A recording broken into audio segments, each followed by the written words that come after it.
Hello and welcome, SGS fans, back with the third day of our inter-college tournament.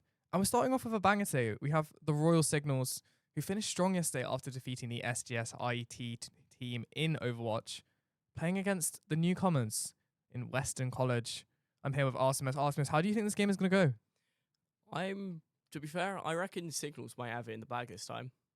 Last time they played Overwatch, they kind of dominated against the IT department, but they did struggle to pull out the win for Firstshot.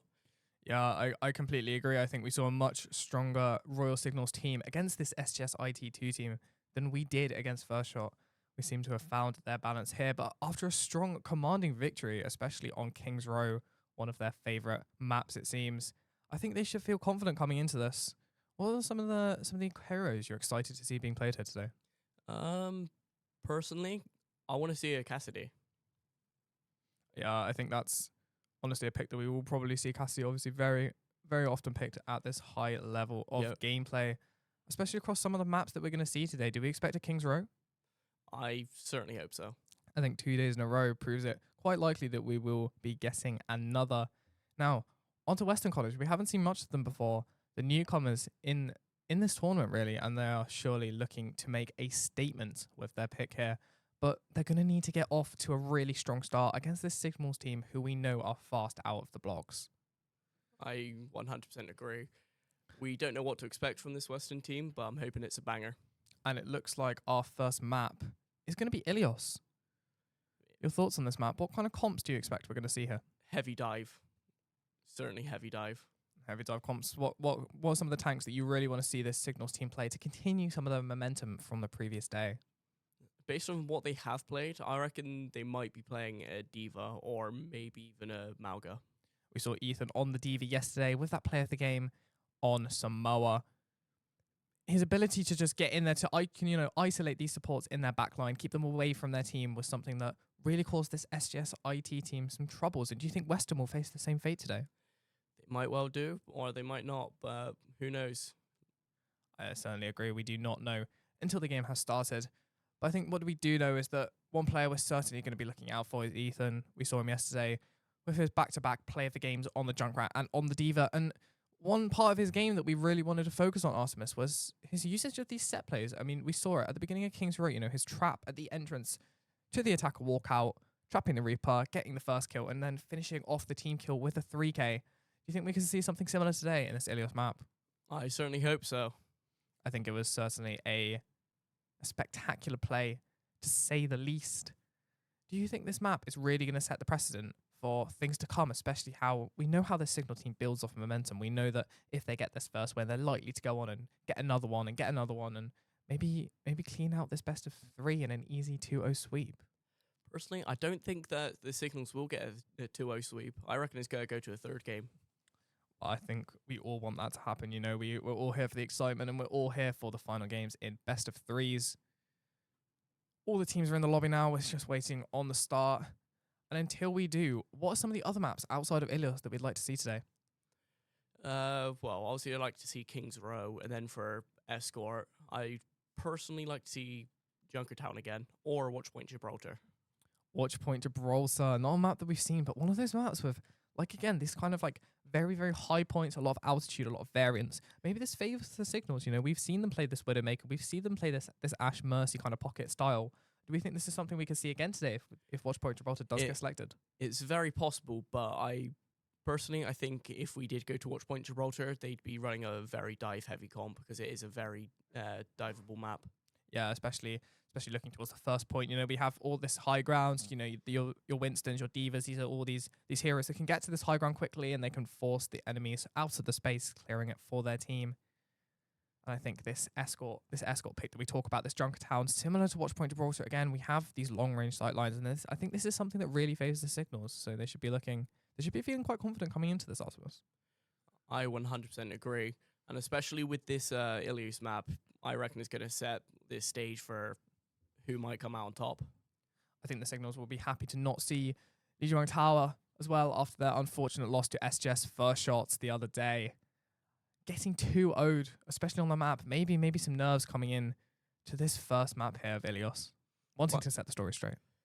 Yeah, that is quite possible, but let's hope they can stay level-headed, keep their head in the game. As a player from SDS Firstshot in that game, what's one thing that you really admired about the Signals and their playstyle? The fact that they've got really great teamwork, especially with their Junker Queen. Yeah, these people have clearly been together for a while and they've practiced together for a long period of time, so it's no wonder that their teamwork is top-notch, and I think that's something we're going to see a lot of today, and maybe it will be enough to beat out Weston College here and take the win. 100%. Their tank, I can't remember who it was, but I believe it was Ethan for the first few games. If it was Ethan on our game for Firstshot, I reckon if he's on Junker Queen again, he will get really good picks on the enemy backline. Yeah, I think this we kind of talk about isolating this backline, trying to take their solo fights, but I think one thing that maybe Ethan needs to be a bit careful of was being rather split from his team. We saw this on the second Legion PowerPoint map, where Firstshot were able to isolate him and take him away from his team, leaving the other 4 players from Signals alone on the point. And I think this separation and isolation was something that really cost them that day. I agree, but there wasn't much else that they could have done to try save him. Yeah, I think sometimes we talk about how much teamwork can really impact these games, but maybe it gets to a point where it comes down to pure mechanical skill. There's a lot of these factors that we talk about, that can really decide these games. So overall, we've kind of weighed up some of these pros and cons. We've talked about, what the Signals do well, what they can do better, and what Weston really needs to look out for. But overall, what are your predictions going to be for this map? I reckon that Signals might take this map 2-1, and then I reckon Weston's going to take King's Row on overtime. Mm-hmm. And then I'm hoping for whatever escort map we get, I'm hoping it goes to a 3rd and 4th round. I would be very excited for that indeed. Onto my predictions here. Ilios, it's a map that I think maybe favours Weston. We saw the Signals have a bit trouble on this style of map, especially, we looked at them on Lijiang and they didn't look very comfortable. So I think Weston are going to take this first map here. Now, then moving on to kind of the ones we talk about. We talk about the King's Row. We saw the Signals look so dominant on that one, taking the first point against SDS in under 30 seconds. Artemis having over 5 minutes to then push the payload. But after that, they kind of faltered a little bit. They looked a bit stuck. They looked without direction at times. But I still think it's going to be enough. And I think we're going to have a 1-1 after King's Row, leading us into our 3rd and final map on Escort. Now, onto Escort, we saw them dominate this SGS I2 team on Junkertown, and I think that is going to continue. I don't think Weston are going to put up a fight, and I think it's going to be a 2-1 for the Royal Signals. I agree, but I'm hoping that the final map, if it does go to 1-1, it'll go to overtime with a final score of 6-5. I think we're all looking forward to as much Overwatch as we can today. Almost ready to get into it. And yeah, I think we kind of mentioned already these kind of highlight players for the Signals. We talk about Ethan, we talk about Holographic, but we don't always talk about, how they often switch between their agents and play many different comps with many players playing different agents to get into it. And I think we're heading into the game. We are almost ready to head into the commentary of our first map on Ilios. There was one thing that I reckon Signals may need to pick up their weight a bit with, was them getting a little bit too cocky against the IT department yesterday. Definitely. We saw them split up and take these ridiculous fights. We saw them battle Mercy Artemis. It's not something we were expecting. Yeah. Now we have the Royal Signals placed up on the left side of the screen with the newcomers in Weston College on the right. Thoughts on this map?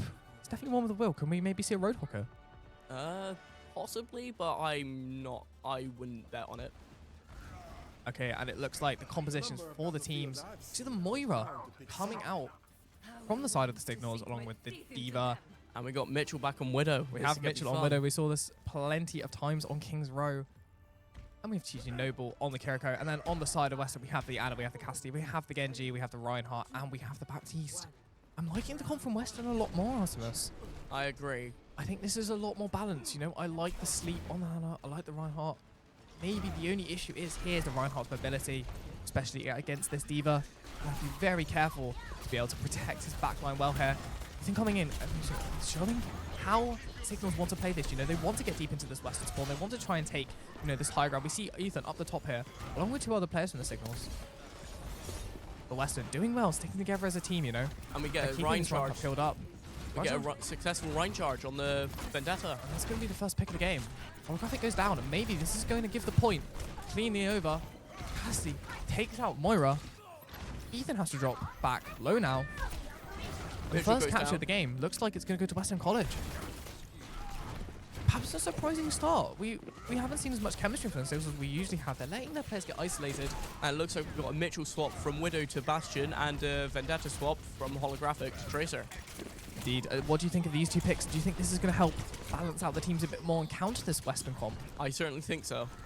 I think the Tracer is definitely a good pick against this slower moving Reinhardt. We have the Bastion here as well. Isn't going to get pinned. It has been knocked off the map though, and that will be a pick. Mitchell going down again to the Reinhardt. Contest comes in on the point. Genji drops down low. 4 HP gets taken out by the burners. Holographic goes down to the Baptiste. These picks on the Western supports aren't coming in to the signals, and they're going to have to regroup again. And surely after that pick, this will take the signals up to, or the Western even, up to 50% on the point. They're doing a very good job of holding this. Diva into the backline. Ethan trying to dive in, but the Reinhardt comes in, pins him off the map. Not quite. Manages to survive, gets away with the boosters. Ult being popped. Won't get one though, and Ethan and Noble go down. Unable to get this successful They do manage to rematch. cap the point, but it's only going to be for 10%. They also have Earth Weston will get Shatter. it back. They have Earth Shatter, Deadeye, and Defense Matrix. Yeah, we talk about the ult economy for these teams. Weston with 3 ults. Signals with none. And as we approach 65%, there's only a little bit left now for Weston. And with these 3 ults, do you think one team fight is going to do it for them? Quite possibly. We see the switch onto the Orisa. Your thoughts on this? A very good counter for Ryan, but it might not do anything. Shatter comes through. Kill Orisa comes lives in it. onto the tank. Kiriko gets traded.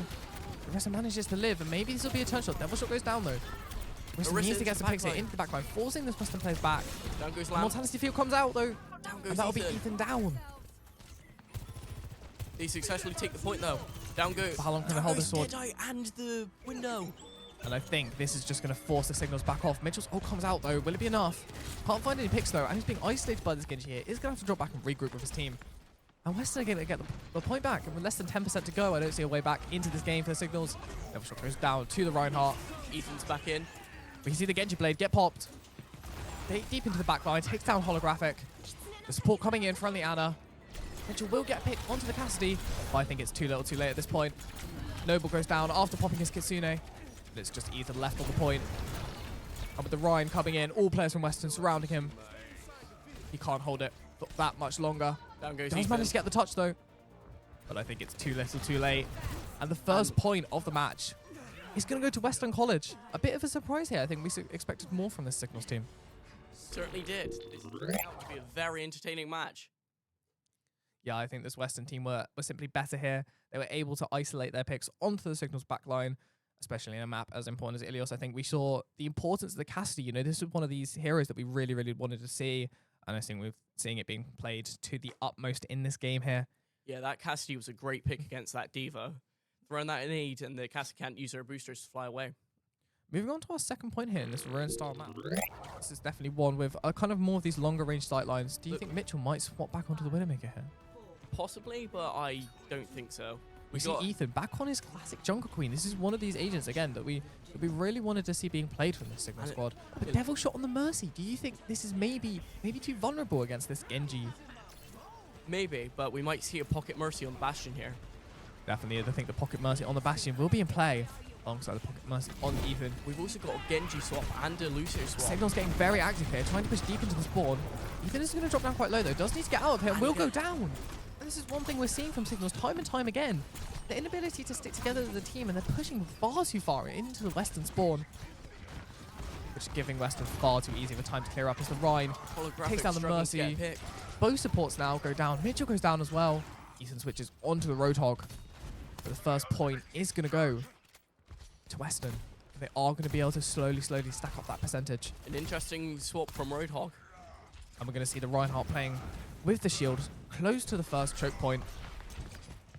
The thoughts on this Lucio pick from the Signals? I think it's good they're trying something new. You know, we like to see them get very close into the enemy spawn, and I think that's what the Lucio is trying to do here, to give them that speed boost to get up close and personal. With that Hog, they certainly will, because Hog has no mobility, so they're going to need that speed to get him back We'll in. take down the Baptiste. The Cassidy, though, trading out on Mitchell. And the Reinhardt and the Genji playing close together there. There's a close fight on point now. It looks like Weston are going to be able to take this out. especially after picks onto the back line, and Ethan's just going to have to run and regroup.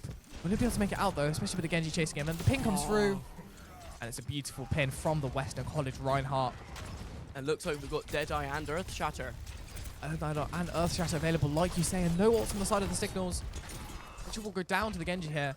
And with 50% left on the point, I think it's looking very, very comfortable for Weston at the moment. We're going to have to see something very new. We might see an Earth Shatter here. We might see an Earth Shatter. Like you say, as these Signal players group up, Earth Shatter and the Deadeye ready, a deadly combination to say the least. Players look like they're grouping up. Maybe the Shatter comes in now. Shatter comes through. This comes through. Will there be a pin opportunity available? Pin was going to come through, get stunned. And that's Roadhog off the map here. Beautiful pin from Reinhardt. The Mercy will follow. Reinhardt getting a double. And with the only players alive being the 2 DPS, 2 ults available for the Signals, but it's not going to matter. Less than 10% remaining now. They got Blade. On this match point on Ilios. With Blade, Deadeye, and the Nano available. I don't see a way back into this for the Signals. They're going to get one more touch. At least one, but the Deadeye comes out. It'll take down TG Noble. And they get window. 1% left. The contest comes through, and Ethan will be able to get back in touch. The touch will come through. It looks like we may have 4 ults. The damage boost comes out, though. This might be enough for them. Genji getting active onto the Mercy. Has getting the double. The Nano Blades taking down the 2K. And that will be that. And the first game will go to Western College. This certainly isn't something we expected in our predictions. No, it's definitely not. You know, we saw these Signal players have some difficulty on this style of map. And no doubt the player of the game will go to the Western College Reinhardt. Let's see this.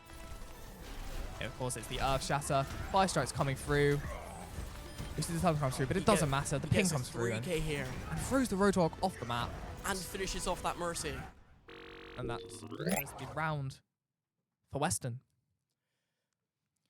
How do you think the Signals need to play differently to get back into this? I reckon they may need to focus on maybe more of a poke comp to compensate for the broad comp that Weston were just running. But who knows, we could see a changing comp for both teams. Yeah, I think especially moving on to the different style of maps, I think we both want to see King's Row here. This is one of these maps that the Signal players have done really well on in the past. You know, in their both games that we've played on them, we've seen them get really active, really out the blocks quite quickly. And is this something you're expecting to see again against this Western College? I certainly am, and I'm hoping for a very intense game here. So we talked about how we hoped we saw the Cassidy on the first map at Ilios. What is one hero that you really want to see played here? Personally, I'd really like to see an Ashe with that Bob play. Yeah, definitely. I think especially on these kind of open sightlines that we talked about, King's Row being a long-range map, especially with the first point. We saw Mitchell on the Widowmaker 2 times in a row at the start. Do you think we'll see that again? Certainly, considering looks like we are going to be on King's Row as well. It looks like we are going to be on King's Row as we get the players ready. And we can start to head into the game, see which players will be starting out on attack and which will be starting out on defense. As a player here, what side do you prefer to start on in King's Row? What side do you think really gives you the momentum to push in and win through the map? I personally think that defense is better, just because you can hold this one point. You can hold the angle with the bus, and it gives you a really strong defense. Yeah, they have to push through that one choke in order to get to you. Yeah, I think we talk about the importance of this first choke point a lot. It can be a decider for the match. And do you think we're going to see this Western College play their shield comp again here to try and hold positions? And let's have a look. It does look like we're going to have the Signals starting out on defense here, playing the Zarya. We saw them play this yesterday to a lot of effect here. But what do you think about the Reinhardt on attack here? Seems like an interesting pick. I feel like he would be a lot stronger on defense here. Most definitely. We talk about the shield being able to hold this first point, and I feel like whilst Weston were doing very well at playing together, I think if the Rhine charges in, especially against this Ana Sleep Dart, there might be an isolation opportunity here for the Signals. Might certainly well be. Especially with this Nano. We also see the Soldier pick as well. On both teams. From Devilshot and from the player from Western College. Clear favourite here. Do we have a Sleep Dart lineup from Ana? We saw one being shot off at the start. Maybe this will land. Very interesting choice here. Devilshot's going to get pushed back off the point. The Zarya holding close against this Reinhardt. Immortality Final popped very early. Maybe too early. The Zarya is able to build a lot of charge. Already up to 80 from the first point. But TG Noble does go down though. Zara on flank, getting Ryan- 2 players though, and the Ryan dashes in, Ryan into the back gets line stepped, with gets this lead. nanoed. But Genji dashes in and manages to Down save goes him out. Ana. And with the Ana down and Devil Shot down, Mitchell soon to follow.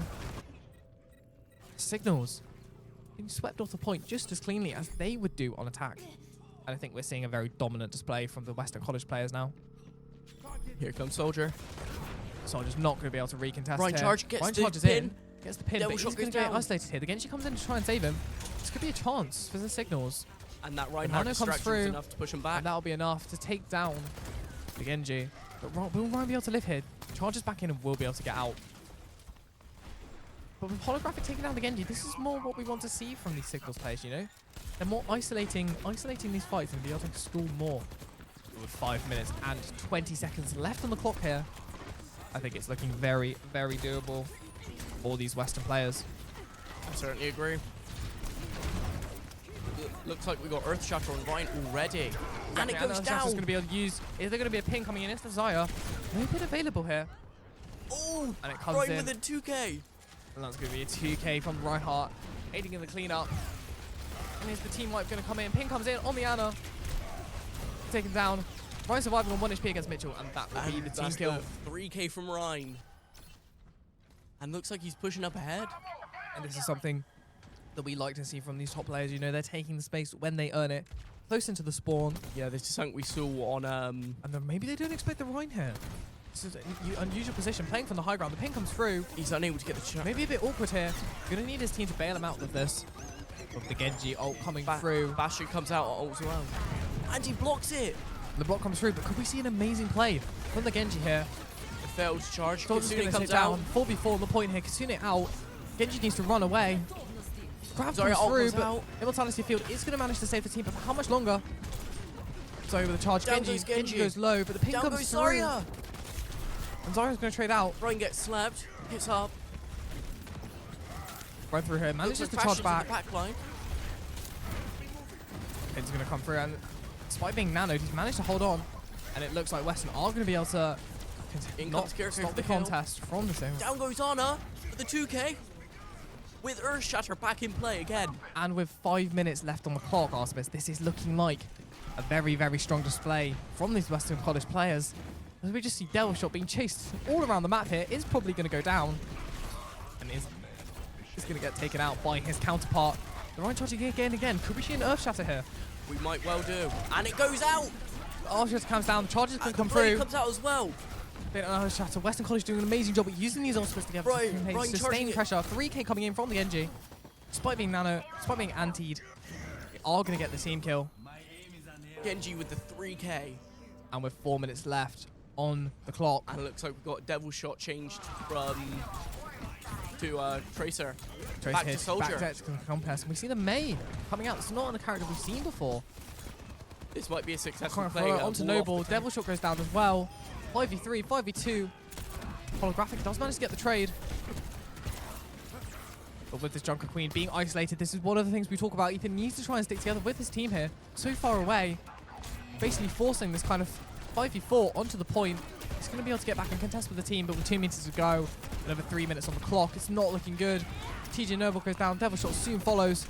Ethan stuck into a corner here, does have his ult, instantly pops it. His 4 players, but the ping comes back from the Reinhardt, forcing him into the corner here. Ryan dropping down low, Immortality Cloud will be able to save him, but for how much longer? You see the Down goes Kitsune rush Kitsune. come out. Sun comes through, Ethan will go down. Holographic soon follows. And that's That it will for do the it. first round. 3 minutes and 39 minutes remaining for Weston. That was a very dominant round 1 display from Weston, keeping in their momentum of what we saw from the previous Ilios map, and it's going to take a lot from the Signals to get back into this game. What composition would you like to see them play here? Personally, I'd really like to see that Mitchell on Widow. He proved very, very lethal with it. Especially against the SGS IT team. We saw him being able to take the high ground, and they didn't do much to force him off it. And I think this is just going to be a dominant win for Western College. However, I think without the right adaptation here, the Signals are going to struggle a lot. But we're going to see very shortly as we get into the second half of this Kings Row match. Weston with 3 minutes and 39 seconds on the clock. And as we see the team comps from both teams, Weston running their classic Reinhardt Genji. It's almost like a dive, if you will. I know we don't talk about, you know, this Reinhardt being a dive very much, but the way he's getting into these backlines, the Genji follows. Certainly and the heals does. coming in, it's very much like a dive competition. It certainly is. And looks like we've got a Brig Reaper Ana. The Brig on a backline followed up by the Reaper and the Bastion. So this is much more what we kind of want to see from these Signals players. You know, we're seeing the Reaper, we're seeing the ability for them to really take the fight a lot closer. They've identified that the Reinhardt wants to get in close, and they're making adaptations for that. And it looks like Kiri's getting in position to Switch be from closer. the Reaper onto the Venture. Your thoughts on this? Could prove very useful to get into that back line. Yeah, I think especially with, you know, we talk about the adaptability on this map, verticality. I think that's Venture is one of those agents, especially Out comes the Burrow. instantly uses the Barrow though, and maybe these cooldown usage from the Signals. I'm gonna prove possibly here, but we've seen how quickly they can take this point though.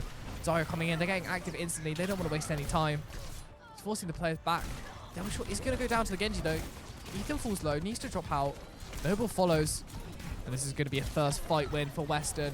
3 players down now. Mitchell and Holographic. And Mitchell just needs to group up. But against the Reinhardt, he's gonna have no chance. He's gonna go down. WCO takes down the And it's almost Bastion. gonna be the team kill from Weston to start out this. And it's not what you want to see from the Signals, you know? We saw them try and get aggro. We saw the Zarya coming closely and take this fight with the Reinhardt. But when she gets isolated from her team, there's nothing she can do. And is he going to go down again here? Drops down low, and it is. And it's just overpowering now from these Western The players. Bastion fails to secure a kill. It's overpowering gameplay here. Mitchell forced into a corner. The Rhine shield comes up. And just being forced further and further back here. This is an adaptation that we really, really needed to see from the Signals. You know, we see them switch over onto this Bastion.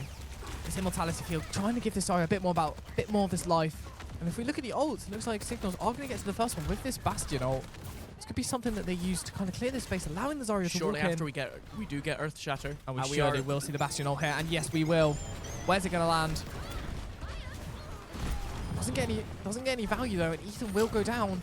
Diving isolated here. Lots of charge though. Looks like we're Ryan about has back up, but Earth Shatter available. Surely the Earth Shatter comes in.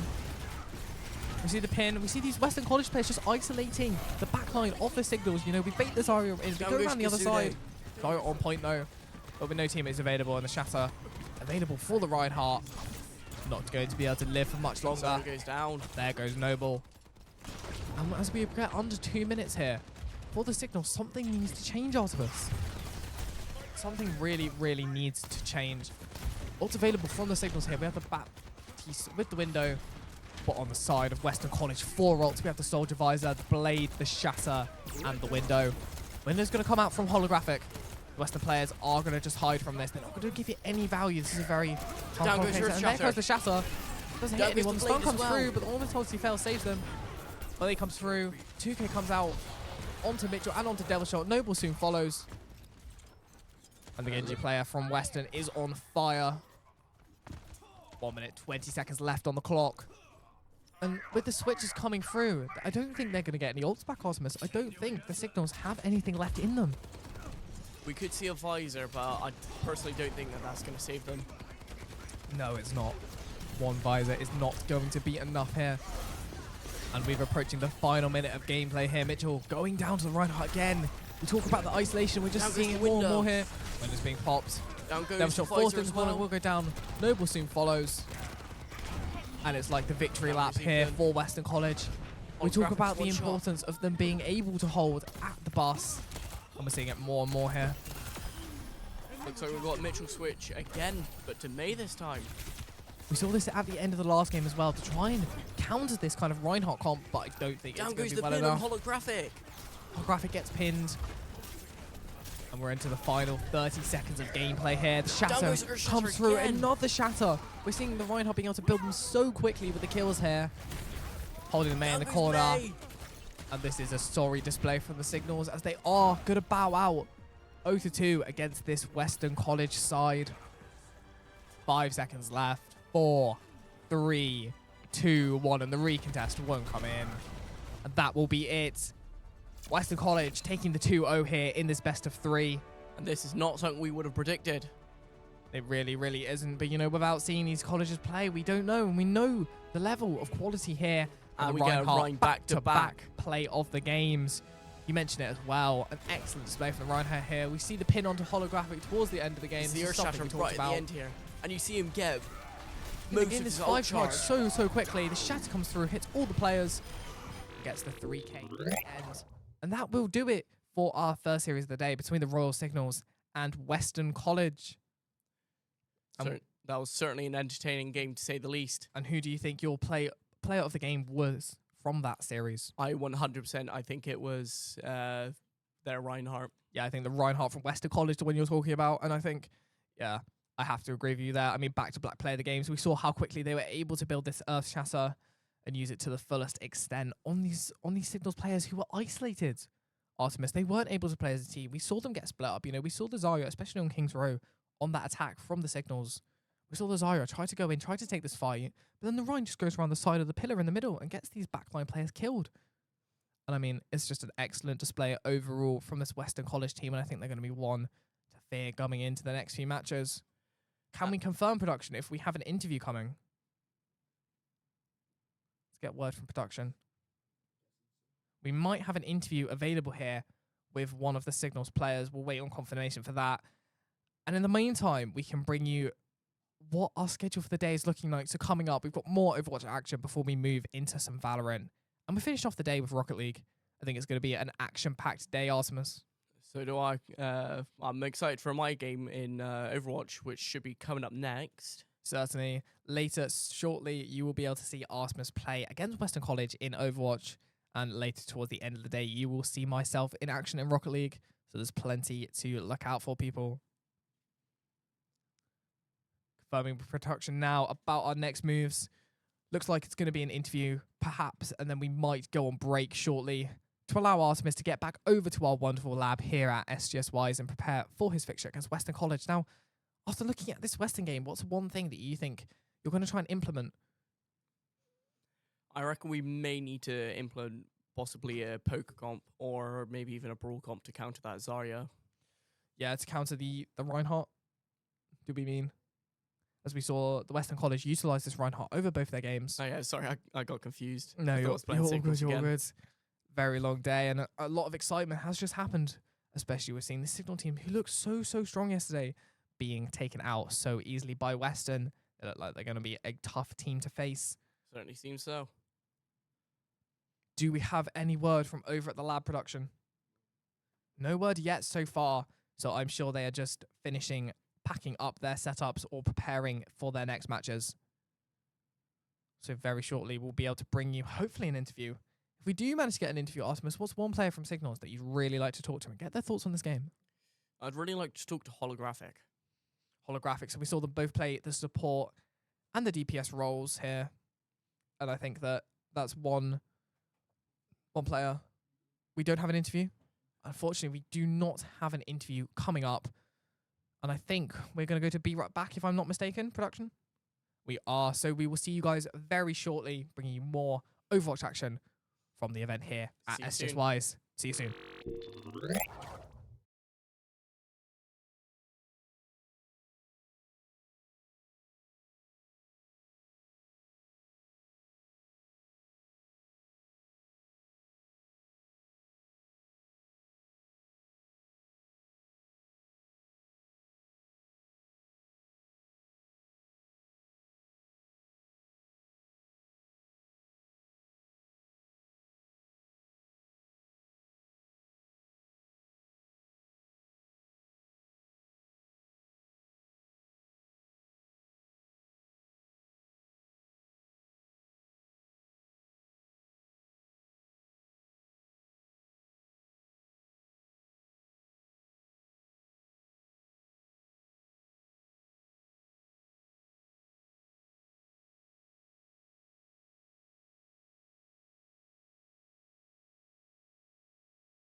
Hello and welcome back, SGS fans and those joining us from colleges across the country. Happy to bring you now coverage of SGS Firstshot versus Weston Wave in what looks to be a Lijiang Tower first map. And we saw Weston in action against the Royal Signals, a very dominant display. But we also saw SGS Firstshot take the win here on Lijiang against the Royal Signals. It's going to be an exciting matchup. Let's have a look at these team compositions now from the side of our SGS Firstshot. It looks like it's going to be Zarya on the tank, Oshi on the Sojourn, with the Kiriko, Wu Yang backline, and Xing on the Genji. And then coming from the side of the Western Wave, we see a very, very similar comp from what we see. You know, we see Roller on the Cassie, we see Ellen Joe on the Genji, WCO2 on the Reinhardt, and Personal on the Baptiste. So they have the Baptiste and a backline. Maybe this is not something that they kind of really want on Lijiang. This is a much more of a close quarters map. We see the teleport play from SGS, something that we saw them start off with instantly. Both teams trying to take this high ground point towards the side. We see the Reinhardt trying to engage, being pushed back by Ethan, who is subbing in for SGS Firstshot. Ethan, of course, a member of the Royal Signals. And this damage coming out here from the Zarya. Weston have given up this high ground position. They're looking to force more towards the point here. We'd like to see this Reinhardt get active, get in there, and get engaged. And this first pick in this fight is going to be massive. We see Xing on the Reaper trying to force something on the Ana in the backline, but the Reinhardt comes in and saves him. And here might be able to get picked off. It's going to get picked off, and that's going to be first pick of the game, going the way of SGS Firstshot. Maybe this is enough now for them to force Weston off the point and get their first contest. Xing again with the 2K, goes for the third, gets it onto the Bastion, and then Reinhardt is going to run away. And that's going to give SGS Firstshot capture of the first point. And this is something we kind of expected straight off the bat, really. I mean, we saw the pressure that SGS were able to put on against these Royal Signals players in the first match, and we're seeing it even more so here. Plan coming in from Ellen Joe, though.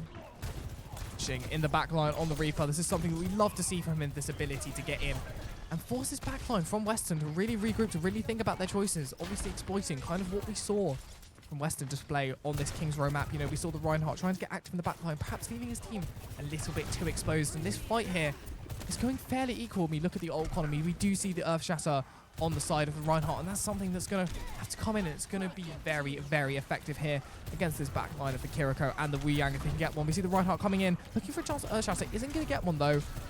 Shox is going to be able to get out here, and this is going to give Xing the time he needs to pop his ult into the backline, taking both down Person and Roller. And the Shatter's used, but to no effect as he gets taken out by Xing, and Xing will get his 4K. And that's going to take SGS to 50% on the point here.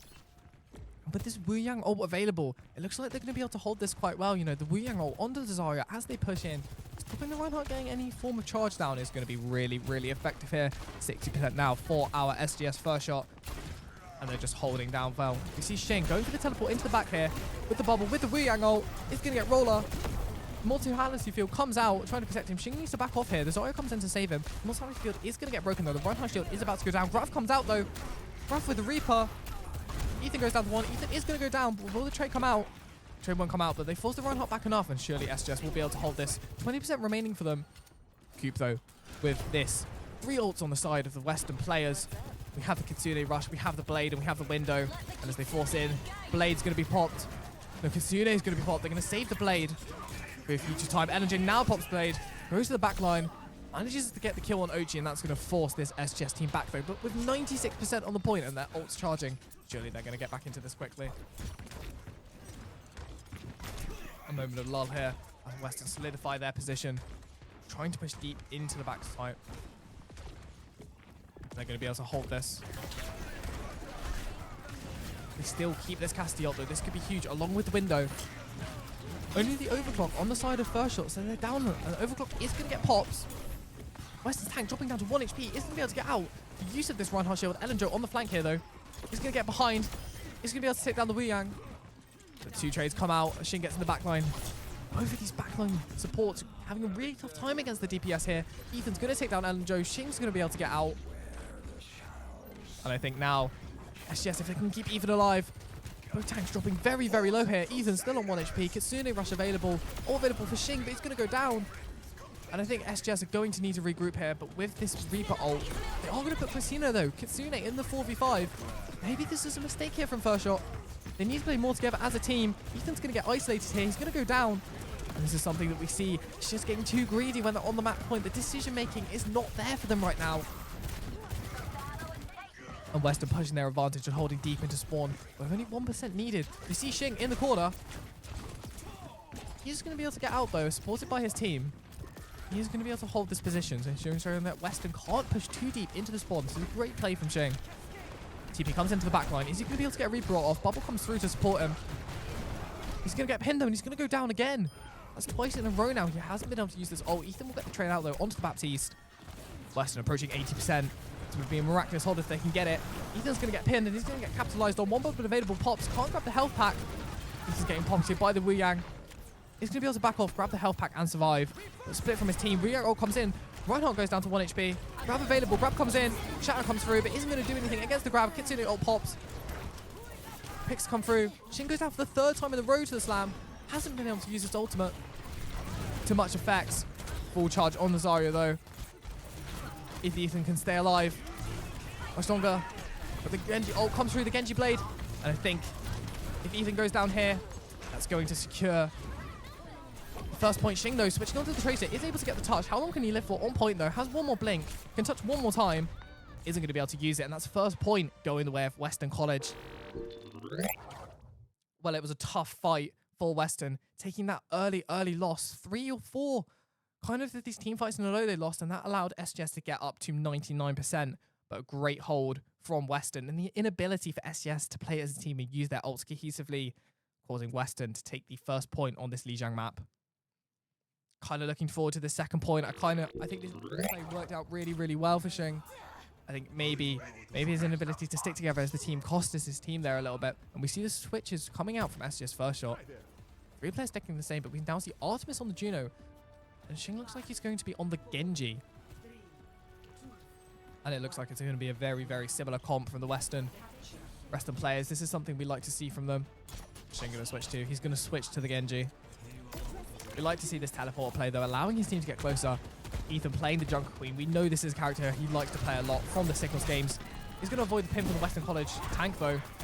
The Reinhardt drops down low. Is Ryan going to go down here? No, the Immortality Field does come out though. Lots of util being forced out by these SGS players. The fight on point comes through. Ethan takes down Person. The Genji drops down low. And Xing is going to go down, however. So do Sharks. And with the man advantage on the point, especially with Ochi going down now and Ethan being isolated, I think this first fight is going to go the way of Western College, getting them on the board yet again. And remember, this is only a best of 3. These rounds really matter. If Western can secure this point here, they will be on match point leading into the next match. But here, the ult economy of both teams. Ethan just respawns now. But I think Western are closest to most of their ults, really. And this is kind of what you want to see as a Western supporter. You know, you want them on the point with these winning ults, able to take these team fights and utilize their superior ult economy. SGS here trying to take some flank positions, trying to isolate these picks. They need to be careful, though, of this Rhine charge. A Rhine charge onto Ethan here could be fatal. See the Genji coming out from Western on the flank, trying to take down these support players, but he'll come through. Xing on 1 HP. Does manage to take down the Genji, though. Stun comes in. Ryan drops low. Ethan goes in for the kill. Isn't able to get healed up, though, and then Ryan can just back off. This shield play from Ryan is looking really good, especially on Legion Tower. This map with such tight corners, allowing him to play to the best of his ability, though, and he takes down Xing. Ethan, though, with the trade on the Person, and the ult comes through. Is Ethan off the map here, though? Ethan is off the map. Reinhardt 60, 50. Will be able to get a heal pack. And the Suzu comes out from the Kiriko. Genji dropping down low, though. SGS can't quite take the point, though. Western are going to hold on, and that's going to take them up to 60% now. Artemis trying to heal up his team, but with no tank available. And this ult coming out. You see the Kitsune coming up from Western. They also have the Blade. They also have the Shatter. The OD ult available. Is that Deadeye on the side of Xing? Ult comes out, takes down Oshi. Xing has to pop ult in return. Manages to take down Anjo. But the Kiriko's going to escape. Reinhardt charges in. Isolated from the team here. And that's a pick coming out. K-pop though does manage to trade. Coop getting targeted now. Coop is going to manage to back away though. 1v1 here between the Ryan and Ethan. Ethan is going to go down to the Ryan being pocketed by Coop. Oshi with the overclock, but isn't going to be able to do enough. Tries to get in. can't do it. And we see yet again these SGS players not pushing as a team, not acting so cohesively. We want to see more from them, but not enough time on the board. And Weston will take that in a fairly comfortable 2-0. We saw the first point on Ejang looking slightly shaky, but they was comfortable towards the end. And play of the game will go to Xing on the Reaper. Let's watch the play here. Gets the first pick onto Person. Pops his ult. And we see the phase in through onto the Reinhardt. Kills the Rhine just before the shatter. And finishes off Cooper. Excellent play from Xing. But it's just not enough for him to secure the win for his team. Moving into the next few points, I kind of want to see more from Firstshot. I mean, playing with Ethan as well. This is not their normal player. They have that member from the Signals alongside them, but I still think we're going to need to see more. And I'm very, very excited for the next point. Remember, this is a best of 3.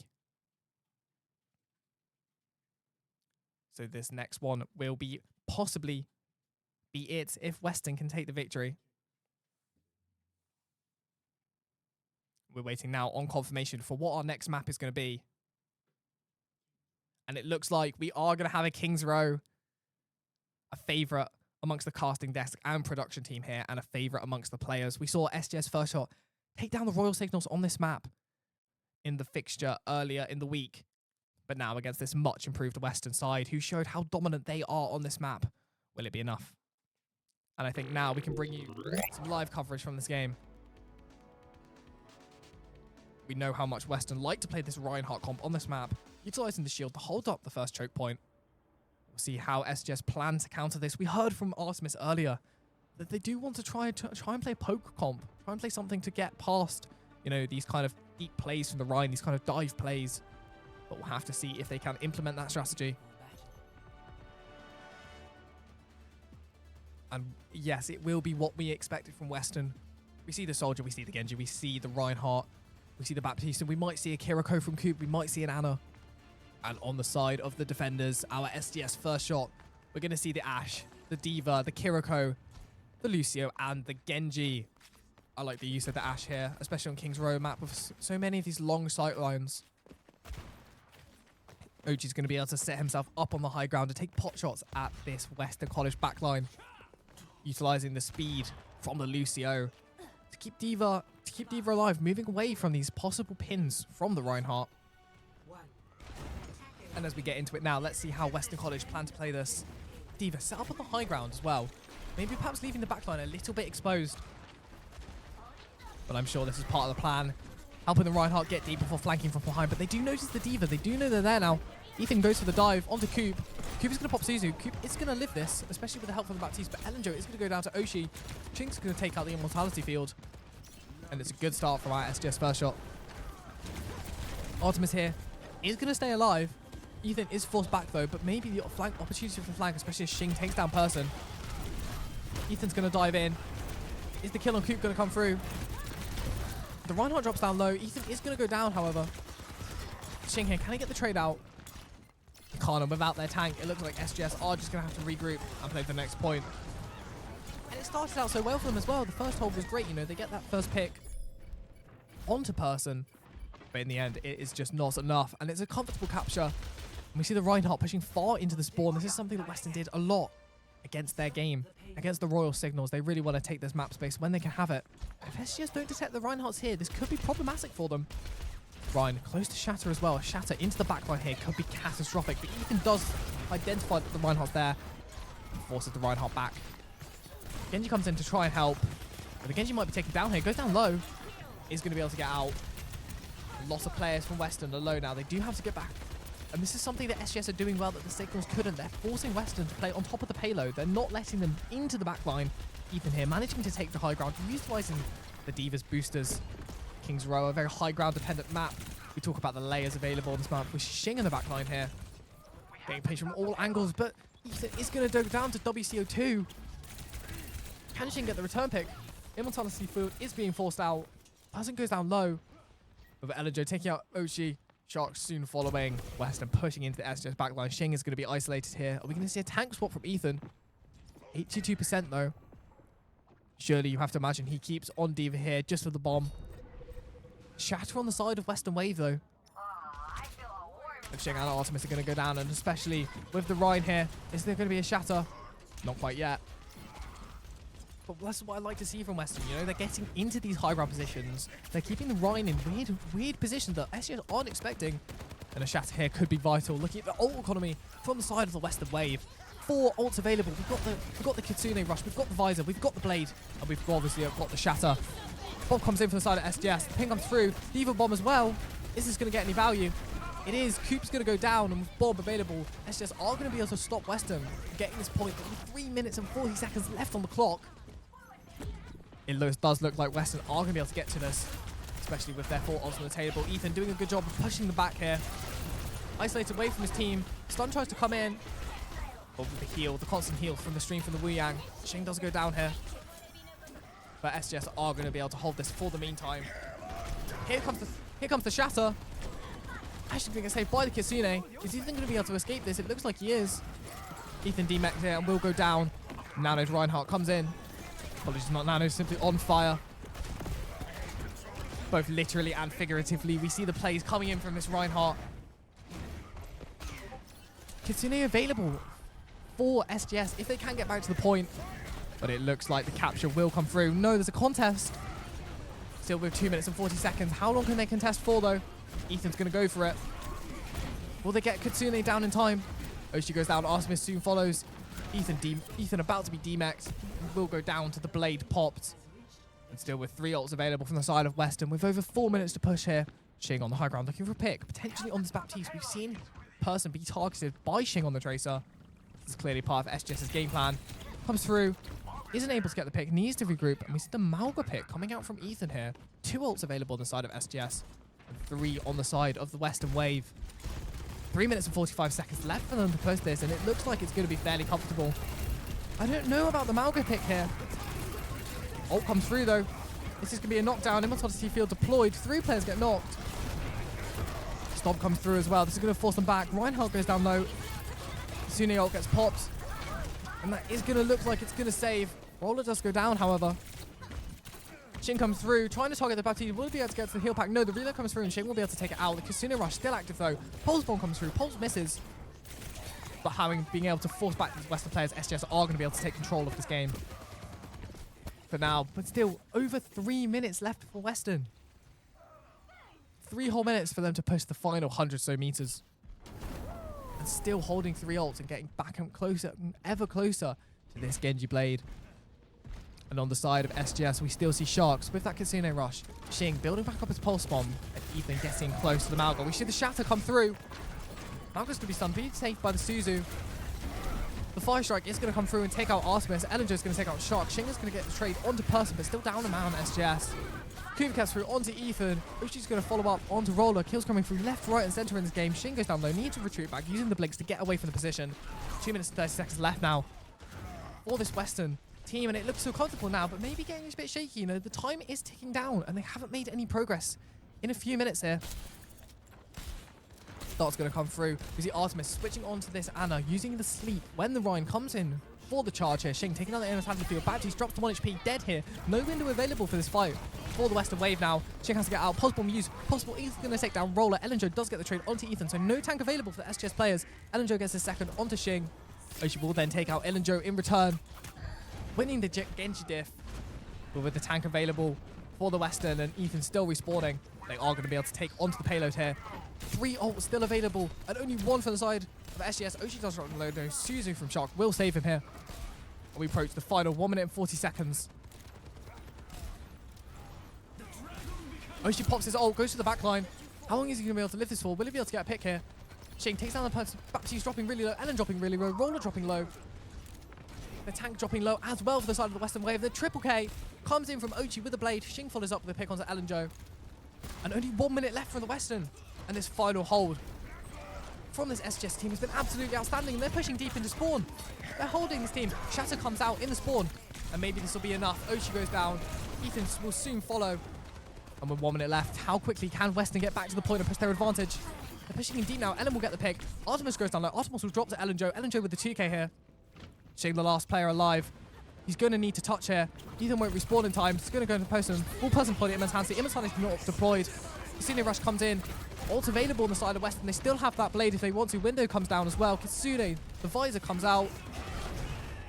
And that will be it. For round 1 here on King's Row. It looked a bit shaky towards the end, but with that shatter play in spawn, capitalizing on the first shot aggression, Weston will get it done with 41 seconds left on the clock, should they need it. And I think that was a really, really dominant display from Weston. We saw how quickly they were able to take that first point and really capitalize on the mistakes that SGS made, but SGS came back towards the end. They switched up the composition. They started playing the Malga, and they looked like they were going to have success and maybe be able to full hold. But the play towards the end from the Western College Wave was simply too much for SGS to handle, and they will take the full 3 checkpoints here on King's Row. Now we will move into the SGS attack and the Western College defense. And it looks like we have a slight switch here in the composition from the Western College Wave. We see Coop switching from the Kiriko onto the Lifeweaver, perhaps preparing to pull back the Rhine from these kind of charges that we're going to see quite a lot of. As we look through the map here, Petal is being deployed here to get onto the high ground. And no doubt we will see some plays with the Genji Reinhardt double dive and the Lifeweaver to pull them back to safety. On Roller, we have the Cassidy and then Person still playing on the Baptiste. And on the side of our SGS first shot, we see Ochi on the Baptiste, Ethan on the Malga, Sharks on the Ana, Artemis on the Baptiste, and Xing on the Echo. Echo, not someone we've seen being played so much throughout this tournament, but I'm sure Xing will make it use. Firestshot comes in though, almost takes out Xing instantly, has to be careful, gets healed up.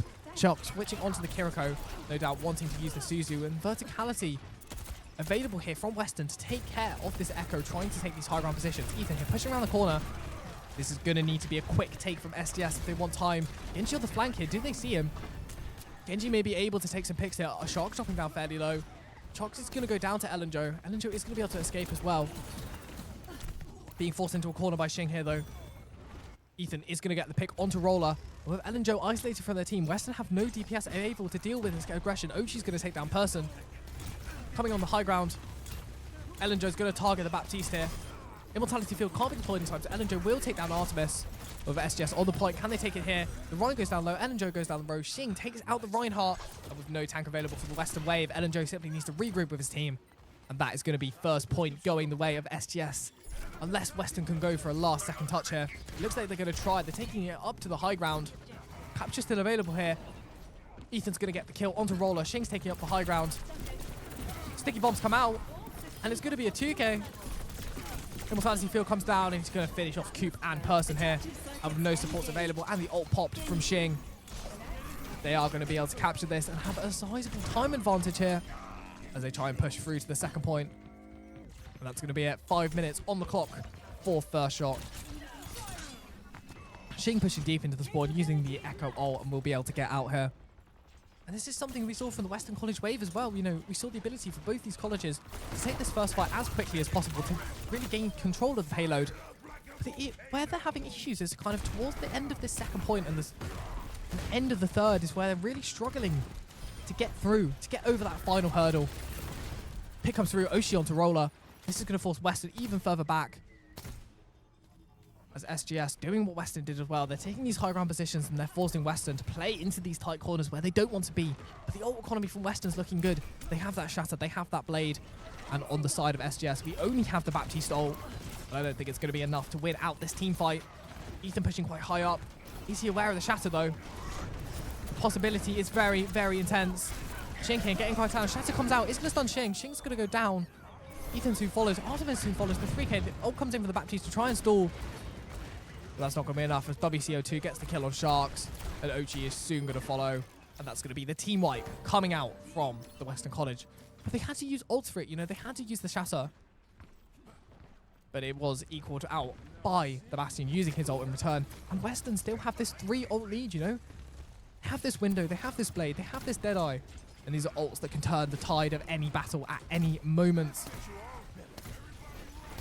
No needs to panic for these SGS players though, with over 3 minutes on the clock still. Ult comes out from the Genji, looking to go for the backline. Drops down low though.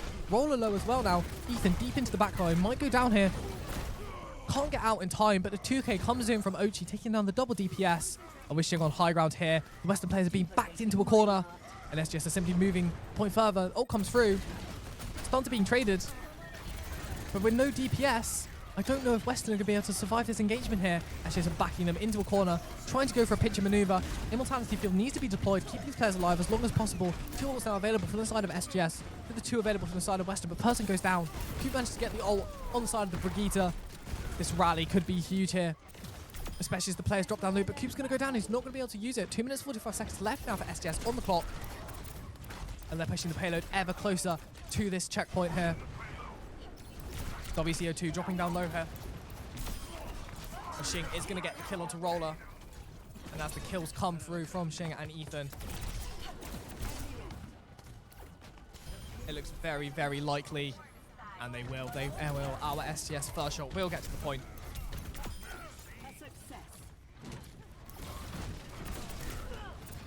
Xing here going down low. Needs to get the heal pack to get out of the situation here. But plenty of time for these first shot players. They can get this with over 41 seconds left. They are going to have the lead going into this. And it looks like they're pushing well. They're saving these ults up. Shadow comes through though. Not effective. Still 3 ults on the side of these Western players. Artemis's Immortality Field is going to be forced out. Malgo ult popped. And this is going to separate the right half of the team. The right half's going to be isolated and goes down here.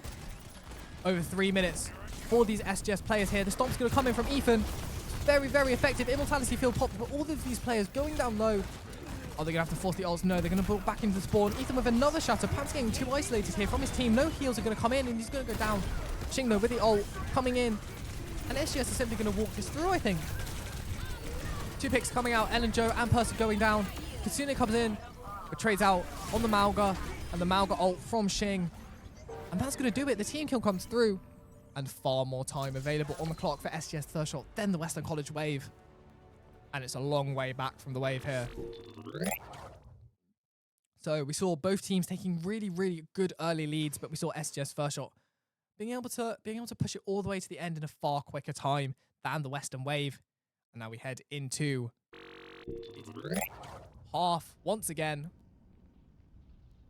Plenty of time on the clock for our SGS first shot, but only a minute for the Western College Wave. But we saw how quickly they were able to take the point on their attack half. Maybe this is something that we will see again. Let's have a look at these team compositions here from both these players. And it looks like we're going to have the Western College Wave setting up in their classic Genji, Reinhardt, Baptiste, Soldier, and then Coop, probably on the Kiriko. And from the side of the defenders, we have Oshi on the Baptiste, Ethan on the Malga, the Kiriko, the dual Baptiste from both teams here with Artemis and Person both running, and then Xing again on the Echo. Western College Wave going to need to do something different here to deal with Xing on the Echo. Becoming very, very problematic, but only a minute on the clock.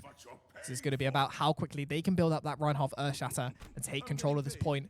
But this is a good point for Reinhardt. If Reinhardt can get past this first hold up to where the double-decker bus is, he can use the close-range engagement through the room to the left and through the high-ground rooms to take over the point quickly. Xing with the stick beams comes out.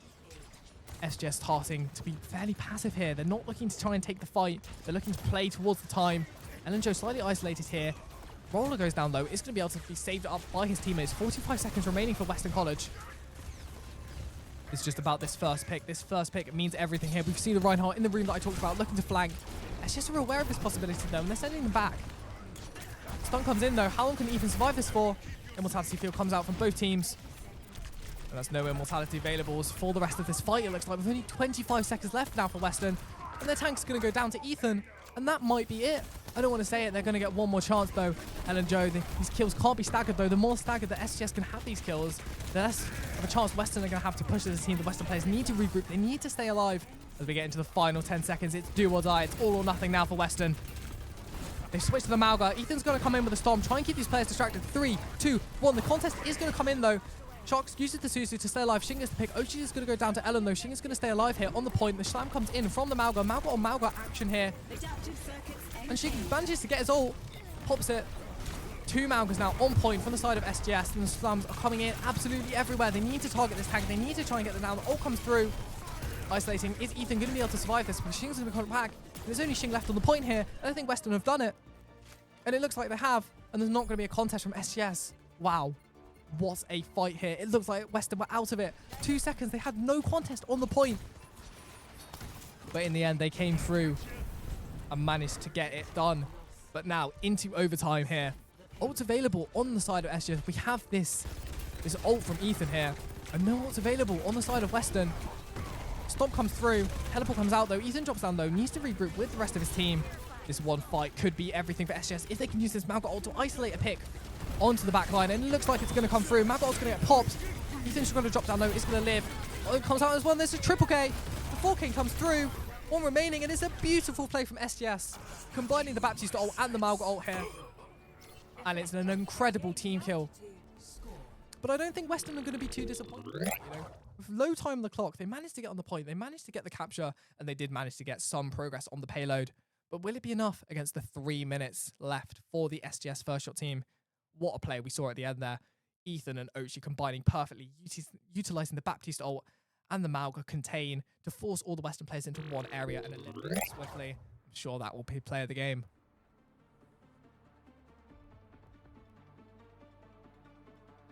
3 minutes now for SGS. Let's have a look at the team composition for both these teams as both teams get ready. And it looks like it's going to be the same.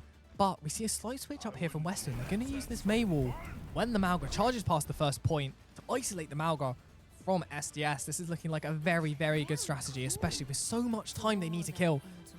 Xing on the Widowmaker looking to get a first pick on either Coop or Person, one of these squishy supports that we talk about. If he can get a 5v4 for his team, he'll instantly switch back onto the Echo, back onto the Genji, back onto the Tracer, and it'll be a win for SGS first shot. Both these teams employing strategies that they need to. I really like the idea from Weston coming out with this May wall. And on the side of SGS, it looks like it's going to be a very, very similar lineup. Ochi on the Baptiste, Ethan on the Malga, Sharks on the Kiriko, and Arsmith on the Baptiste. And there's not a long way to go for SGS now. They can sense the finish line. They just need to get over it. We see the May sitting up in the room, waiting for one of them to come over. The wall's going to come through. How effective is it going to be, though? Ethan's isolated here. It's going to get walled off. Ethan is surviving for the meantime, though. Immortality Field is going to be deployed. Both teams surviving. Ochi drops down, though. It's going to get healed up by his team, though. It's all about how quickly they can get to these ults. Xing switches off onto the Widowmaker, unable to find any value here. Roller drops down low, has to regroup with his team. And Weston are being forced into a corner here. The Stomp comes through, knocks some of these players down. Ethan is going to be able to survive here. Immortality Field comes out. It's going to get broken, though, by Coop. He's going to have to drop off slightly. This is looking good from SDS. No picks yet, but they're keeping the pressure down. They do see Coop on the high ground, though. This could cause momentum. It looks like Ellen Joe is going to go down with Roller dropping low, Person dropping low. All the players from SGS staying alive. As I say that, though, Ochi goes down, leaving it to a 4v4. Xing is going to get the trade onto the tank, though, and it looks like the contest might be over here. It looks like SGS will be able to secure this first point. Weston, though, if they can stagger this, they will be able to regroup. No players from SGS on the point, though. They do need to get on the point, guys. And how long are they going to have? It's going to be a minute 50. Xing with the ult. He's going to look to ult onto the Malga. When is he going to use it, though? That's the question. Are any ults available from the side of this Western College team? They almost have this Kitsune, which they're going to use as quickly as possible. But the Malga contain. Malga could just dash in and contain them here, and they won't have any way to deal with it. I think this is what we're going to see here. A Malga dashing could be huge here. We're going to see it. The contain comes through, isolating the tank, and the wall comes through as well. Tank isolated. Ethan's going to get the pick. Xing's going to finish up. That's both supports now from Weston dead. Fight comes to him. One to the point. The return ult from Malga comes through, but it's not going to be enough. And it's going to be a win from our SDS first shot, recovering from a tough loss onto Lijiang and taking us to map 3. Let's look at this play of the game here. Surely it's this play from Ethan and Ochi, and it is going to be the play of the game going to Ochi. This was absolutely fantastic. We see the Malga ult and the Baptiste ult being popped in unison, and his instant 3k comes through. Xing gets the 4th, and Ethan gets the 5th for the team kill. Wow, what a game. We said at the start that we wanted to see these really close finishes, you know, going to these rounds, these 4, 5, and 6s, and we saw it here today with SGS taking the win in the second game, bringing us to match point in our best of 3. The next team to win will take it all. We'll take the glory home. And I think it's been a very, very, very close match. We see both teams managing to push the end. SGS having the slight time lead. And I think one thing that SGS did really, really well is adapting to the lack of adaptability from the Western College players. We see them continuously playing this Reinhardt, continuously playing this Baptiste, this Kiriko. this Soldier, this Cassidy, and this Genji. And I think something really needs to change for Weston. We've seen how Firstshot have been able to adapt and change their composition. And I think now it's time for Weston to do the same and prove that they have what it takes to win here. Can we get confirmation from production on what our next map will be? And I think it's going to be a Weston pick as they lost the King's Row. So we're waiting for the moment to see what the Western College players want to play. Surely it will be a map most suited to this Reinhardt composition that they so enjoy playing. Do we have any word production? Not yet. It is currently a wait. So in the meantime, I will give you my predictions for this final map. I think we saw Weston jump out the blocks really early. I think on the lead zone, they were able to take these back-to-back kind of rounds and really shock Firstshot. And then we saw the adaptation from Firstshot come out on King's Row and take what was, in the end, a fairly comfortable win for them, really. I mean, we saw the abilities being used perfectly, you know, the cooldowns, the ultimates, one after the other for these team kills. So I think Firstshot have got this. I have to root for Firstshot. Proudly repping and supporting the team here. And I think the boys will take it home. Waiting now for our next map. And it looks like we are going to get a Junkertown. If we get some confirmation production. And we are going to get a Junkertown. And I don't know about this from Weston. I don't know if the Reinhardt's going to be able to deal with all the different angles here. We talk about high ground opportunities on this map, similar to King's Row. It's very, very multi-layered.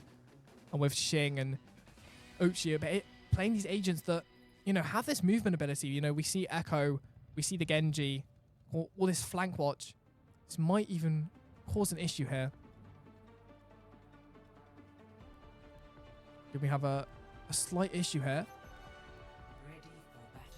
No map coming out from... And we believe we might have a slight technical error here. Junkertown may not be the map selected.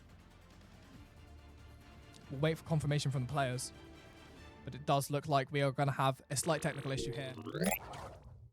So we are going to have a quick pause while we figure out what's happened here. And see if a map switch is going to occur. I wouldn't be too surprised if Weston do decide to switch the map. So let's wait and see while that happens. And in the meantime, let's discuss some of the maps that we'd really like to see. I mean, I think already we saw King's Row. If it wasn't King's Row, I would have liked to seen a Gibraltar coming out from the side of Firstshot, especially taking to advantage of all the high ground, especially with this Reinhardt, one of the most movable tanks in the game. You know, we have this charge ability that Western have been using well, especially with the Genji dive as well. But it's not a diva, you know. It's not a wrecking ball. It's not one of these heroes that can get into the high ground very quickly. Players are being invited back, and we will be creating a new lobby here. As a reminder, it is 1-1 in the series overall. This map means everything for both these teams. The next winner will take it. And in the meantime, I will get you some confirmation on what we're going to be streaming next after this one finishes. And it looks like our next series will be a Valorant one, and it will be SGS Firstshot versus the Western Waveriders, if I'm correct, production, on our Valorant stream coming up next. Let's wait for some confirmation here. Yeah, that will be correct. So stick around. There is plenty more action to come throughout the day.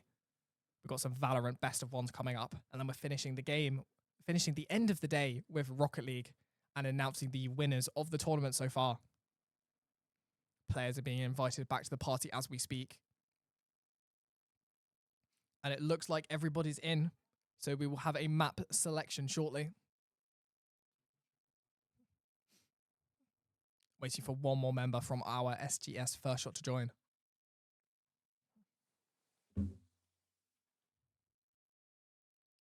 No confirmation thus far on the map.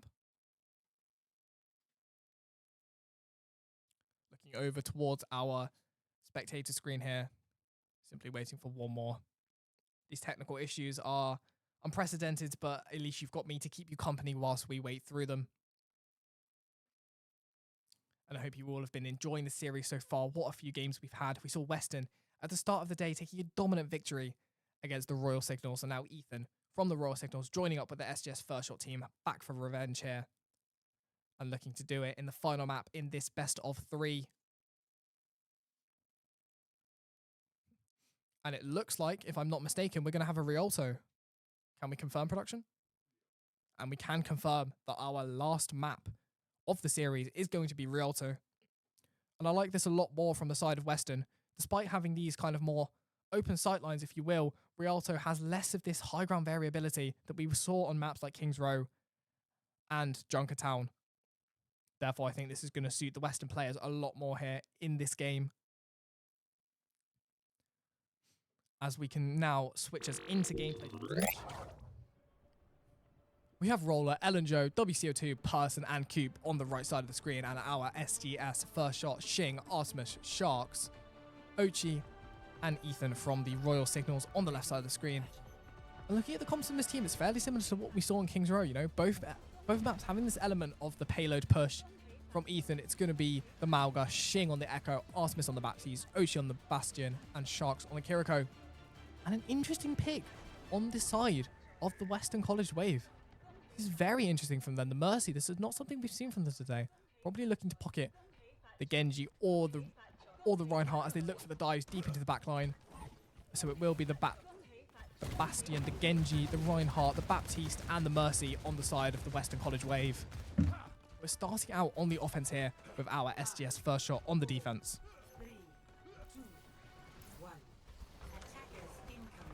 Looking to take the high ground off the start, Western College.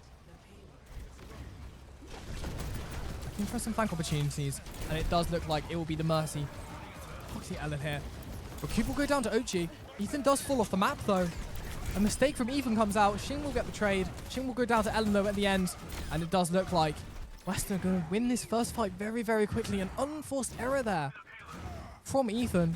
Something that he'll definitely be regretting. And we see Weston pushing far into the spawn, trying to further showcase their advantage in this game here. And with plenty of time to get to the first checkpoint. If you're a Western fan, you have to be confident here. Looking at the ult economy here, Weston the closest. Genji already built up 33% of his blade within the first 30 seconds of gameplay. Genji as well, getting his pocket. Drops down low though, does need to get healed up by his Mercy, which he will. Shing goes down from the deflection, giving Weston a 5v4. Ethan will get the trade onto Coop though. Oshi will kill. Ethan will get another onto Person, but Oshi will go down to Roller. Roller though, under half HP. Ellen dropping down low as well. Weston needs to be careful here. Artemis will take down Ellen. And Roller drops down to 50 HP. Needs to try and regroup with the team. Shing and Ethan come in with the kills. And that will force Person and Coop to regroup and wait for their team to respawn. I think that's a lot stronger from SGS. That's really what to see after that unforced error at the start of the game. Ethan built up 75% of charge, but it's Roller who's closest here. 86% on that Bastion ult. Reinhardt charge coming in here. Ethan taking control of this high ground, forcing these support players backwards. Person drops down low, has to deploy his immortality field. Cooptown drops down to 1 HP. Will go down here from Ethan. Ethan with the shatter in, has the Margot ult if he chooses to use it. Will pop it here, no immortality field available. 1v1 versus the Baptiste and will win it out. And with only the Reinhardt left alive here. Ult available, but shatter won't be used. Need to try and get out here, gets stuck on the pillar in the middle. And it's a 5v2 here. 3, 2, 1, will drop. Ellen Joe with the blade available, won't use it here in this situation. Managed to get healed up though, and we'll be able to hold on to this high ground. Keeping space on the Western College Waveriders, which is what they need here, with only 1 minute and 30 seconds left on the clock. They need to hold as much space up the field as they can. Ethan getting healed up.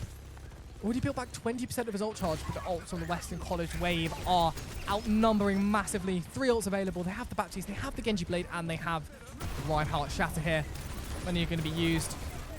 Blade comes in from Ellen, taking out his counterpart. Ethan goes down to Roller. Shing will get the trade back onto Ellen, but I don't think it's going to be enough. Only with 3 players live from SGS. And unless Ethan can get back to the point quickly, or Touch can come in, it does look like Weston will be able to solidify this, especially with that ult advantage. Shing though, waiting for the Touch. Has this blade available if he chooses to use it here? 50 seconds left. 5 meters to go now for Weston. The contest comes in. Is the blade going to be popped? Blade is going to be popped here. Touch comes in. Inventory have popped. So many ults going on. It's absolute pandemonium. Ochi will go down to Ellen, but will kill Roller before he dies. Blade finishes. 1 HP for Shing. Can't take this fight. Needs to be careful. Will go down here to his counterpart. But with the Genji dropping low and Ethan here, Genji can take some high ground and will manage to escape this. But with only 30 seconds left for the Western College wave, they need to be very, very careful about how they play this. Still 2 ults available. They have that Baptiste and they have the window. Artemis, though, with the window. Ochi with the ult. And Hiriko with the Kitsune rush here. This is looking like a very, very winnable round for our SGS first shot. Baptiste ult is going to come out. Window rolls in response. Looks like Baptiste ult is just going to be on point here. Ethan's going to get the pick. Oh my god, and the triple kill from Ellen. Shing's going to get a pick onto Person. Still contested on the point here. With Shing dropping down low. The last player of SGS alive, and Weston are going to get there in the end. Well, they left it late, but they did manage to get it, and that's the first checkpoint done. And Weston will be thanking their lucky stars here. With 2 minutes to get to the next point. But I don't like their chances heading to the next point, especially with this big building in the middle. We talk about the high ground advantage and how the Reinhardt isn't really suited to this kind of fight. And with the high ground here being very much available for SGS to take for the free, it's looking like a very, very difficult situation here. What comes in though? Ochi's just going to get the 2k. Ethan's going to come in and Shing's going to get a kill. And with Cube last left alive, it's almost a team wipe.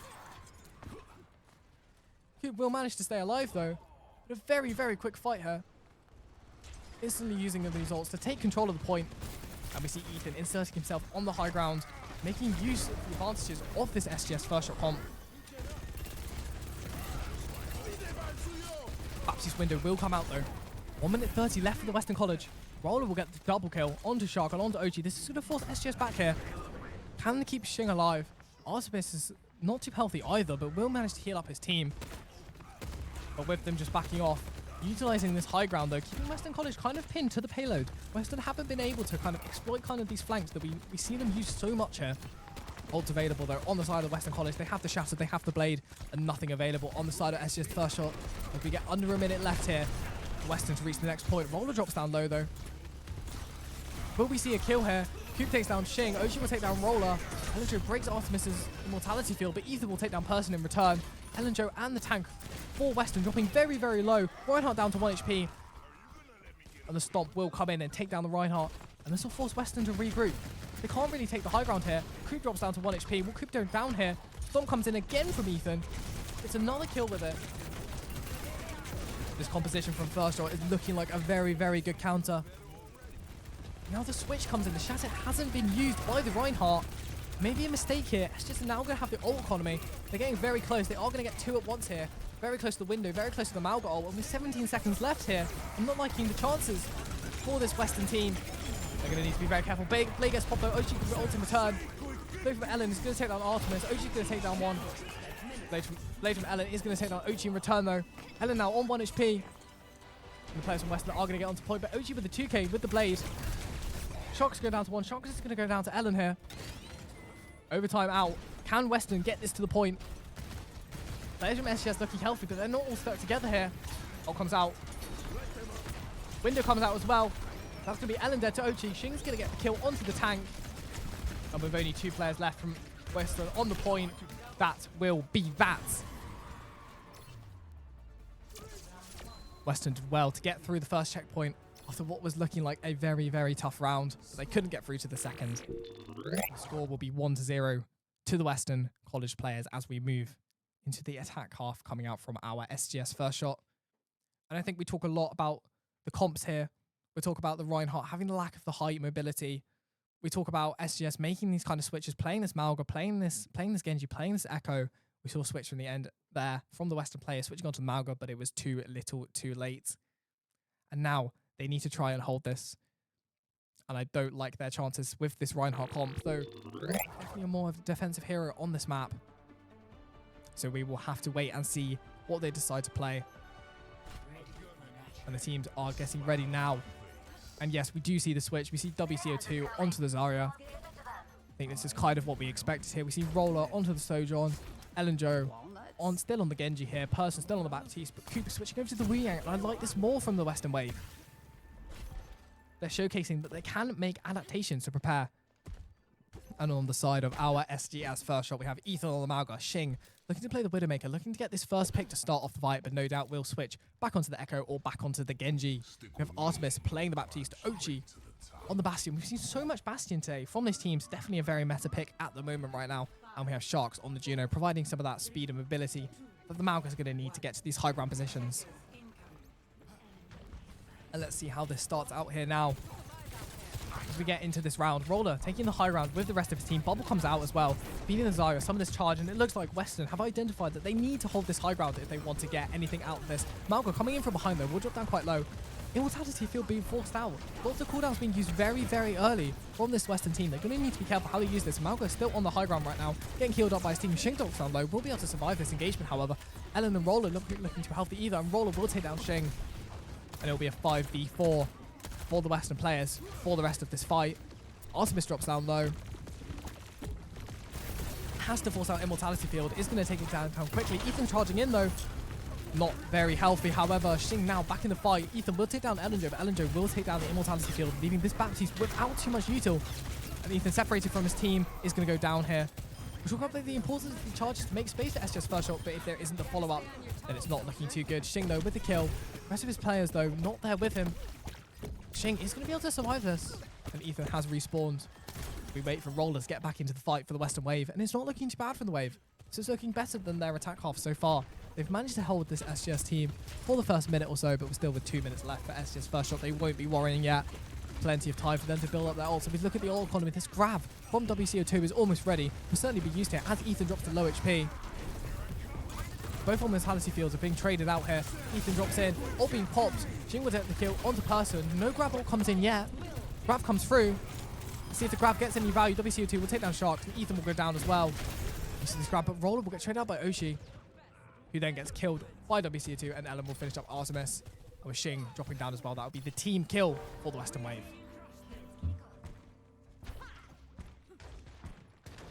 But it's not down for our SGS first shot yet, though. Ults on the side of Shing and Artemis here. Two big ults. Roller will get his, and Ellen will get his. But I don't think it's going to be enough. And we see the switch from Ethan into the Zarya, pushing the Zarya mirror match. Clearly thinks he can outplay his counterpart here in WCO2. Window available for Artemis, who he chooses to use it. Overclock available for both teams. Overclock from Shing comes out. Will the picks come through? And no, instantly shut down by Ellen. Great play on the high ground here, meaning that Overclock gets no value, but the blade gets popped and it doesn't get any value. Ethan taking down Ellen instantly. The trade's coming through here. Still the Overclock on the side of Roller. No one's available for this SGS first shot team. She gets popped instantly. The Overclock and the window coming through. And it's a great pick onto Ethan and onto Sharks. And Weston are holding this very, very well. Still with a minute, though, for this SGS team. And we see the switch. Shing switching onto the Tracer, looking to get into the back line. We see him here, identifying that these players are on. But Ellen spots him out and forces him even further back. And maybe isolated from his team here. How useful is he going to be in keeping this SGS team in the fight here? Providing some sustained pressure. Artemis on the high ground here is going to get jumped on by the Genji. Is able to get out. Still has the Immortality field available if he chooses to use it. 40 seconds left now for SGS first shot. They need to get something moving now. It's now or never. Oshi here dashes in. Is going to be able to stay alive. Can't get healed up though. Needs to get back into the Immortality field. Will bet so. Ethan gets the pick. Shing gets his pick. Roller drops down low in the air now. Pop will get the king onto Shik though. Shing does go down to Coop. Roller dropping low. Grab comes in again. Another grab comes out. Oshi will get the pick onto Roller. Return grab fire from Ethan. The bubble will manage to keep the players from Weston alive. 20 seconds left now. It's now or never. SGS need to get some sustained offense going. And they're forcing this Dario player back. And WCO2 will go down. The Immortality field can't save him. If Ethan can stay alive here, 100 HP. This could be huge. Ethan goes down though, so it's going to be a no-tank final brawl here. Players from SGS need to get on the point though. And it's just Shing in the 1v3. Being supported by Artemis. Artemis needs to get some point here. Isn't going to be able to. And that is going to be it. And your winners in the best of 3 are the Western College Wave. Let's have a look at our play of the game here. And it will go to Ochi. Another play of the game from him, showcasing how strong this Bastion is in the current meta, and it's going to be another ult play. Excellent. Combining the Malga and the Bastion ults again for the 3k, and yet another team wipe here. And well, that will be it for our Overwatch for now. We see a commanding victory in the end there from Weston. It looked a bit shaky from their attack half, but no, their defense was absolutely spectacular and able to take home the win. 2-1 in the best of 3. I think some star performances there coming out for the Western College tank, being able to adapt from the Reinhardt to the Zarya to counter Ethan and get his team the win. And that was an excellent series there. I hope you all enjoyed. Do we have an interview coming up, production? There is going to be an interview with one of the SGS players to give their thoughts about the game. Alfie is going to be on the interview, our Artemis. So we will be able to bring that with you shortly. And I think we have Artemis almost ready here.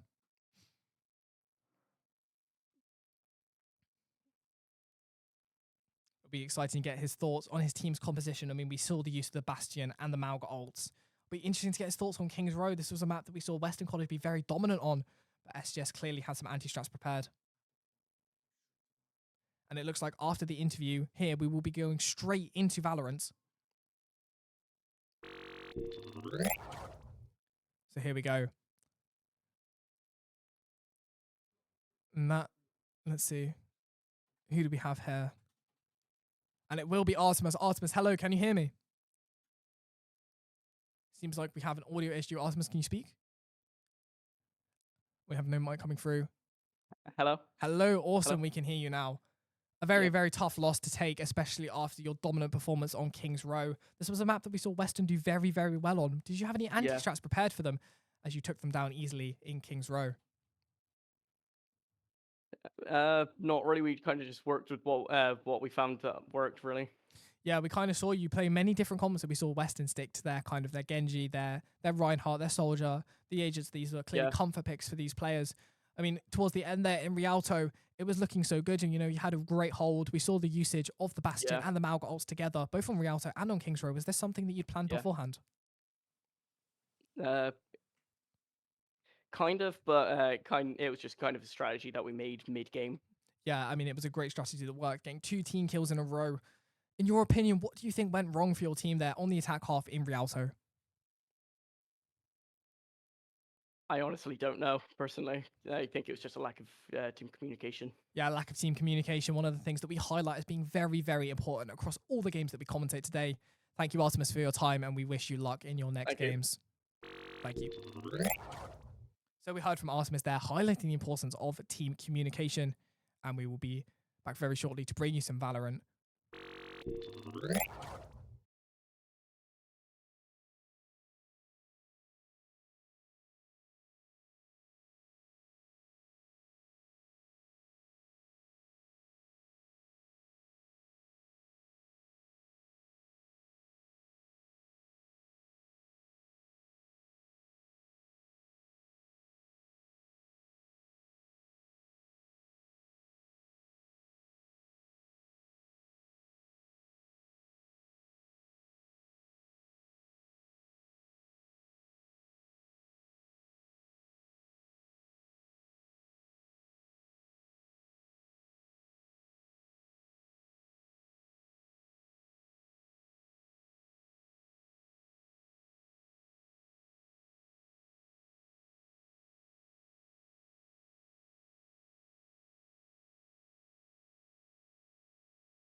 And hello back to the Take Your Shot stream. Next up, we have, I believe, SGS Firstshot versus Weston, if I'm not mistaken. If not, it'll be Swindon.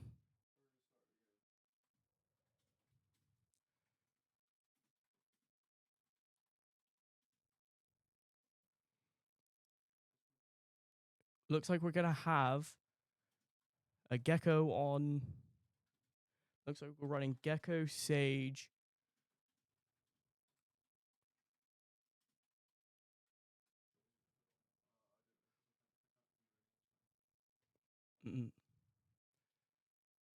Yeah, we're just missing my post symmetry.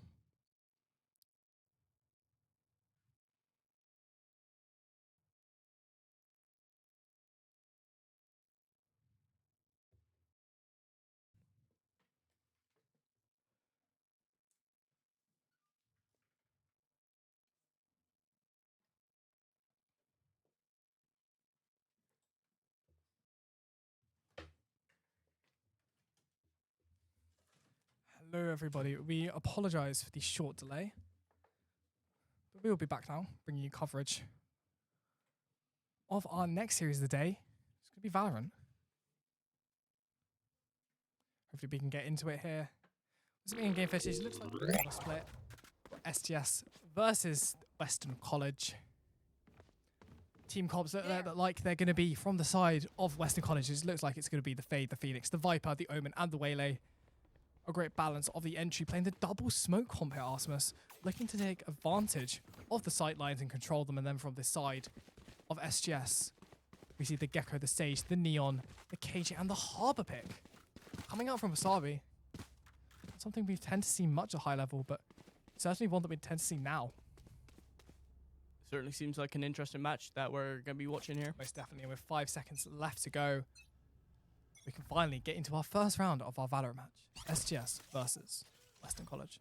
See the alarm bot being placed at the back here from SGS. Looking to try and control the space, ensuring that they can't get flanked. Noise being made. Jump peeks coming out from Weston, trying to get that information. Without a sentinel, this might be a difficult round for them. J-Lol here. Jump peeking for info. Still has that flash available if he chooses to use it. Seeing nothing yet. It's just taking the time, playing patient, waiting for these rotates to come across. We see only one player from Weston holding down the A side, 2 sticking in mid.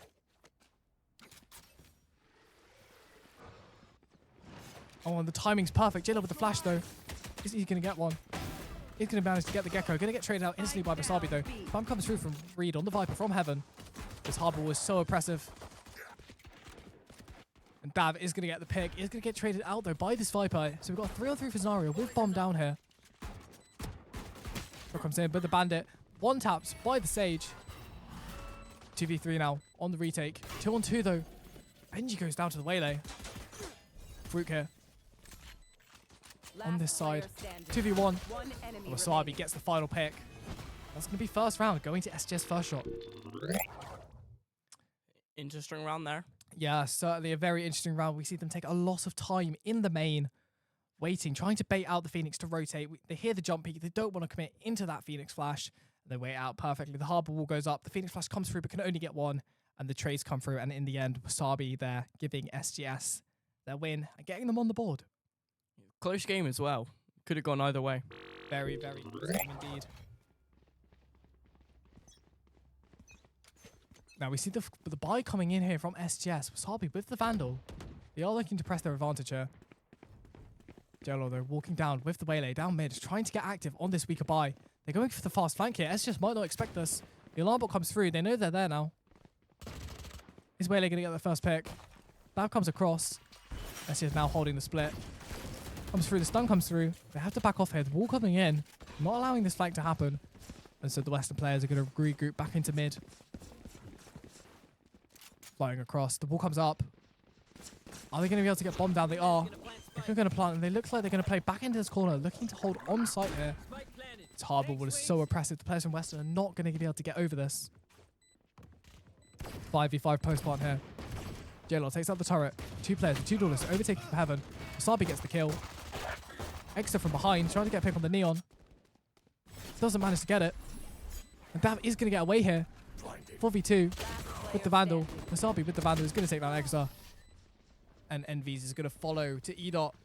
The SGS, their second win on the match. Kind of expected with their stronger buy here. But this is the all-important round. Will Western College decide to buy their Vandals? And if they lose that, how are they going to recover with no money in the bank? This is everything Artemis this round. Yeah, it'll set the stage to see who will come out on top for sure. It most definitely will. Ecos from both teams being on the line here. It's just look like they're going to settle into their B default again. They're sending Dav on the lurk through A. They've identified that these Western College players are rotating very, very quickly. They're likely to stack sites, stack in the heavens, stack down the mid. Dav is holding the space for his team, ensuring that 1, they don't get flanked, and 2, that he can take it. But it looks like SGS are going to go for a B hit here. They're regrouping over towards this side of the map. Next, they're holding the heaven here. The jump peeks come through from Reed. Understands that the player is there. Maybe go for a peek here. This is risky. Manages to get one. The spray comes through the smoke onto Wasabi. And taking very minimal damage in return means that SGS now need to regroup and think about how they want to play this. And it looks like it's going to be an A rotate from these players. But with this Viper wall up on A, can they really push through this Artemis? We know how this decays your health, taking it down by like 50% almost in some cases. Can these SGS players really afford to take this damage and push through this wall? Well, we'll have to find out, won't we, Symmetry? They're coming through now. Wall off on heaven. Without their smoker, this is the best they could do. But Fruit with the 2k. Bomb down on the A site. Back for the smoke is going to get the 3rd. Will Fruit get the 4th. Shorty in hand. Double dash comes through. Dav gets picked on the Extra, but Fruit comes in from behind and secures their first round for the Western College Wave. And I think that's exactly what Western needed. You know, we see them buy up. We see them buy these Vandals with the low eco. For sure. Exactly what they needed. With the Waylay ult on the board now, this could be quite huge for Western. Obviously, the Waylay ult slowing all the players that are in it, giving Waylay a boost of speed, increasing her attack speed. It'll be massive. It's going to be a massive ult indeed. Yeah, we saw in the second round where the Gecko used his little lizard guy to plant the Spire. Yeah, we're seeing the utility coming out from both teams. The wingman there from the Gecko, highlighting more and more the importance of the teams. Waylay ult comes in like predicted. All players are caught. Waylay with the double dash up. All comes through though. Is the wall going to be broken? Fruit getting far too greedy here. Sabi getting the 2k. 4v3 now. For first shot. They can take their time here. They don't need to execute. B-side's being left fairly open here. And the Viper in perhaps a rather questionable position. Tries to walk through the smoke. Wasabi punishes instantly. 4v2 now. They've identified that no players are there. Utilizing the alarm bot. Flash comes through. Do they know about the one heaven though? The Western players are set up to hold for this heaven push, this ramps push. And it looks like Extra's going to hold for the rotate through mid. Is the spam going to come through? It's not. The smoke comes through. Flash is going to come through out with it. Edot up top. Yellow knows what Edot is. Takes them out. Flash comes through. Little jump peek. But these players are stuck behind the smoke in heaven. The 3k from J-Lo. 1v2 here for Wasabi. Ult comes through. Gets the 1. Gets the 2k. And that will be... Is that the ace from Wasabi? I think it is. And it is. Ace from Wasabi. Now, that was a very good play from Wasabi there. That was absolutely incredible. We see J-Lo getting the 3 kills back to back to back. But with the ult, Wasabi with the instant flake onto J-Lo, who didn't even get ulted, by the way. He had full vision and then manages to kill the Omen in the end, giving SGS their 3rd round of the game. What a play from Wasabi. He's on fire right now. 1v2 clutch. Let's see if he can do it again. We love to see it.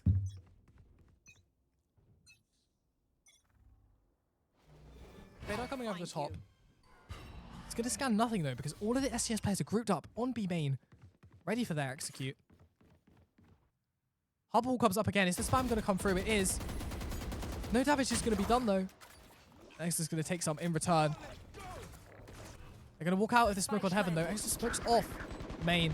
Envy so only with the classic. J-Lo gets the pick onto Dav. Bot is broken here. 2 players are back. Wasabi gets the 2k. 3K, Benji gets one. J-Lo returns, gets the 2K. 2v2 here. Enemy remaining. Wasabi, last player standing. They know where he is. And the spam comes through for the box. J-Lo, what a play. What a player. And that's unlucky. 2 rounds on the board for Weston. That's certainly 2-3 unlucky on the for score. Wasabi. Yeah, no one wants to be spammed through the box. But we see the Phoenix play, isolating these fights, taking these 1v1s, hitting his headshots. Exactly what you want from your player. If you're a Weston College fan. Into the buy phase now of the next round. And we see that the Sage has the ult available. Artemis, this revive ability could be absolutely needed here. Especially with Weston being very consistent about getting 1 or 2 on these executes. For Phoenix, though, 2 away from the ult as well. Looking to play very aggro here. We might see a double flash play, especially as SGS have grouped up outside the entrance to A main. And the barriers are about to drop. 3, 2, 1, and away we go. Round 6. Paranoia play incoming. Paranoia's down long. In the corner. J-Lo spots out the Gecko. Taken down. SGS understanding this fast push. Immediately make a rotate. Through into the mid. Ghost in the hands of E-Dot. Taking the 1v1 with the Viper. Doesn't want to commit to it. Simply holding the space for the team. Molly comes through. It's popped. Some damage is done to the Viper. But Phoenix with that ult now has that ult on site. Dav walking up here. Understands they have a timing here. On the players of Weston, they might have been expecting this. The dash comes through, baiting for the Thieves. And Wasabi can't hit the shots. Spike down. Now it's a 5v2 here. Dav gets one back on the Omen. Now has the Bucky Player standing. in the hands of the Neon. This is a deadly weapon. As Eagle takes taken down, it's a 4v1 here. They understand the positioning. Will Dav know about J-Lo holding? It's going to clear it. Will we see the jump peak? We will. For 3 players to fight against, there's not much Dav can do. And we are all square on split between SGS Firstshot and the Western College Wave. Yeah, that was very unfortunate position from Dav there. Yeah, being held by 3 different angles. Not much he could do with only the Bucky. But after that save, SGS can now buy here. And with 4 ults on the board, you have to think that they're going to be able to utilize some of these to get into sight and maybe get themselves back on winning tracks. The setup from Western College looks fairly similar. Looks like they'll be playing a 3-1-1, stacking towards the A site and leaving the B site fairly open here. It's not exactly what we expected to see. We know how much SGS like to hit B from their previous rounds, and having no players on the B site is definitely a gamble stack, to say the least. Orb's going to come out, though, but it's slightly delayed. SGS are going to see this being placed down. They're going to know that the Viper is here. This presence is being showed to them. What are they going to do with this information, however? It looks like they're going to wait. Harbor was preparing. Will the Harbor wall go up? Will SGS take a pot at this through the Viper smoke? Viper, one of those controllers that we talk a lot about on this map, with the ability to have the wall and the orb, to hold both sides of the map simultaneously. Makes her a great pick on this map. Still with the 4 ults, though. Still with the lockdown available. The Thrash, the Res, and the Neon ult. Bubbles is going to come in. Snakebite's going to slow them down, though. So they're going to run through it. Is Bomb going to go down? Ball's going to get one for the smoke. Dav pops the ult through. But they understand it. Here, they don't. Whaley pops the shotgun. Is going to get the pick, but takes a lot of damage in the meantime. Harvey here is going to get stunned. Head of Wasabi could be seen by the Viper there. Don't understand where they are. Can't get the pick. And it's going to be a flawless round from Weston. Very dominant. And they did have to expend that Neon ult SGS. And it didn't get them any value. We see Dav trying to take the flank position, going up through the mid. But the way they, with the double shotgun, just shoots him down. And I think that's kind of the story for the last 3 rounds for SGS. They're just getting outgunned here. They may have lost the Neon ult, but now they've got the Harbor ult. Most definitely. They've traded 1 for 1 here. Harbor ult obtained. And especially after this rework, this Harbor ult has become even more deadly. We saw Wasabi use it on the A side last time. And it does look like it's going to be an A hit again from SGS. But especially with how defensive oriented this comp is from SGS, playing this double sentinel. Any rounds they can get on attack are big ones. They also do have the advantage against them, considering it's 1 ult versus 4. Exactly, they are definitely winning in the ult economy. And if we look at the composition from the side of the Western Wave, no sentinel, double smokes. This is definitely a very, very attacking comp. looking to constrict what kind of space SGS will be able to have on the defense. They're getting the ult orb. Is the spam going to come through? It is. Everyone's going to escape, though. No picks are going to be taken. Nav sees a player in the corner. Is he going to be able to take the fight, though? Will the peaks come through? Sabi, only with the ghost, though. Ults are on the side of SGS, but they don't have the guns. Simply taking pot shots now. Gets marked. And the re-smoke comes in from the Omen. Weston playing very, very disciplined here. We see the one player holding down B main, one jump spotting mid, and 3 on the A site. This is exactly how you want to play it. And through the smoke, J-Lo is going to get Dav. Bringing this into a 5v4. And we see the rotate coming out from these SGS players. 4 ults available, but like we mentioned, Artemis, no guns. They've got the weaker weaponry. There's not a rifle between them. We just got to hope that they can get a pick and then... Definitely playing together as a team is going to be essential here.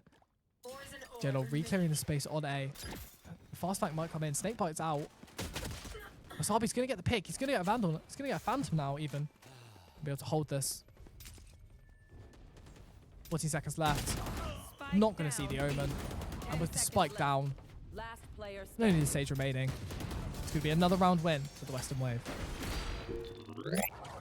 That was another unfortunate round from Firstshot.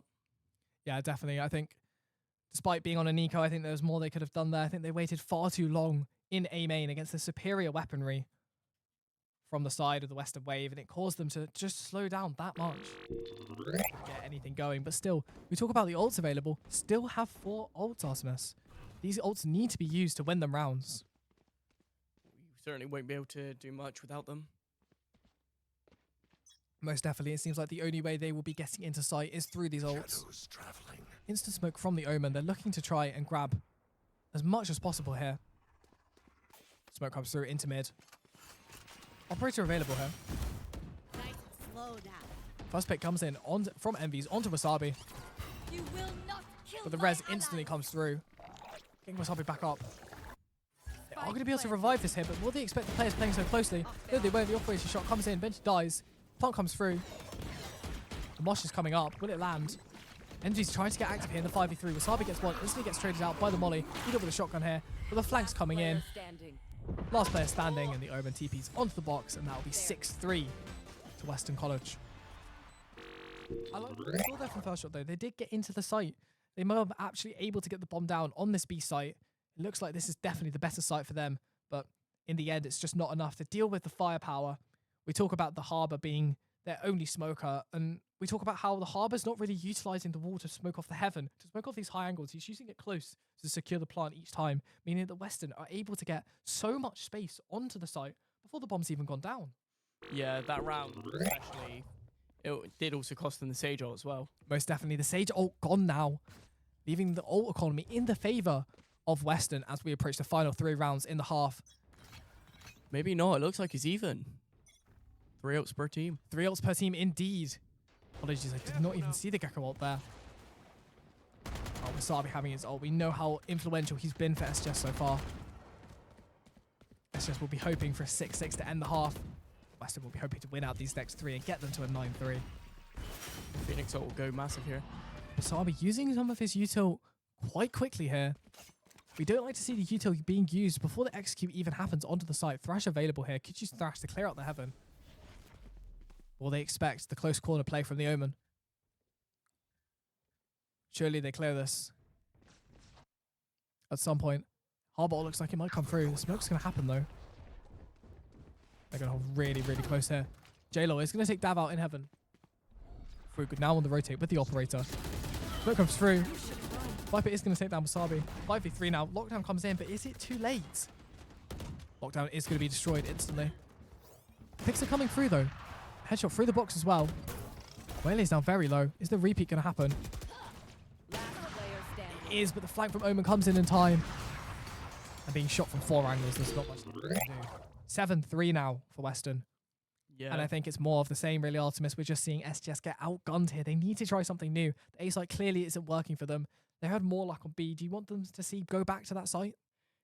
Well, if they want to win, certainly they're going to need more points on B. As you say it, yeah, if they want to win, they need to change up their strategy. Especially now they're currently lying with Weston 4-2 ults.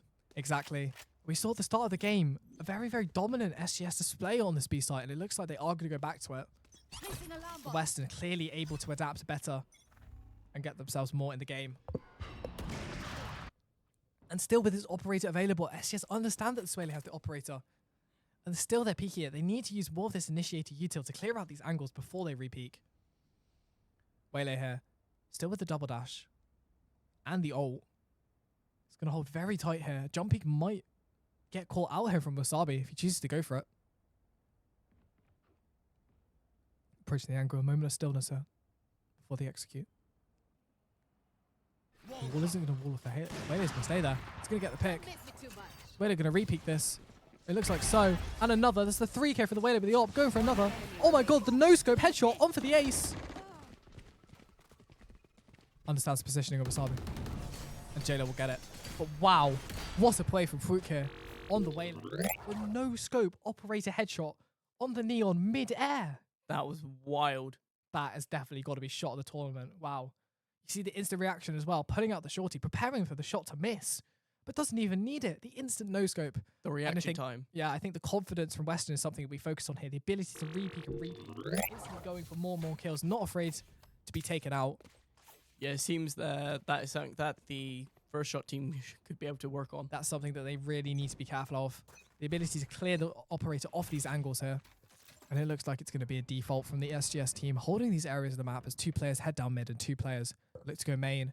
But after some noises being made, it looks like they're going to go back through sewers. They understand that this operator is holding the sites and not holding through mid. And they're making an adaptation to that. Because they don't want to push into it. Fade and Viper. Weston is showcasing a lot of util here at the top. Gecko ult goes out. It goes off. Ult's being pushed back though. Wasabi can't find the pick.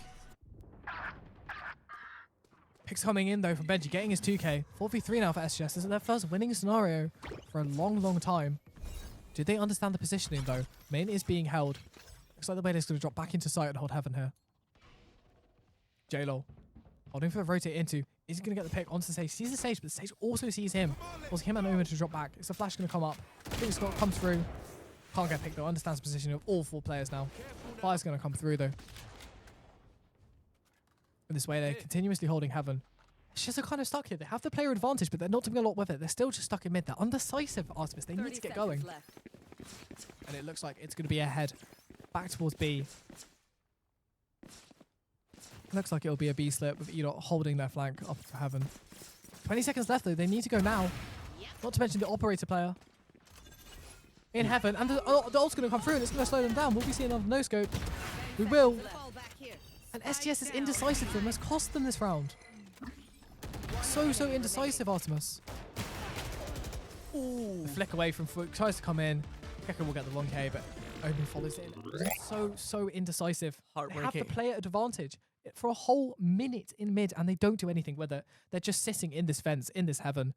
And by the time they decide to do a B split, it's too late. They give the Waylay too much information. And Fook is able to get the 3k there. Yeah, heartbreaking miss from Fook there though. Missing that flick. The flick would have been TikTok worthy to say the least. Absolutely. Now, switch here. We now have J-Lo and the rest of Western Wave on the attack with SGS on the defense. It's a very attack-heavy comp against a very defense-heavy comp here.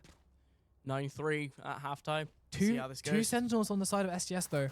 I'm feeling fairly confident for this defense half. I think they can bring this back, Artemis. So do I. I believe they can do it.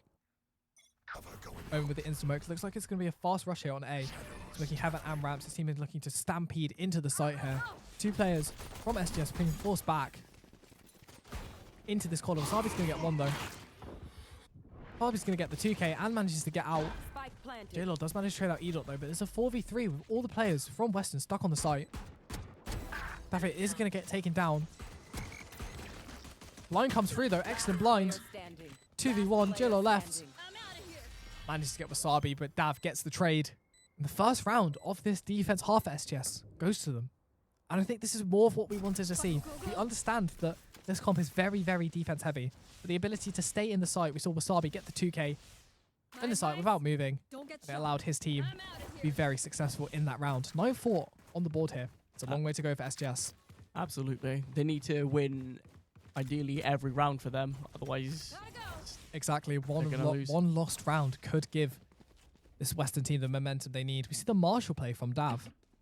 this could be big. Interesting choice. They're holding a sniper. He's going to get on the angle and hold Could it. be worse. Could be And it better. looks like Weston are going to go for another A execute. They understand that this is how they're going to win. We have the Viper all up into heaven. Alarm bot comes out instantly. Shotgun being played in the corner here. Wasabi swings. Manages to get the first pick. Do they understand the positioning of Edor here? I think they do. Shotgun comes through, but Exit gets the first one. Drops down to 74 HP though. 4v4 now. Weston are going to take their time here. They've all grouped up in ramps. Wasabi on site. 2 players in heaven. Freak's going to get the pick onto Benji. They understand one's on the flank though. The paranoia's going to come through. Dav gets one. Spike Can't get down another. A. Weston with a player advantage in 3v2. But is Envy's expecting the Gecko here? One enemy remaining. Is 3v1 here. Wasabi with the Vandal. The rotate is almost imminent. And yes, it will come through and they will go plant on the free B site. If you were Wasabi in this situation, Artemis, do you save the Vandal in a 3v1? I honestly do not know.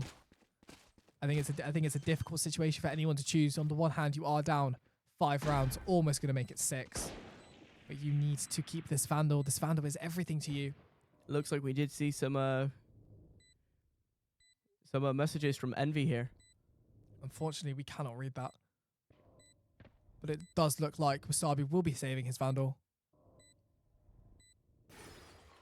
Yeah. We see the smoke coming out, securing his position. He's wary of the Western players. They understand that he has the Vandal and they're going to want to push him and take him off him. But it also looks like they're not going to have as much fun. Envy's might be going for it though. Into spawn now. And it does look like they're going to push for it and try and get it off him. As the bomb goes down. Wasabi will hear the footsteps though. Are they going to push into the site? They know he's back here. And it doesn't look like Wasabi will manage to keep his Vandal. But at the extent of another lost round. That could cost them big time. Already 3 away now.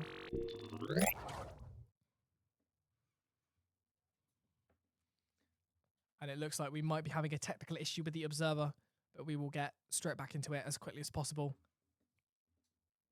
And in the meantime, what are your thoughts on the game so far? I mean, we saw a great SGS start, taking those first 3 rounds very quickly and holding the lead. But then as we switch into it, we see less and less from them. Less bile.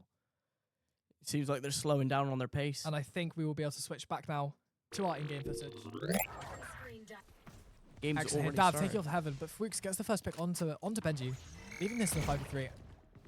Exit gets blinded though. Manages to get the kill. And will be able to plant the spike. Players now from SGS rushing into heaven, but do they see the flank through mid? Planted. This could be huge for them. J-Lo getting the 2-piece. Edot in the 1v5. Slow comes in. And Fuchs will get the pick. 11-4, Weston. A very, very quick round there. Western showcasing their ability to split the map well. They make pressure across all areas. Absolutely. And they end up in the split onto B, getting the bomb down and winning their ones to take the win overall. They dominated that round. Yeah, completely and utterly dominated. And then I think it's going to be something that we continue to see through the rest. They need 2 rounds to win this, only 2. And with the way it's looking, I don't see much hope for an SGS comeback. Of course, it was not much of a surprise considering they won over Overwatch this morning as well. Yeah, these Western College players clearly very, very talented here. Very in their talented. shooter games. We see the Phoenix ult pops in as the players rapidly try to rotate. Rook gets one onto site. This now clears the site out for this Western, and they are going to get the bomb down again. Molly comes in from Edot, trying to deny the plant. Won't be successful. Wasabi here in heaven. Spam comes through. Understands the possibility that one might be in ramps. We'll smoke it off to give his team space. Push might come through though. Alarm bot detected. 2 players now from SGS trying to push back through screens to take into the site, leaving Wasabi in heaven. Last player standing. But the 2K comes in from Fwook. Great crosshair placement. And as these players push Wasabi down, he is forced to once again save. And all the players are hunting him down. I apologize, not Wasabi, Benji. Benji, the final player standing. He's being hunted by a pack of 5. He needs to run her. Looks like he might be able to. We will see the wall comes through. Another dominated and round he there. will be able to live. Match point now for these Western players. You have to think they'll be feeling confident. Ults on the board for them as well. They have important ones that they can use to get into the site, especially this Omen ult, ulting into backside, cancelling it, getting out, gaining the info for your team. It's almost like you have a double initiator comp, really. Yeah. No, we can head back into our match. Weston certainly have the advantage here. Better Actually, weaponry. 2 ults to 1, better weaponry. And the confidence of match point. Indeed. 12-4, 8 match points now. Though this could, this confidence could cost them the game. This could be it, however. We see the Omen ult, like predicted. Where's it going to be? It is going to be into backside. Not going to be cancelled either. Omen is going to stick the ult, gaining the position advantage, and the Western players are going to flood into the site, and they're going to get bombed down again. Spike planted. 5v3 now for these Western players. SGS are going to need to do something major if they want to get back into this. And it looks like they're going to try and retake from main. Edot though, shot at the back by the Waylay. 5v2 here. Paranoia comes through. The Prowler will see the other player as well. They understand the positioning now. No one having the Dav trying to run in. We'll get one traded out. Wasabi goes down to Viper, and that will be it. 13-4, Western College. That was certainly unfortunate for Firstshot. Yeah, being the home team. Especially after how quickly they started. We really were hoping for a lot more from this Firstshot team. But in the end, Western, they showed their adaptability well there, and in the end, they got the win. Yeah. They started off very strong, but started slowing down. And it looks like we've got a interview with Wasabi. Does look like we'll have an interview with Wasabi. We can ask him some questions about that game, try and figure out what went wrong there and his plans for his future matches.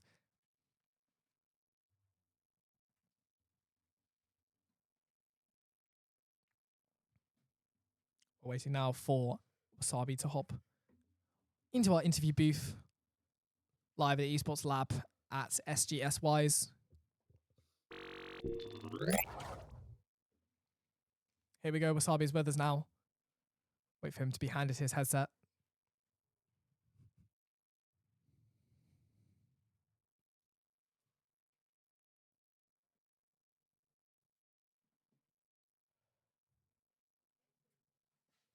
Which hopefully shouldn't be too long now.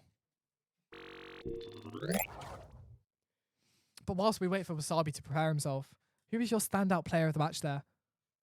It's got to be Fwook. Fwook, most definitely, yeah.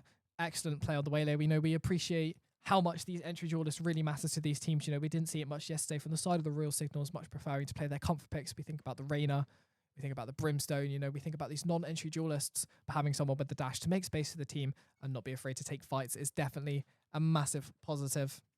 Yeah, 100%. Shortly should be able to hear from Wasabi some of his thoughts about the game. Can we get a confirmation production? Just waiting for the headsets to be provided for him now. There's also it's also a shame that there's no play of the game when it comes to Valorant, because we would have seen that Fwook. Operator no scope. But now we're here with Wasabi. Wasabi, can you hear us? Yes, I can hear you. Excellent, excellent. Some questions now for you about kind of your performance in the game. The SGS team started off well. You got your 3 rounds very, very quickly. But after that, it kind of seemed to fall apart. What do you think went wrong? I feel like as the IGL, I was struggling with some of the game plans, trying to counter the tactics from the enemy team of Weston.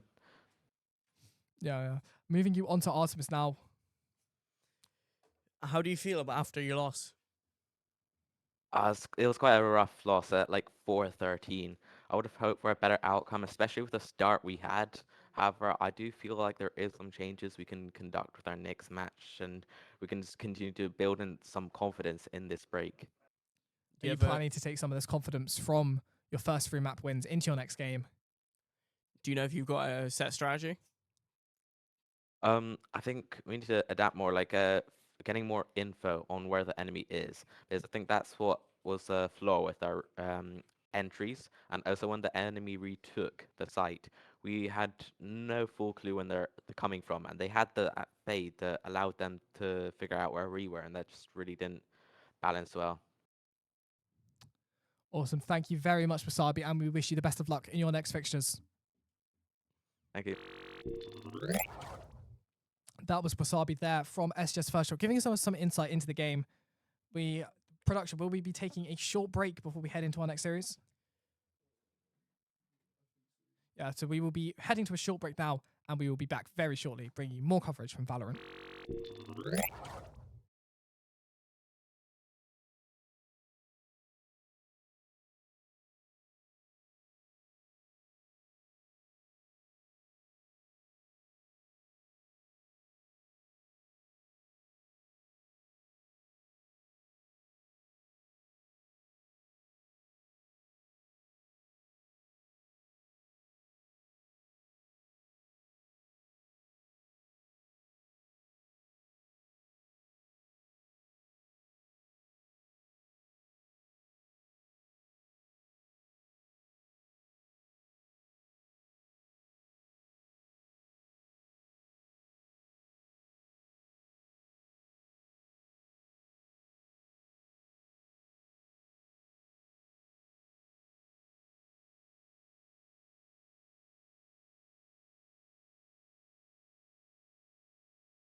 Hello and welcome back, SDS fam. We are back here today with our second Valorant match of the event, which is going to be the Royal Signals in action against Weston College. I'm here with my co-host Artemis, and Artemis, we saw the Royal Signals have a tough loss to Firstshot, who then proceeded themselves to lose to Weston College. Do you think Weston will feel confident coming into this game today? Symmetry, I sure think they will. If I was Weston, I certainly would. The Signals are going to need to pull off a masterclass to beat them out today. We're going through the ban process right now, so shortly we will be able to bring you what map is going to happen. We've had bans of Abyss, Split, and Pearl. What map would you like to see the most here? I think I'd like to see a Corrode, this newest map in the game, but I think it got banned. So unfortunately, it might not be that one, but soon we'll be able to bring you some confirmation of the starting lineup. Are you excited to see Frooks in action again? We mentioned him at the beginning. Yeah. At the end of the last game with his Operator 4K, featuring the no-scope onto the mid-air, jumping Neon. Excellent shot from him in that case. And we saw the Signals last in action on Bind, I believe it was, against this SGS IT team, where they made use of these flank plays to gain a lot of map control very early on and give them a very easy win. And it looks like we might be having Bind again. If I'm not mistaken. I believe that's the map that has been selected on the screen. It is indeed. If we can get a confirmation from production. I believe so. Personally, I was hoping for Haven. And it will be a Bind. Bind. One of these maps with no mid. Simply using the teleporters to get over to each side of the map. So I think it's almost time for us to switch over to our in-game footage. But for now, let's go through the team comps for both teams. So on the side of the Royal Signals, it looks like we are going to have a Fade playing from Rush. He's playing with Initiator this time. We're going to have Holographic on the Reyna. We see how this Signals team don't like to play these entry duelists. They like to play a lot more for these fights. So Reyna with the blind, obviously with the dismiss, with the heal, a very self-sufficient agent, backed up by the Sage. The Neon pick coming out from Ethan, not something we've seen before. Perhaps playing more of an entry style, learning from their past mistakes.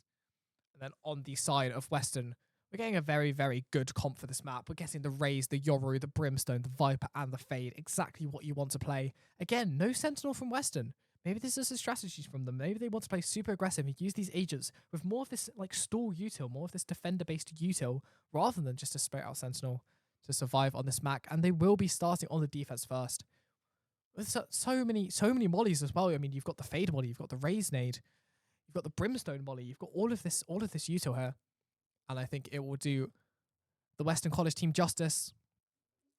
And as we load into the game, we can switch over to our cam and bring you some live footage with the Royal Signals starting out on the attack and the Weston College Wave starting out on defense. Your predictions, Osmond? I reckon final score, personally, I think it's going to be 13-5 to Weston. 13-5 to Weston, a strong scoreline. I'm going to be even braver. I'm going to say it's going to be a 13-3. I think Weston looks really, really promising on that game against our SGS Firstshot, and I think they're going to continue that momentum into the next game. Personally, I'm very much hoping for an overtime to where it goes to 13-12, and then they just keep going and going. Exactly, indeed. So starting out here on the attack, it looks like it's going to be an A split from the Royal Signals. It looks like a plays can coming. Jailer with a flash prepared, Brimstone with a smoke ready, and Raze with the nade prepped. It's going to be a bloodbath down A short. Round starts, flash comes down. All players from walkout, gets the 2K. Jailer instantly traded out though. Trades all over the board, and in the end, we've got 3v2, but the Raze goes down low.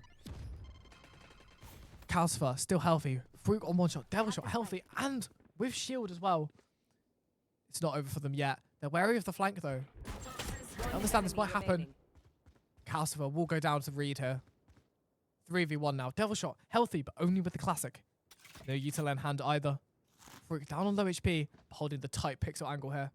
Will Devil shot be expecting this? It's been a great start from the Weston College players. We saw how they want to play this game, getting nice and aggressive down A short. We see the pop flash from the Yoru, the walk down from the Raze, and the Brimstone, instantly getting the 2K. Unfortunately traded out. So he's getting the orb. Shot comes through. No shots landed though. Devil shot gets down low. Has the chance to heal. Boombot comes through and shot through the smoke by Fruit. And that will be that for round one, Artemis. Your thoughts? Nice shot at the end, but there by Fluke. That start of the game was certainly very fast-paced, getting 5 people killed instantly. Yeah, most definitely. These instant kills that we talk about, it's going to really set the tone for the rest of this match. You know, we're looking for more of these kind of fast engagements. The utility dumping coming out from the Western is just absolutely excellent here. Making use of these picked agents. Yoru on the Marshall, looking to go down long, sending his TP over to the other side. Have a look at the buy as well. On the other players on the side of Rush. Looks like it's going to be a save. Instantly kicked down though by J-Law with the Marshall. One headshot will do it onto Ethan. And it looks like they're going to run down here. Stim beacon deployed. Ball comes up. Fadehorn down. And it's just a bloodbath down here. Brimstone will get traded out though. 3v4. Viper will get the pick back. Holographic needs to get out. Does get tagged once. Tagged twice. There's a 4v1. Calcifer left alone. And surely will be cleaned up very, very quickly. Haven't found him yet though. They do now. Will get the one tap. And manages to get out as well. Doesn't know where the players are. Has the bandit in hand. He will get shot in the back by the Bulldog from Fwook. That will be 2-0 to Weston. Again, Fwook getting the kill. Sneaking up on him. We've mentioned Fwook a lot today, and for a good reason as well. Excellent gameplay coming out from this individual, and especially with them converting their stronger buy. It's looking very, very good for Weston so far. But now is the crunch moment. Will they choose to bonus their guns? Will they choose to full buy? They have the money to go for it, but if they do, it might leave them broke. And it looks like Fwook is at least bonusing his Bulldog. Let's see if the Marshal is still being held by J-Law, so it's going to be a bonus from these Western players. If they can win this, this will most definitely set the precedent against the stronger guns in the hands of the Royal Signals. Shot comes in, misses. Rush repositions. Understands he needs to get closer to the angle. The flash peak going to come through, it is. Can't get much damage though. The Phantom Spray will get one. Line comes through. J-Law still holding this angle. So he gets timing done. The players can walk back through here, take some damage. Can't really repeat this. Vandal picked up by Ethan. Understands the position now. The flank's coming in. Will they read this? With no Sentinel util available for the signals, it doesn't look like they will. And they might just get pitched. Fwook's coming down. Gets the 1k. Understands the positioning of the next two players. They need to hit TP now. Gets the 2k. Gets killed by Calcifer, but the cleanup comes through. And that will be 3-0 to Weston on their bonus round, only losing one player. That was very unfortunate. Looking very, very strong here. Fwook again proving that he's very talented at the game. An incredibly talented individual. Spearhead for this Western College team and has his Raise Rocket available here. May prove very lethal. And it does look like he will be using it very, very shortly as he's prepped for a satchel down long. Down this showers. Ethan instantly slides across. Doesn't get the pick though. Frenzy in hand. Low buy from the signals. Stun comes in. Player is stunned. Satchel comes through though. They're going to teleport instantly. They're going to get out of that. Viper though on the walk up. The nade will get one. Easily through the TP. He managed to get one but gets traded out. And now that's a Vandal in the hands of Calcifer in the 4v3. The signals need to get something moving. And that's good. They get the kill. On here. Calcifer still with the Vandal. 3v2. Very winnable scenario. So when it comes through though, it's going to deny the opportunity for Calcifer to get into the site. Bomb in the hands of Rush, coming over towards this B site, so it does look like it's going to be a B execute from these players. Exit here, sitting in the smoke. Calcifer, will he check it? No, he won't. Stim Beacon popped as well, 3v1. Brimstone ultimate available, but do they know the positioning of Rush? Has the teleport option if he wants to go for it. Time left on the clock as well, 45 seconds remaining. Rush waiting, he needs to isolate these fights here. He needs to get one, he hears the players. And he's going to swing into too many at once. And the Brimstone. And that's going to be 4 on the board now. For Weston. Dominant display, Artemis. Very unlucky for our home team here, Signals. Very unlucky for the Royal Signals. But Weston proving once again why they are the team to beat in this tournament. And it looks like we will have a timeout called here. And that's a 60-second timeout called by the defenders. By Fwook himself. So now we will have some time to relax, to re-prepare ourselves and to discuss how we think the rest of this game is going to go. What do you think they've called the timeout for, Artemis? Do you think it's a tech pause or do you think it's something more tactical from the Western? They're 4-0 up, but what do you think they could do more of? Personally, I reckon that there's nothing Western can do that they're not already doing. Yeah, it's certainly been a very, very good display for the Western College team. Taking this timeout now, maybe a psychological trick in a way, trying to psych these Royal Signals players out. But either way, it's good to take a break, and it gives us a chance to go back and analyze some of these rounds that we saw from the start of the game. So round 1, we had that instant play from the 3 players from Weston. We had Farouk chucking his nade down. We had the flash from J-Lol, and we had the Brimstone stim beaker from Exeter, getting that instant 2k, allowing them to win out the round. And then from there, it's just been snowball after snowball with their economy, having the better guns. And even when they don't have the better guns, they're still winning matches. And now as the timeout comes to an end, we can switch back into our footage. Yeah, answering your question when it came to the what they can do, I think it's more so what the Signals can do to improve. Indeed, what can the Signals do to improve? Well, as we switch back now, we see it. Shots being fired at the start of the game. J-Lo will take some damage though. This is better with the Signals. They're getting better at these gunfights. What's going to come up though? Exeter with the smoke. Comes through the TP. Rush is just going to shoot the Viper in the back. Weston getting too greedy here. They're not checking all their angles clearly. This is exactly what the Signals need. Farouk though, not taking any damage, leaving Rush very, very weak. Execute's going to come through here though. The Molly will kill Devil Shot. Exeter will get another. Gets the 3k. Taken down though by Holographic. 3v2 here. Cobalt pops. Farouk is just going to run away here and hold a cross with his teammate. He's just going to run away. Shot in the back by J-Lol. Excellent play from these 2 players, showcasing the coordination on display here. J-Lol will get the second onto Holographic. And then Rush in a 2v1. Rush is gone. Spike's there. Does not have the spike though. But definitely will not be expected this off angle from Farouk. Using the satchel to get on the box. And with Rush on 30 HP. And that will be 5-0 to the Weston College, taking a sizable lead in this game. And with the way they're playing and with the eco that they're managing, I don't think there's any way back from the Signals already. Could we be seeing a 13-0 on the cards here? It could be very well possible, Symmetry. Very well possible. Very well possible if Weston can keep up this excellent gameplay we're seeing. The splits from them are so good, you know, with the Viper Wall constantly up on this B side of the map, denying all presence, and especially paired with the Brimstone smokes, one of the longest lasting smokes in the game. It's just complete and utter sight denial.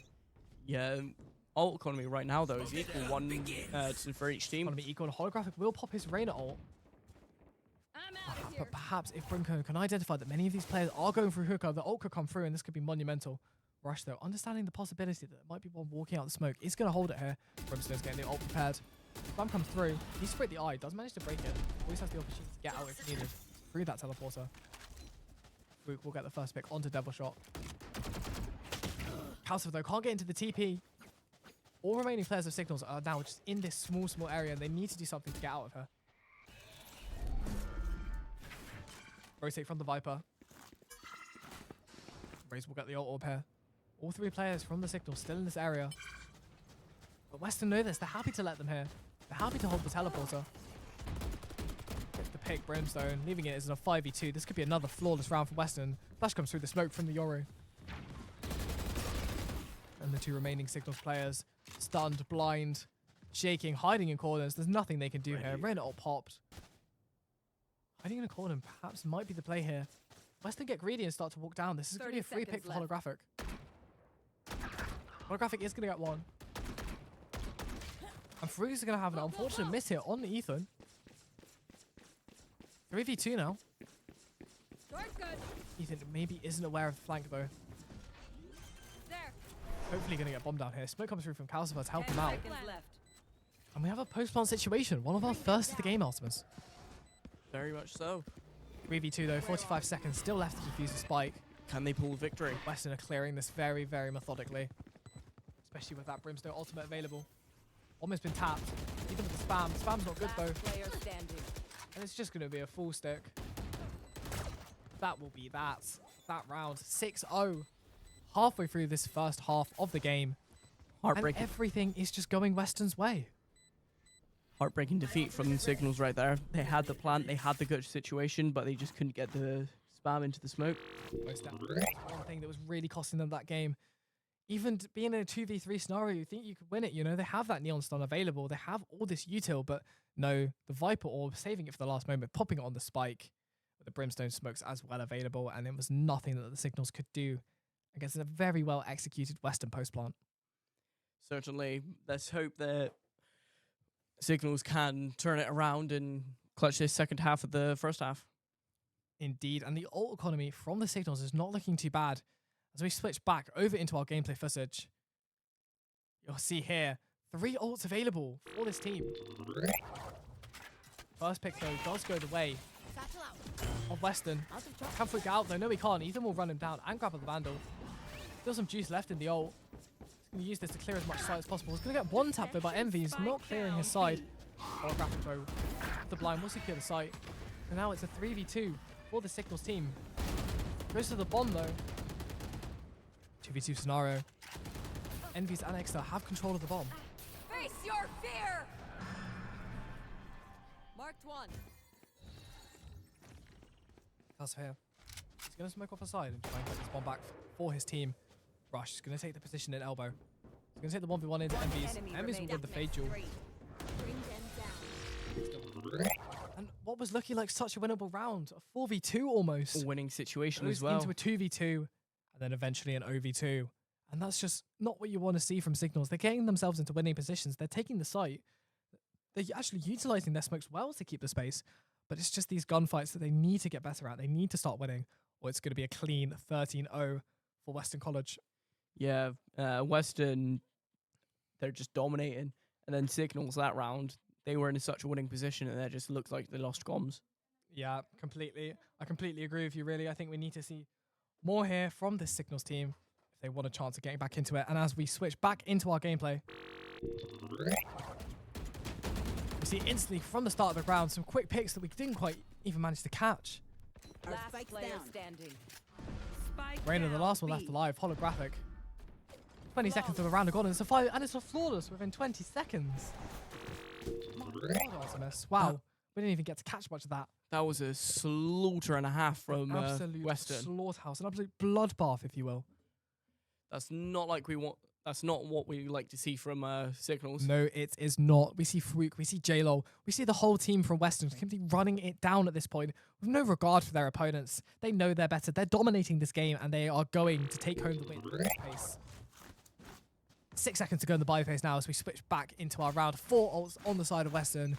Only the Sage Res on the side of the Royal Signals. And 8-0 down. A Sage Res is not going to help you. Double shot. Ultra Marshall. Is he going to be able to get out of this? To get some damage down, but the double satchel in. And Farouk is going to get the first pick to open up this round. Still with these 4 ults available. Signals though, they aren't going to get the bomb down here. Oh, coming through from Envy's. Protected one. J-Lo with the operator. J-Lo with the operator again, killing Ether and Rush in the span of a few seconds. Calcifer and Holographic, the last one's left on team. Bolts come through. Calcifer's not going to make it out. Holographic's the last one left. In a 5v1, he can't really expect him to do much. And no, he will not. A flawless round from Weston. Once again, 9-0. I think that makes 4 flawless rounds, if I'm remembering correctly, from... It certainly has been a while since the last time a Weston player has died. 4 flawless rounds throughout the game. Out of the 9, I mean, the Signals are just getting outgunned, outmanned, out-strategized. We can hope for a good defense half, but if this ends up being a 12-0, Artemis, will we even have a defense to really get to? I don't think so. I do not think so. There's still ults available on the side of this Western team. 2-1, they have the Yoru ult and they have the Viper's Pit. Could see a player where they use Viper's Pit on one side and stack another. Very, very common. But 9-0 here. The buy is going in favour of this Western team. Perhaps a fake teleport player incoming as well. Farouk here on the showers angle. We know how much he likes to see this. Ethan and Calcifer though trying to take space in hooker. This is one thing I've admired from these Western players. They're willing to like give up some of these areas of the map because they know how strong their defense holders. They're willing to let this Royal Signals team take heaven, take these hooker positions. But the smoke and the volley will stop anyone from jumping down though. The re-smoke coming in. Oh, the C's nade comes through. And this is an excellent play, and Holographic will go down for that. Looks like they're going to get the trade. 1 in the TP left. 67 HP left for Reed. And in the 4v2, the 4v1 now. It looks like it's going to be a 10-0. Some misplays though from J-Lo and from Reed, who clears up in the 2v1. It's 10-0. Calcifer can't quite Kalser can't quite clutch up at the end. He gets the 2K, but then fails because of the shots in the back. Exactly, but this is more of what we want to see from this Royal Signals team. We want to see them taking these gunfights and feeling more successful in them. And I think even if you're 10-0 down, this kind of confidence we're seeing from Calcifer to take these gunfights, to not just give up without a fight, is something that's really admirable. And it's essentially like the base of their comeback. Yeah, we have If seen one exists. we have seen Calcifer being the last person alive, getting a kill or two, but then he just can't quite close the distance between Exactly. the different And now players. we're ready to switch over into round 10. So much happening here. Fruik with the instant rock pop, ult pop, runs it down through Hooker, gets one through the smoke. JLo finishes 5v3 here now. Calcifer trying to get a pick back onto the side. Understands positioning the players. Will get one onto the fade. But in a 4v2 scenario here, it's looking more of the same from the Royal Signals. Phone comes through. Ethan here. Does he understand where the players are? He does. 1k, 2k. Can't get the second. Odin spam coming through. Ethan gets another, but Fruik takes him down. 2v1 here. And then Molly will do it. 11-0 to Weston College. So Ethan getting the 2K, but couldn't quite get that third. Are we on the cards now, Artemis? Is it time to start talking about this? The possibility of a clean sweep, a 13-0. If it does, it's going to be very heartbreaking for Signals here. Most definitely. Do you think it's going to happen here? At this rate, I certainly think it will. I do think we have a 13-0 on the cards here. As we're moving into the 12th round, final round of attack, it's going to be really hard to come back from this for Signals here. Exactly. Now we can bring you coverage. 12th round here. We get into it. They're looking to take Hooker aggressively, but for the first time this match, they play aggressive in Hooker. Crosshair positioning is excellent. Breaking the radar blind, instantly flicking back onto the head. The double satchel down, trying to take these aggressive angles. Will manage to get Calcifer. All comes through though. Brimstone needs to be careful here. There. Shortcut. Is the kill going to come through? It's pandemonium here. The spam needs to come through the smoke. Ethan will manage to kill the Brimstone. 2v2 here. They're all available though. The attackers don't have the bomb. They need to be really careful here. JLo holding the close angle. All available if he uses it. 2 flashes and a clone. And on the side of Envy's, all almost available. Understands the positioning of the player. Envy's is low. He can't take this fight here. Ethan's going to dash up. Taken out though by Rush. 2v1 here for JLo. Is this going to be the first round for the Signals? And it will. Rush takes out JLo in the back. And at least the Signals have something to take into this defense. At least Into they this attack. denied the 13-0. That's something that they should be confident about. Very happy. Exactly. This is definitely something that they can take forward into the next game. I think that's a really, really confident showing there. Let's hope they can pull it back. Indeed. Now, Let's hope on the defense for Signals, they do have this Sage pick. There is some opportunity for them to come back here, but it's going to take a lot. We're going to have to see if they have it in them, and it looks like at the start of the game, it's going to be a B split from Weston College. Raze with the double satchel, with the nade. They are. And it looks like a fast entry is coming. Viper with the lineup here. Instantly chucks it. Looking to fake out some presence here. Holographic trying to take space in showers. Devil shot. What's that? Hooker. Viper definitely going to hop in the teleport here. Going to take some space with the team. Nader's going to come in. 2K's instantly off the bat from the Viper. Devil shot will get one in the back though. I dropped this fight. Brook. Still here. Gets the pick onto Rush. 4v2 now. For this Western team. Understand the positioning of the final player. Calcifer on site. Will get mowed down by 3 players. And that takes us to point Artemis. 12-1. They've got a lot of chances to take this home. Yeah, it's not looking. It's really, really, really not looking good for Signals here. They lose this next game and it's GG, and they're going home. There is not much of a way back here for this Signals team, especially with the bye coming through from the side of Weston. We were hoping that they could bring the momentum of the round they won back into this, but seems like they can't. Looks like it's instantly gone. Fook with full util. All of players in Western buying their full util. Satchel out. Fook Quick with the Bucky, double satchel into lamps. No players there though, so he's gonna have to play patient here. Pulls out the ghost, tries to take the fight. Gonna move the Bucky into spawn. They need to kill lamps here. They understand the positioning. He's gonna kill holographic. Fook with the Bucky. Are they gonna see this? No, they're not. Fook with the 2-piece. One enemy remaining. Picks up a gun. And that will be that. A flawless round to end it here Pleases me. for Weston.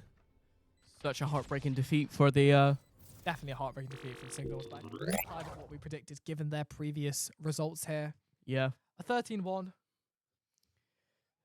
If Not- I was in the signals group, Camp, I wow. would I'd be heartbroken right now. I wouldn't feel too bad. I think they did get outgunned quite severely by this Western College team. I think the composition as well, having this raid, having this double satchel, having this Yoru TP, all these abilities to get into the site did them a whole lot of justice. And we see there the importance of these duelists with Fwook and JLo taking home the top 2 spots on the leaderboard of frags. An excellent round. Fwook securing 23 kills across the game. And I don't believe we have an interview we can bring you. So we will be back after the break for more Valorant content as we cover Swindon College versus Western College. See you soon.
We are back, SGS fans, at the Get Cracking Game studio, presenting another exciting match between Weston and Swindon.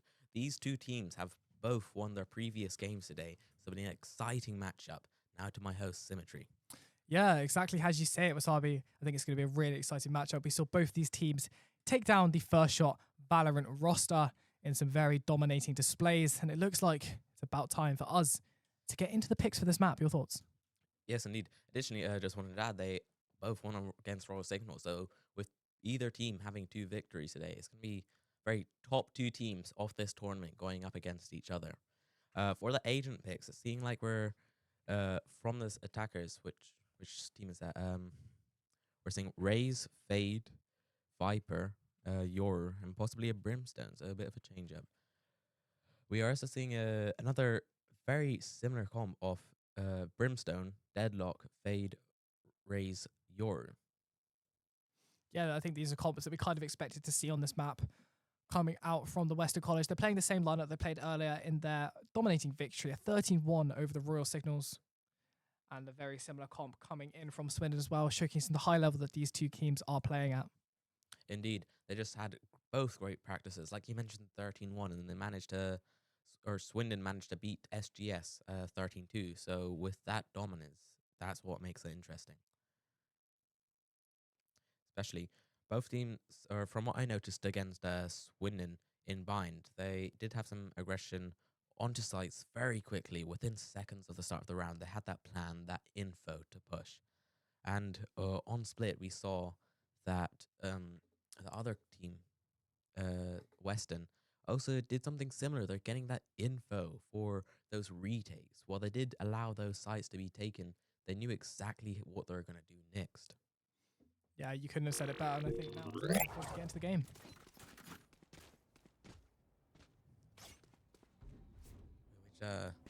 So we are starting off with I believe this is Swindon on the defense going up against Weston on attack. Seeing an interesting, just simple play here. Seems to be a bit more lenient towards the B side over here, but what looks to be Viper lurking up on A, like before the start of the round, maybe wanting to get that control showers just in case they wanted to shift with that TP if B isn't successful. Yeah, I think you put it perfectly there. The team's splitting up and getting into the start of the round now. We'll have to see how it goes for them. Fast rush up here again from Weston. Really taking on the Yor, but Blind catches them out. It's able to get one. Winter with that one take teleports back to A, but leaves an opening in the side. They're able to utilize this space. While currently empty by both teams, there is fast movements coming in from Swindon over here. Yeah, I think you put it perfectly there. The fast movement, the instant execute from the Euro, flashes down the long and gets the first pick of the game, securing Swindon the site for them. Just like I expected, that TP is secure for the team, and they've been able to take down Brimstone. Rest, giving them sight and easy plan, and that flank does catch them off guard from the lurk on Deadlock. Double flanks, and it's just a lot of behind presence that may allow them to retake. But as I'm so 1v2 here for the side of Weston. Tapping off the bomb, they're going for the defuse, and they're taken down. And Swindon will get their first round of the game. We saw some quite testing on the B long. What do you think of that? Yeah, I think the instant flash up from Nora is clearly something that they've planned. They've identified how Weston want to play this, and then Swindon have made a very good counter argument there. We saw the lurk coming in from the Western player. He was able to get behind the Swindon back line and get one of those 2 picks, but in the end, it's just a 2v1 for Western, and it's a pick up from them.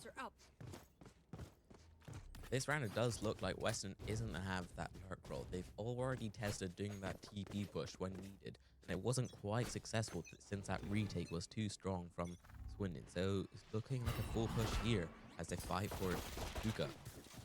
And once again, we see that Yor, the first pick, getting the 3, getting the going for the ace. And it's a quick ace right there. He rails 3 down, no, 4 with the Spectre. Gets the final one there. Yeah, an absolutely miraculous play from Winter there. Perfect pot flash, exactly what he did down B long. The Spectre, the 1, 2, the 3, the 4, and then the Ghost to finish off the headshot. Absolutely crazy, and this is going to set the precedent for the rest of this game and give Swindon a lot of confidence. Indeed, even though the odds were in their favor, that ace is going to boost the morale within the team, to make them cheering together. I think that's what's going to decide the outcome here. I couldn't agree with you more. Getting into the third round here, Swindon with a 2-0 on the defense. Time we're finally seeing some presence towards ace, something we've not seen from Weston in the previous 2 rounds too much. But it does seem like Swindon do want to get the shares fake though. This shotgun is taking them out from rest. Slingering there, slowing them down, making sure they can't get that space, but seems to be backed up a bit as the rest of the team from Weston continue on the side. They're looking to get that flank, just being denied by the deadlock here. Even though with the trade, the flank, they stalled for enough time, but that flank was really powerful. Giving hope to the team, a clutch up from the enemy on Weston's side really came in there. Yeah, you mentioned the hype 1v1 scenario there. 1v1 to take it. Without that round, especially on them, having them their full buy, it was very much needed for Swindon, so for Weston to take that, and they do, bringing us to 2-1 in the game. We saw a good change up in that round because previously that full push on Hookah ended up in a flawless round from the side of Swindon. But changing this up on A is probably going to be their dominant side if they continue with this.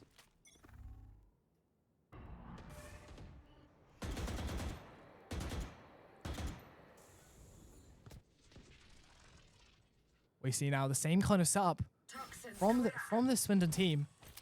But this time, there's more pressure on Showers. They're always wanting to change it up every round to be unexpected, since they know both teams can adapt.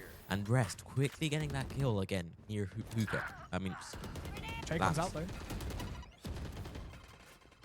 4v4 now on the board. Looking like a rotate could be happening here as they head back through their spawn. Man and ult advantage here for Weston. However, Winter is reading this possible rotate, wanting to all clear B site, but it seems to be too much of an early usage as he's able to not discover anyone there. But it looks like he could be hiding long for a punishing push once they go for the But plant. is this a waste of the dimensional drift for Sabu? Not really, because his positioning is great and they're not clearing him. They're starting to go plant with a knife out. And yes, it's the one Not and going to clear it. The 2k, Enemy remaining. the 3k. Even though Winter didn't get direct information of where they are, he knew that space was clear and he got those positioning knowledge and really got that wonderful 3k. I couldn't agree with you more. He secured the third round. Three pattern we're seeing either as the first bloods or the closing of this round. I think he's going to be a major player in this round. Most or definitely. this game even. And they're going to really figure out, or Weston needs to figure out how to adapt to him to make sure he's not a full like sword to the team. Both teams traded out their dimensional ults there. However, it was definitely Winters that had more of the effect, slitting himself into Garden and getting the 3k to end in that favour. Indeed. This time, Winter seems to be going for the B play again. I would really like to see some utility from maybe the fades or the rays to close him out, or he can isolate those fights easily. No double satchel for Fruit this time, indeed. Decoy's going to come down. They're not going to shoot it. Didn't get the orb. Excellent isolation there, coming in from Weston to destroy the heavy hitter of the team. Exactly, from especially on their Swindon. weaker buy. Wasabi. Yeah, this is going to be a major indicator. With this first blood down, can they transfer off it? Now they've got the gun from Winter. And how do you think they're going to be able to enter site though? There's no double satchel. 4v4 Just now. looks like they're going for the emptier side, but there's someone right there countering them. And we're down into a 3v3. Ult advantage is on the side of this Western team though, with the Brimstone also available. Should they choose to use it? Smoke's down on site. It's a need, and they still have that molly available. So if he's able to get out here alive, which it looks like it might be, it's going to be But the double satchel comes in for Restaurant. unchanged. It nearly looked over there for Brimstone, and it's really going to be a lifeline for him if he stays alive. And Flash can confused, dodges the flash. Enemy remaining. Moving on that on the play. clean rate retake from the side of Swindon. Excellent raise positioning. I won the boxes, but what did look shaky at times, where there could be flaws for Weston to discover. And do you think that this Western team maybe should have taken a step back after get the bomb down? You know, they're in a 3v3 scenario. They do have that Brimstone ult. They have that Brimstone body. They have these utility available to be able to play this post plant. But Wasabi just didn't look like they wanted to do it. They were just stuck in their own spokes. Indeed, they kind of wanted to contest the site a bit, but I really think Brim should have gone through bathroom and towards the side of short and play from the classic or somewhere outside doors or TP to with his ultimate. It would have won the eco round, and that would have been a major changer in the next few rounds. I couldn't agree with you more, and that gives Swindon a 4-1 lead here against this Western College team. Early fights happening here with the Restaurant, get the first pick onto JLo. Pushing up here, perhaps getting a little bit greedy with Wasabi. Indeed, really looks like he's using this util quite early, not getting much gain out of it, trying to isolate another gunfight. And it may happen, and he gets a pick. And the It crouch is peek successful. works perfectly here. Really not And that something gives they his were team the expecting. 5v3. Volt here, taking out to low HP as well. It's not looking good for these Western players. They're going to need a miracle Wasabi to get back into this. Yes, this 3v5 situation is going to be tough. And if they lose this round again, their economy is not going to be good coming out of that. And they isolate that 2v1. And they've isolated 3 picks in a row. It's gone from a 5v3 to a 2v3 in seconds, Wasabi. Yes, but Razor's low and the Yor could still be a very Wins harsh it though with the round. operator. Will he shoot one through the box? If he wants to main, we'll get his first. 2v2. Now both players are low. They wanting to take the site and get the bomb down, but it's slow with the danger of the operator. They try and go clear 30 lands, but seconds left. looks like they TP away. Go for that B site, hopefully clearer. And I think the TP is definitely the best play here as we get set up for what will be the post plant as the bomb goes down. Oh, it's going to be available for Viper. Do you think Viper uses it here? No, not with their HP. It's easily to get sprayed, but oh wait, never mind. I was wrong. They go Viper for the 30 ult HP. covering He's trying to play site. this carefully here. Maybe this is a spammable position though. We're gonna have to hope that they don't get sprayed out here. Hopefully this hiding spot works out. Is the hiding As they spot walk gonna into the work? smoke, It's it's not. an easy spray down, leaving Gonna it all survive up on 1 HP, to but do they know? Do Bolt they know where the Yoru is? in hookah. But he's low HP. That wall can be banged. Do they know? It doesn't look like they do. It's the spawn half though. It is. Time may work, but no, it's in the favor of Swindon here, And that's gonna give bringing it Swindon up their to 5th round. 5-1. Wow, what a round. Wasabi, 3 words, what a round. I mean, we saw it straight at the start. Swindon Indeed. had that 5-2 advantage. Really, these favors of the team are really shifting. At any moment, within seconds, it can change, like it did just happen there. I think it's really great competitive play we're watching here. Exactly, we went from the 5v3 to the 3v2 to the 2v2 post plant. The Viper ult was popped, but the deadlock kills the Viper, survives on 1 HP. Indeed, And I the feel Yoru like can stick the defuse. for future rounds, I feel like Weston are going to have to change it up here. They're relying on these TPs a lot, but they just need to insert past the side a bit more, I think. Get that presence where Swindon can't retake.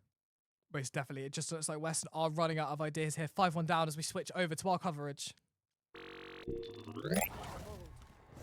can already see a lot's happening in the first 20 seconds of the game. Yoru dashing for lamps, fade out popped. Oh, early. It just looked like it's creating some pressure for the side of Weston, but they still managed to get 2 down. 3-on-2 for Swindon. Bringing it down to a 2v2. Seems like there may be some cramping coming in here from one in showers and the one in link. One enemy remaining. These gunfights are being isolated. They're Winter going to gets the have to first hope pick, that 2v1. Fade has 2v1. ult though. Raises down to low HP. It's winnable here. Last player Gets the standing. first pick. Team A. Can't get the second. Restaurant takes it. 6-1. Now, what were your thoughts on that game? Or round? My thoughts on that round. I feel like Swindon are doing what they do best now. They're showcasing their defense's prowess. And Weston just look like they're running out of ideas, Wasabi. They're running into the same tricks again and again and again. And whilst they're getting baited out by some hero plays, it is not enough to win this game. Exactly. If they try and go for that TP, they can't hold the retake on the free side. But if they try and commit, they're just getting denied by the amount of abilities and coordination coming in from Swindon. And look at the ults on display here. Indeed, this is going to be a heavy round possibly, but I don't think many will be used from the side of Swindon since Yeah, Eco bots are comes in on traded into Weston. Hooker. They're going to be broken here. Couple bots. So much util being traded. A lot of util being used right here to clear out this hookah. a boombot, and a grenade, and a dog. I have to hope this can actually be used as space that the game with so much util. What do you think about Rest here, using the Odin? It's not so gun we've seen so far today. No, but I think it could go well inside because a lot of them are gathered up here from Weston on the B side. So if they find it, It's going to be careful. The raise low, it's not going to be cleared. The GK comes through the Bucky. and it's a double Bucky kill right there. It's not something that looked over for him as he was about to get shot down by the rifles. Most definitely, and we highlight the importance of the positioning here. The Raze hiding under hooker. The Fade Dog doesn't clear it, and in the end, it is far too easy for Swindon as they get us to a Brazil, a 7-1 lead, Wasabi. Nor really something I expected since both teams put up a good fight in their previous matches with such dominant plays. Really go different ways. And we talk about the importance of the ult economy here. 4 ults on the table for Swindon, only 2 for Weston. Is this going to play a massive impact into this round here today? Yes, I feel like these Fade ult and the Yor could be combined here from Weston if used correctly, but no, it seems like the C's caught them out guard, denying that ult use from Yor on gold. Excellent denial of the ult. The deadlock ult comes through. Doesn't manage to grab anyone. Power is revealed though. Broken and Jinx has to run away. Manages to escape, but this gives full control of Lamps. In all this chaos, that's managed to get onto site, attempting to plant the bomb, which is quite a hard And bomb's task going down previously. behind the deadlock wall. This is going to make this post plant even harder for Swindon now. Indeed, they kind of walled themselves off, and not the best scenario. But this over-aggression leading in deaths, but the Weston trade still here with the player coming in. advantage. They're all being used from Ult's Raze, going to come down from Rest, maybe onto Yeah. Lamps here. and it's catching them off. They go on the 2 peaks here. Could be an easy retake for them, and that Really seems to one be here. it. That will be it. 2 ults invested in that retake, and it leads successful. We're still Fade and Raze alive. And it's now 8-1, Wasabi. We've seen Swindon win round after round after round with no answer from Weston. What do you think Weston need to do differently to get themselves back into the I game? don't know, but something as I wanted to happen did happen there. They got that site, they planted, they fell into that aggression mode. However, there was a bit too much uncoordinated aggression where Volt pushed up into the spawn, getting shot on the back, and that really crumbled the floor as they had no flashes left to hold them off. I couldn't agree with you more. It's almost like Weston are getting a little bit too greedy for all these kills. They need to be a lot more consistent and just focusing on what's simple in Valorant, planting the bomb and defending it. Indeed, I feel like Swindon do have a lot more plans in how they're going to peak, changing positioning up, and it's pretty unique. But as we start this round, it seems to be a default coming in from Weston. As they're on a low buy, there's really not much they can do. They're hoping here, to get that walking out. 1 pick in the gun. What's As available? the What do you use? One flash to walk into this corner. Sees Fruit, takes him out. Winter getting the other pick. However, they are able to get a kill on the Takes other us side to of the fourth map. wall. Dimensional Drift still available. Okay, do you think it's going to be used this round? Resham gets the pick. Honestly, don't think it will be used. It doesn't look like a site take is becoming possible from this side of Indeed, Weston. especially with the 4v3 for Swindon. They have got the spike back though, Weston. And it looks like they're grouping up towards the A site for a hit. But Winter's in the spawn. They might be Will they able to get clear this this? flag. Volt's got to play here. But is he going to sneak past and get these other 2 in short? I know. Winter's going to get a Winter pick gets a Volt. kill. And he's walking right into the guns of the enemy team. 3v2, Fade available here. Site is not 3. And that's a No, double well, 2 here. connection on Raze the and Fade Cs. here. Going to hold them back. But Fade's able to get that kill on Raze. Fade and Brimstone Oh, versus restarted. Fade and Brimstone. It's It's a holding. mirror matchup here. And with the 2K lurking coming in. lamps. Player standing. Spike down. 30 A. seconds Now it's the 1v1 as Brimstone's coming out of spawn. Spike J-Lo Joining planted. versus fast. Hoping Rest. to get that lane. Do you think the Fade ult's going to be used here in this post-plant scenario? Possibly. They're not really showing the information, so it could be a good use here. As they alert back into lamps. Face your As a swing Yes, it spike is used. It's going to be used. Dog's available here. Can definitely stop this defusal. Do you think they're going to spray it down? I would have just sprayed The it spray down. going to happen. They're They're clueless. going to walk into the Odin, and it's over. Another round in the favor of Swindon. Really not looking good here. No, that's so many rounds in a row for this Swindon team. We see Ras playing the post-plant perfectly, crouching under the spray as J-Lo runs into the smoke and utilizing the fast bullet spread of the Odin to take down his opponent. And now that's 9-1, Wasabi. But only Is there a way back for this I Western don't team? know. What are your thoughts? With only 2 rounds left on this half, they need to be more aggressive to hold down the space more. Or stall for time. 2 rounds left and a lower buy. We see Volt on the Guardian here.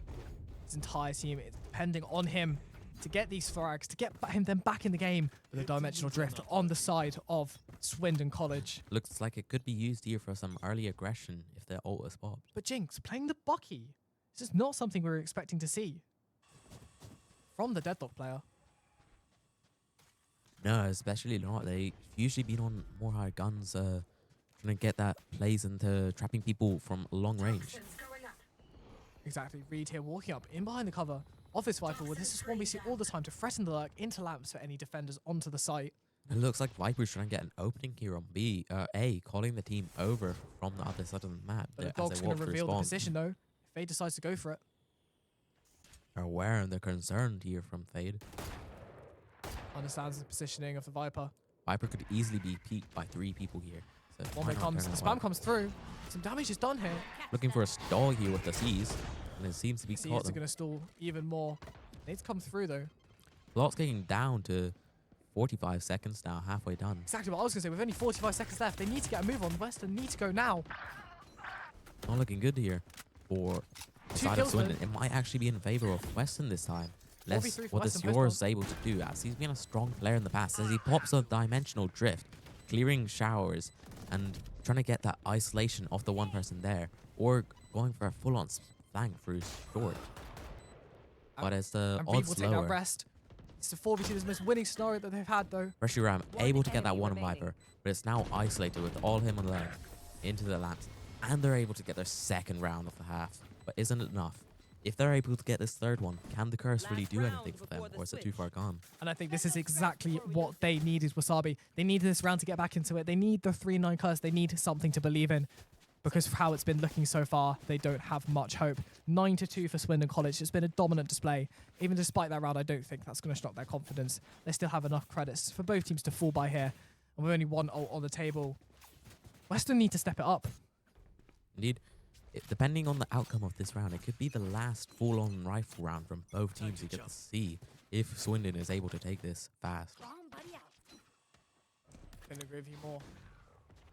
Looking like a bit of a split here, mostly on the side of B, as Viper once again lurks on the side of A, looking for that information over push from the side of Swindon, but it's not really happening Yeah, here. it all comes in, and this is something we see every single time from this Western team. Like to take up space on this B long before rotating off and using their Viper hold. Yeah, Take more it's not space looking outside like the they map. have any presence in hookah though, which leaves Raze in this perfect position if they end up pushing onto site, shoot them in the back. Do you think they're running out of ideas, Wasabi? I mean, we've seen this same play for them time and time again. Maybe Swindon are starting to read this and starting to understand.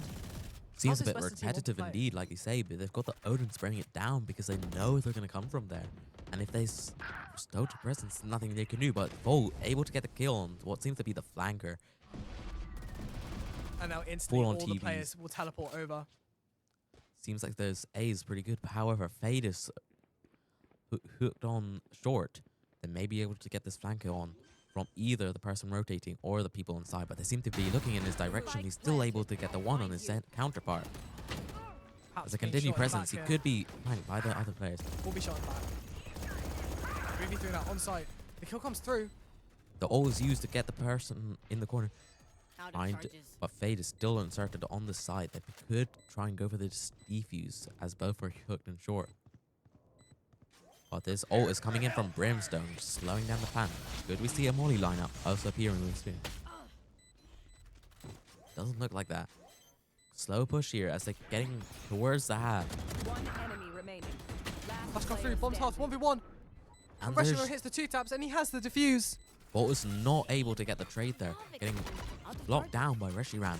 Really an unfortunate outcome for And the they're team. short of the body as well. Switching sides. And that will be 10-2 to Swindon as we approach their attack half. Getting heated here. The two teams had confidence going into this map, but as Swindon takes the lead, they start to gain so much confidence to grow that toxicity here. And what do you think that this Western team needs to do on this defense half to get back into the game? Well, we see a very aggressive comp here from the side of Swindon. So we're going to have to see some trying counterparts, utilizing maybe the Viper as a stall, the Rays, trying to kind of insert them before Swindon can make their initial attack. I couldn't agree with you more. We talk about the importance of this utility usage. And I think this Western comp can do it despite not having a Sentinel. And it is the exactly rundown what like we saw happened against here. the Royal Signals. Getting to here just what I wanted to see. The aggression from Weston before Swindon could do any real damage. And this was the same set play we saw them use against the Royal Signals, Wasabi. It's clearly something that they've planned out beforehand to great success. Wendy gets the pick here, though. Somehow they still managed to get some presence on site, even with that strong hold on short.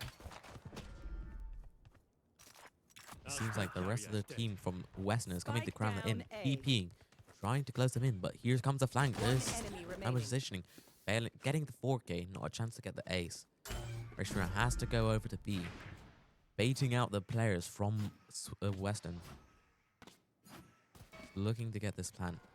Slightly behind, there should be time. However, they're coming in fast here. Has the nade available if he chooses to use it. It is going to be used here to stall for some time. Sneaks into elbow. Could this be the winning play, Wasabi? Possibly, but we do have 2 players at I think high they're aware of health. it. They're going to have to cover each other well for this defuse here. They're or aware of the insert. possibility here. They're expecting it, and they're able to get their 3rd round from the side of Weston. Hopefully this can be a comeback that happens. Maybe we get to overtime. Exactly, and this is exactly what we wanted to see from the side of Weston. We wanted to see them get more aggressive. We wanted to see them use this utility that they have so much of, and I think we saw exactly what you were on about there, Wasabi. Yes, I really enjoyed that early push from Weston. It's only the thing they can do without that Sentinel. They can't really stall much, except like I mentioned with the Viper Molly and the Raise Grenade. That is the only stall they really have. So pushing seems to be better on their defense and their attack somehow. Watch and learn. I feel like if we get into a retake scenario, that's where Swindon can win, since their defense has been a lot better. They've got that deadlock set up. It's looking like an early B push here. Jumping in, may be able to get the one here, but are they expecting this one in the corner? No, they're not. Still somehow getting away for a while. Getting the trays in from side of Fade. Exactly, now a 4v3 scenario for Weston, though. This is what they need. They need these winning scenarios on their defense to be able to stage this comeback, and I think we're seeing exactly that here. But with a Fade on low HP, is this even a 4v3? Seems like they're trying to get some space, though. They've got the secure hold down on the side of A, so if the team are going to come in fast enough before Weston, then it may be possible. But it's got some insertion. They get shot in the back from Lamps. It was unexpected, unclear. Spike planted. Outlaw in the hands of Fruk here. The perfect gun for this scenario. There's not much they can do as he's jumping back in, going for those other picks. They're crammed into that cubby by Lamps. Really not much they could do. Once they ward off Lamps, there was a bit of unclear space and nowhere to go once they went in that corner, and really resulted in the end. Yeah, I couldn't agree with you more. We talked about how important it is to not cram yourself in the post plant, to not be in the same areas and in a 4v2 scenario with 4 players from Western College staring you down. There is not much you can do. And that will put their 4th round for Western on the board. Maybe the start of something great, Wasabi. Yes, but it does now come into their bonus, and then we'll have to see how they do against the rifles from the side of Swindon. As this is something they've been strong on. These weapons are really what they thrive on. We've seen that with Winter. He's always finding ways, but... Fruk still with the Outlaw, though. This could be everything. We know how aggressive we like to get, and especially, here comes the Satchel play. Interesting play. Going for the ultimate on this round. I don't find importance, but They do get the does first not get pick, the but kill. no more is going to happen from it. Still with the Outlaw against these light shields. That's a one-tap, Wasabi. Indeed. Spike down A. Steep And in they're from trying to Fox push Metro. out into this towards B, securing that space. What they've been good at on this side of the fence, making sure that Swindon doesn't have anywhere to go. They're trying to consider the options as a flank comes in from the side of Showers. I This think has what they been can a do is clean rush call. into the short, but they're walking right into the brimstone. They're going to get shot in the back here if they don't. Last player standing. It's the 2K from Fruk picked up, but the Brimstone will finish it. And this is exactly what we want to see from Western, Wasabi. Yes, we saw lots of insurgent coming in from the side of B and both angles of A. There was not much options left for Swindon, except just hold your ground. And with those spies that I saw, it wasn't really possible. And we see Resh around there on the scoreboard, 21-7. Clearly the standout player for Swindon in this game. But both teams on fairly good buys here. We're seeing lots of full shield. Maybe this will reduce the Outlaw's effectiveness for the defense. Indeed. I'd like to see some more of like these rifle plays. So I feel like the Outlaws can become countered with these. And what do we think of the rifle 4-stack play. for the defense on the B side? Maybe this is too aggressive for Wasabi.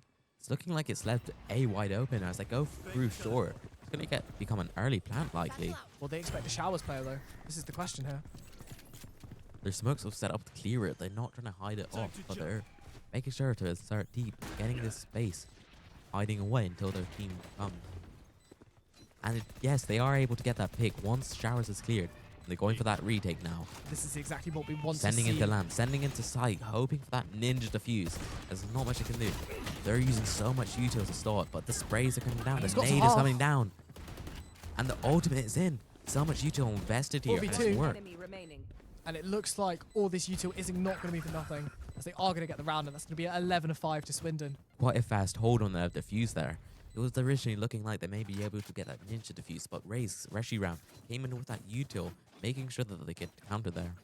And that's one thing I think Swindon did really well there, but we didn't see from Weston, the ability to play the post plant from far back, you know, on the side of Weston. We saw them get caught in lamps, we saw them get caught in showers. But Swindon's ability to split up and use their util from far back to deny the opportunity to defuse the spike.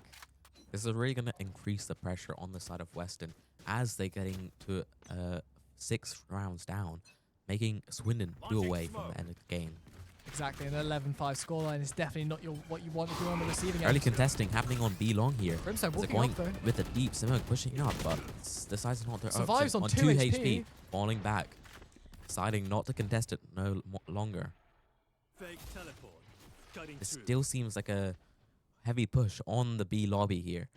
Sitting in the fountain area, pushing up, trying to get a positioning onto the team of Weston with this corner here by the TP with an exit option off his own TP. There's lots of util come out, not much options. He gets picked off by Rest. Now they're looking for sight. Eggs is here with 2 HP. Could easily be sprayed down here, but they decide to go with a TP. Looks like he's going to get caught off here. Yes. Yes, he does.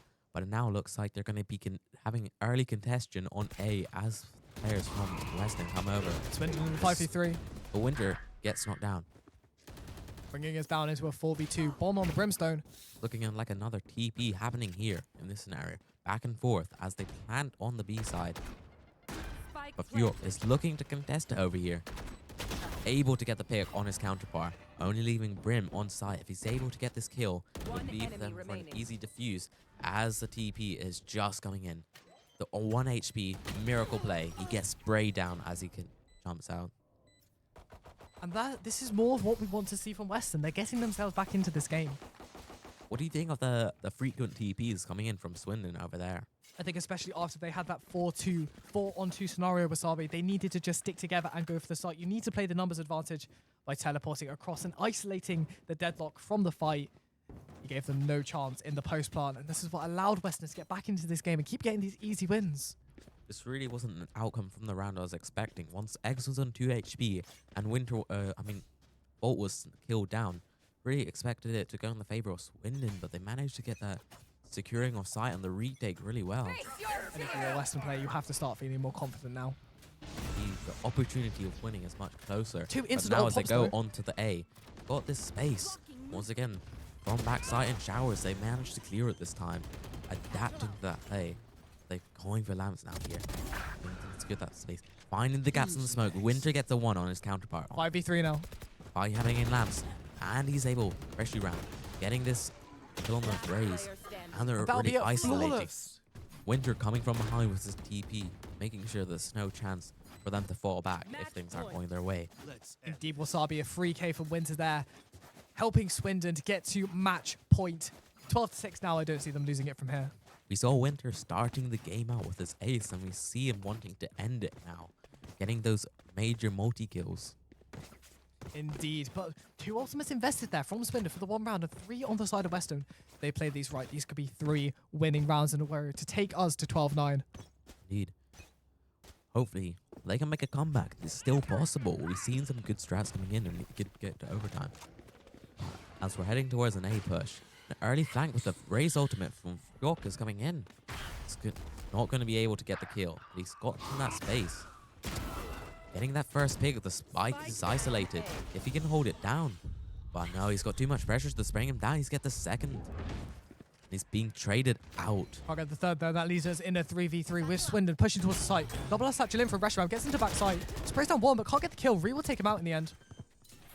What has been planned here? Being pressured. With Molly coming in. Not much you can do. Have to reposition.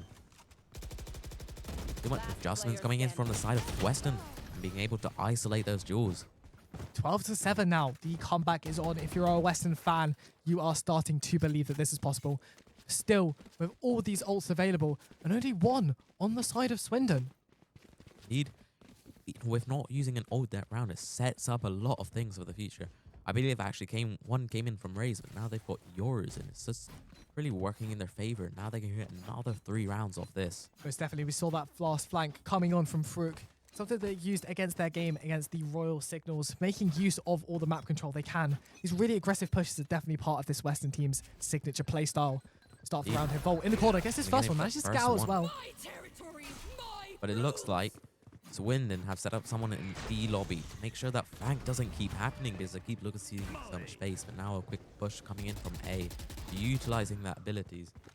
Definitely something that we needed. The Fade Dog comes out. Clears out Lamps entirely. But pressure with is coming in another here pick. from Weston, getting that pick. And they're back with the flank. He's But is Fruk going to expect this? Fruk is. able to get that exit, but is it enough? No, It's it is not. not. Reshiram takes down Reshiram Transport. takes the vault.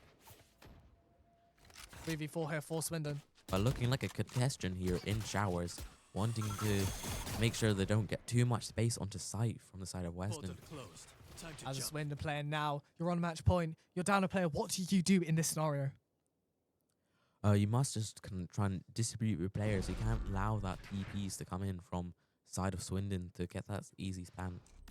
But it looks like it's still going to be an A commit with Reshiram getting that pick on Volt. Keep there for the Does this team. open up the site Looks now? like Player standing. But the Oh 2K no. comes in. Down A. Fade getting that kills. Maybe setting them up for a win. And this last one live dies. And X it's getting the 12-8. final kill. And we've gone from talking about how it's 10-2 and it's going to be, oh, a 13-2. Fighting. So now it's 12-8, Wasabi. Yes, Could great this potential. really happen? If they're able to continue the streak for a few more rounds, it'd be an exciting game to watch. We talk However- about the use of the ults, and they have 3 of them still. However, we do see the Raze ult coming in from Reshiram, which could be used very well to clear the spaces of B side if they decide to commit to that. We mentioned this, but will they really use it this round? We can see Rest here on the eco, only has the Sheriff. Not even buying shield here. They clearly full bought last round. Looks like this round is going to be used to make damage, not win. So you want to be careful with these next few rounds so you don't end up on a losing streak. As Rest comes out to 1 HP, pressured down. They're going for the hookah play. Double It's not satchel just available. long anymore. Rest will go down to the nade from Freak though, giving Weston another 5v4. So many winning scenarios, Wasabi. Yes, but it seemed like Swindon is abandoned long. Maybe even abandoning B entirely, going for that shore play in A. Just leaving Winter as a decoy. On these weaker guns, sticking together is essential. Taken out the other by Volt. Reshiram doesn't get anything. Reed gets another kill. 5v2 here for Western. Surely they can't lose this now. Plant's going to try and come in. That may come in. Is there really much they can do to hold it? There's no util. Being instantly killed after the plant. And Volt Volt's with the getting 3k secures the securing round. too. Now this brings us to the ninth. Portal closed. Really being a good opportunity here. However, there is likely to be a buy after some of the ecos from the last round on the side of Swindon. It does look like several of them are buying those rifles. So this is their chance, their next chance. They won't get another chance for a few if they end up losing this. Indeed, 12-9 now. Do we start to believe that this could actually happen? The comeback from Western. I'd like to see a good comeback. We've not had many close games at this tournament. The closest, I think, being 13-7. Because many of them have gone to like nearly 0 rounds for one of the teams, like we saw earlier today. Exactly, much more even competition here. And still with these 3 ults available on the side of Western College. Swindon grouping up outside of A-Short, looking to maybe take some lamps control. Fade Dog comes in. That'll distract them. Clove gets hit though. Winter now Winter has getting lamps the control. lance control. Cutting through. Setting up the TV back. Maybe they're They're looking to getting play ready post for the plant. fatal over here. You can spot it in the corner. It's likely going to come down on the retake. They've But got look at the these flank. ults. Look at the flank. Indeed, this time Did they expect it? No, they're still getting caught by it again, and the TP's just set up there to get another kill. Exer coming in with his ult to get that kill, and instantly walking out. And it's flawless again. And Swindon, they just can't deal with his flank. You know, we see Volt walking out of showers all the way around, gets the 1k, completely unaware. I really like to see him coming in from this deadlock to secure that positioning. Is so frequently now Weston is getting that space. Most definitely, Winter was completely unaware of the flank. We see him pop his Euro TP and spawn directly in front of Volt's crosshair, giving him the easy 2k, and the ult's coming in from Exeter to clean up the position. And now, at 12-10, Weston can do this. They're only 2 rounds away, Wasabi. And they still, I believe, got an ult available, possibly from the Euro, since I don't think they used it. We're going to have to see that out. We could see another Raze build up, the ult, but It looks like we they've have got the Raze ult. Viper's Pit. The Raze ult is not quite here with us yet. The Viper's Pit could be used to secure this B long. Are they going to be able to clear out? It looks like pressure is coming in from Swindon. They still want to contest it here with the util, but seems like it's forcing Reed to back out a bit. Teleports are going to come through, but how many of them are there? Volt gets the first pick. Many of the Swindon players have been chipped away, forcing them to back out, and Reed gets the first pick onto the fade. And it's yet another 5v3. Currently, right now, there is no Sentinel or Initiate from the side of Swindon, but Reed gets another kill, and the Molly unfortunately gets a Brimstone. They're not And it's anticipating almost another flawless, Wasabi. 12-11. Game is on. This is the last chance Swindon are going to have to be on match point in this match. We're going to see how their economy is, what weapons they're buying and stuff is. Love to see their loadout right now. See if we can take a look at the scoreboard here. And it is looking like they still have enough to get those rifles, but some of them seems to be on those lighter shields. It's going to be interesting to see. Cutting through. But Indeed. the operator coming in from side of Weston could really hold them back. 1-0 each and both teams on a full buy. This is going to be an all-out brawl, a bloodbath, a slaughterhouse down A. But Winter getting that first pick, this is the first time in a while they've had that first blood on the side. Exactly. Winter doing what he does best, getting aggro. We've got Rest, Reshiram. These players running down long. But he's been traded out. Trade comes out from Winter's Foot, dead, though. bringing it to 4v4. Like now, it's just Gets how- another 4v3. This time losing numbers, even the early start. Forgot the off angle here. They're not going to clear this. Looks like they're There's gonna. another one gone down. They've lost all the space really. Shore is empty from the side of Swindon, allowing Weston to, if they choose to in the future, get that space. And getting Wasabi, we've gone from a in. 12-4 to what is about to be, hopefully, a 12-12 in this match. Indeed. And if this continues up, it's going to be the side of Weston winning. We're going to need to see Reshiram come back. The confidence from Weston is going to be at an all-time high. He's back with the smoke, They though. might be able to catch off Reed here. They're able to spray him down with the C's as well combined. Weston getting too greedy, but only 40 seconds left for this Swindon team to get into the site and get the bomb down. They're about to walk into the triple hold, but this is all. It's going to come in. It could get the multiple, but Ult's it's going able to come in, get going to get the one. one. One enemy remaining. Last player 1v1 standing. scenario. 30 seconds left. Spike And And he Reshiram can't do is it. not able to do it. It was looking like a really strong opportunity from him. With the first one down to the ult and getting him down with the Switching Vandal. sides. It would look so close, but it unfortunately came up to Eggs to... And X has done it. And as the chat says, we have a game on our hands, everybody. 12-12 overtime. I was calling it, even when the odds did not look in the favor from Weston, I would love to see overtime. Just glad to see it. It seems like the first time in this tournament. This is absolute cinema. Indeed. Back Love with to see Weston it. on the attack here. They struggled on this, though. In the first half, we saw them only able to pick up a few rounds. But now they have that confidence maybe to go for it. It's always an opportunity. We did see them able to get at least a couple rounds, and that's all they need from this side. Maybe the confidence will be everything here. Well, instantly looking to take down this B-Long. But The is flash play coming again. in. The flash play. Been so long they forgot it, but the trade came in from Eggs. He's able to secure position. Winner, from his unable team, to control the taking spray. the early fast. Reed getting that one onto the raise. They've got on the side. They're going for the plant. Reed really taking it deep. This is the first time we've seen something like this. Are they going to expect it? He's able to get the They're one. not. Gets the one. Instantly Even traded out. though Though he's 3v2 traded. scenario. Bring them down.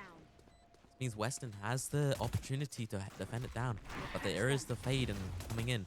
A deadlock does not have much to do here. with no flashes or initiating abilities. No Yuto on the side of Swindon, and with a player down, they need to get in and get these kills. They distributed themselves, being easily isolated here. Deadlock the last player alive. And that will be it. 13-12. Weston. First time in the game that they've had this lead. Indeed, we saw a really good trade coming in from Eggs after that flash play that nearly caught the whole team off guard. And then especially with Viper going in, getting that raise. Really something really important that he did. And this could be it. One of the greatest comebacks in Valorant history. And SGS is hosting a great comeback, only here. These type of games are the only games that you'll see at the SGS-wise. Full of action, full of excitement. Indeed. It looks like a default player is coming in here from the side of Swindon. I don't know if I like this, Wasabi. They've tried defaulting before and it hasn't worked for them. They just need to get in the site, man. I want to see what they're trying to do. Hold off those flanks that come in from the side of Weston. However, if one of them gets picked off, it's almost certainly over. But it seems like not much action is happening here. They're trying to get some contention on in the side of Showers. But it seems like the Weston doesn't want to overpush, knows the dangers that could happen if they lose the first blood. Bring them down. Clearing out Showers. Understand that the player is in there. And it looks like they're grouping up towards the A side of the map. We're going to have to be cautious of the util used here from the side of Weston because we've seen Fade already use half of it. Don't want it all to go before even an attempt at sight is made. But Winter in here in the elbow may be able to get possessioning. But no one here. He's going to have to hope. They're clueless. But did they still go clear him? They know sight is taken. And he's sprayed through over the top of boxes. His positioning is still here, but the longer it waits, the more anticipation there can be. 5v4 plus 1. 4v4 now. Eggs able to get that one. Winter, though, in the position, in the background. They get the first round that Winter is able to clutch up. Are they aware of Spam's coming through, though. 3v3 on the bomb. And he's taken out Nade Winter, comes the through. star player. Nade is going to land. Rescue Ram taken out. It's gonna all stop up the for half. started. 3v1, though. As the bomb is almost being defused. It's not much And that's going to be it. And Weston have done it. With an insane comeback here.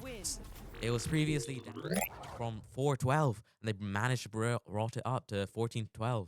That's 10 round wins in a row for Western College, and they are the deserved victors in this series. Wow, Wasabi, what a game. Really like their change in strat, especially on the defense side, where they started taking that space that they could do an attack.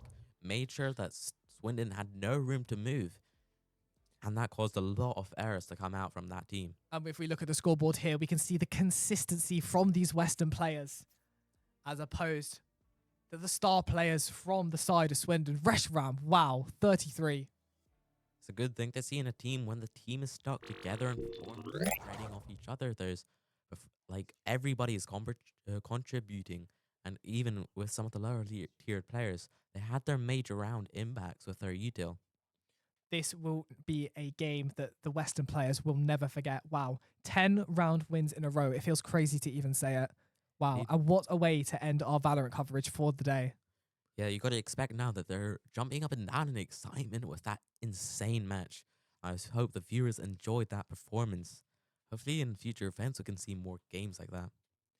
Exactly, and what a way to end our Valorant coverage. And we will be back shortly with our final game of the day, featuring Chichester and Swindon College and SGS Firstshot in Rocket League. What are your thoughts on Rocket League? Do you think they'll be able to bring as much as of an exciting match as Valorant did right there?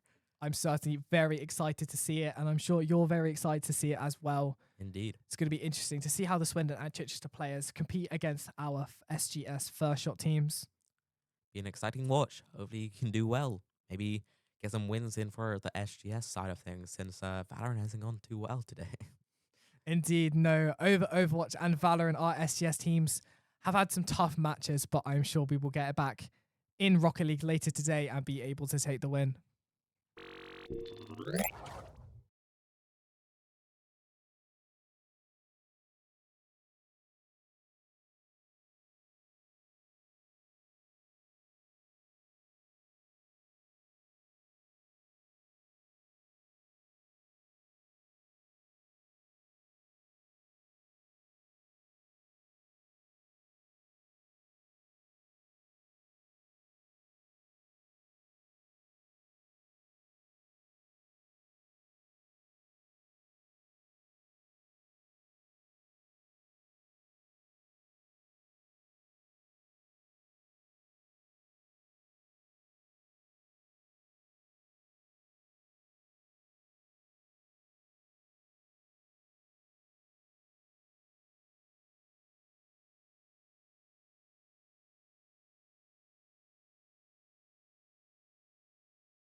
Welcome back, SGS, to the third series of the day with Rocket League. We've got SGS Firstshot A versus the ChiCobras, and I'm here with Pugsum.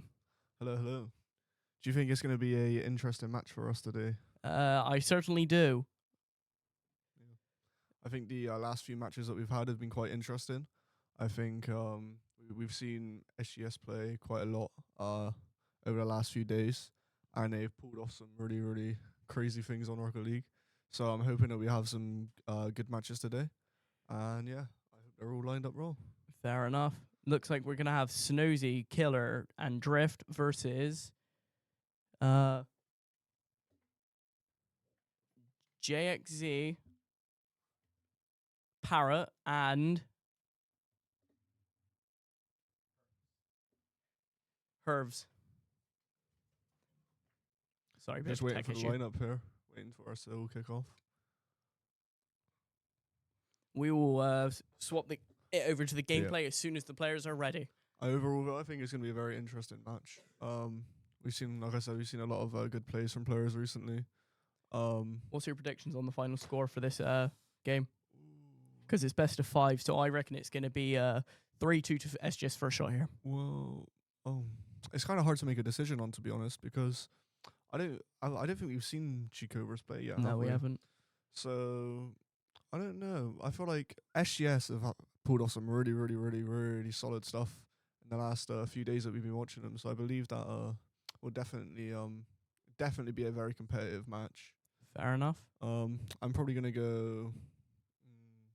I'm gonna go 2-1 probably for predictions. It's best of 5. Yeah. 2-1. For the first game. Oh, I was on about like Score. overall. Oh, overall.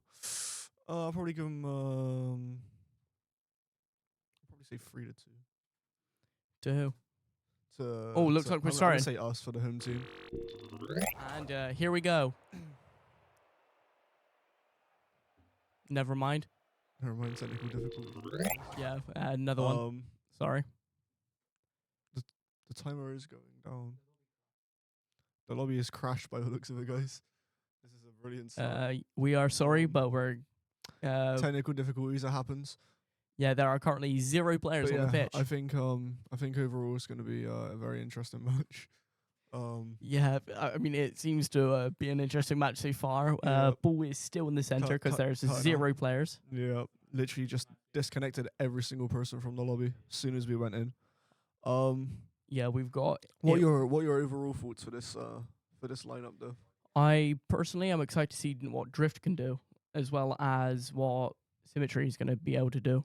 Yeah, I'm definitely looking forward to seeing what the ChiCobras have in for store for us. Yeah, that is something I am very excited for as well. I'm wondering if they can pull off some creative ways to try and take down the SGS team. And Personally, I'm hoping to see a few demos here and there. yeah, Not too many, but we've seen a bit of demo play in the last couple of yeah, days. Though, as yesterday demos were it was very demo well. heavy. Yeah, yesterday was very, very demo. But maybe we might see some more today. We are gonna take a quick intermission. We will be back in a second.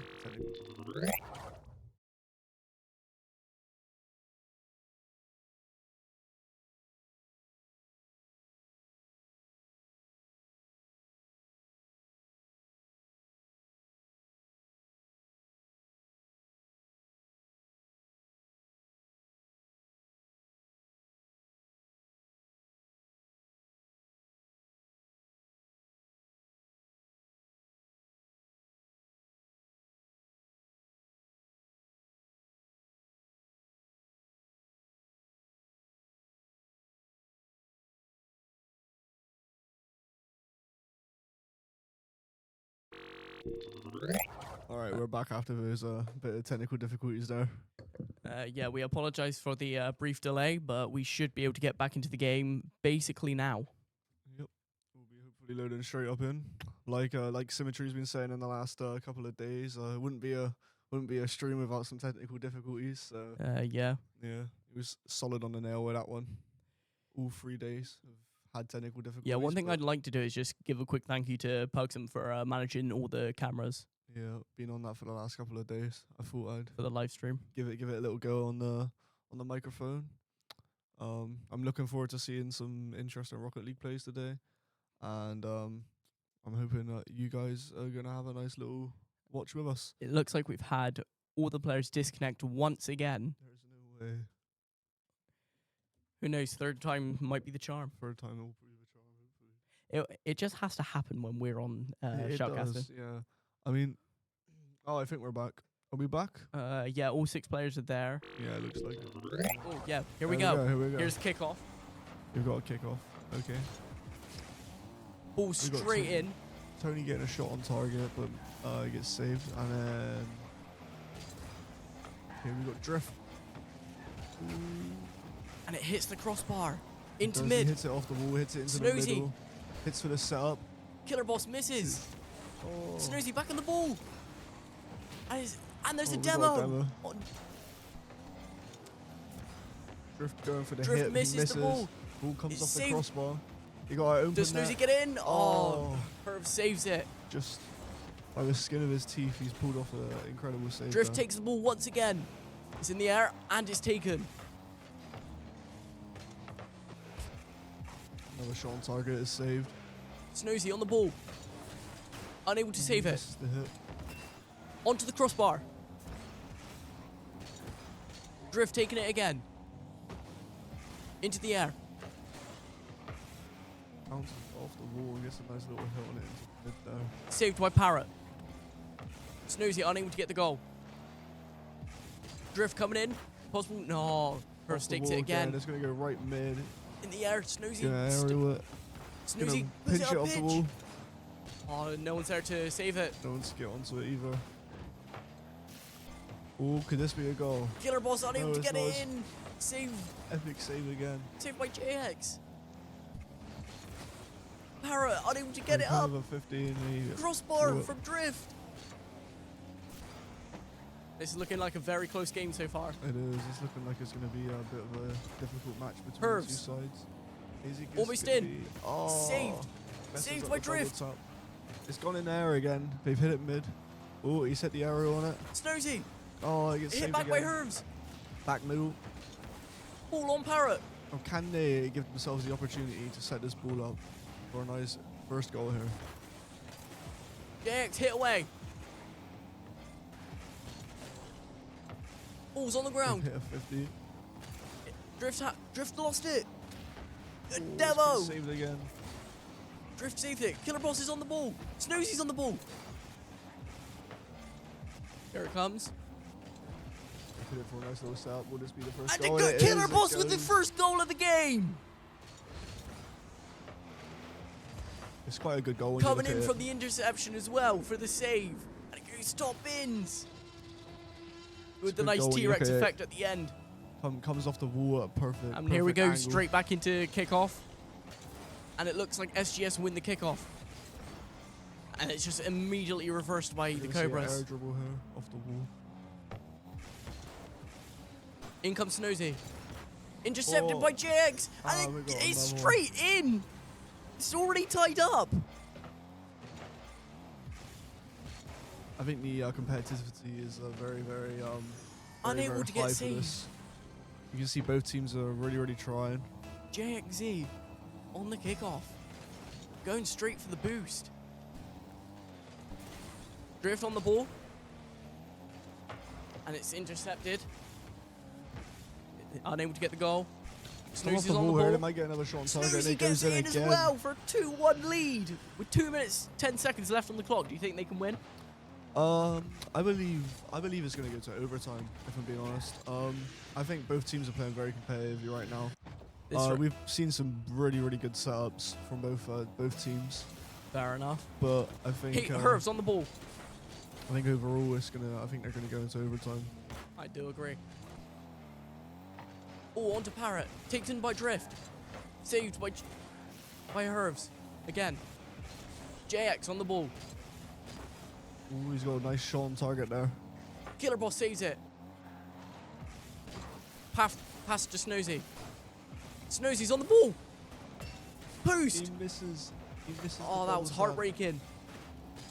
JX on the He's ball. gonna come off the wall. Can he get it in again? Saved by Killer Boss. Hit back into the corner.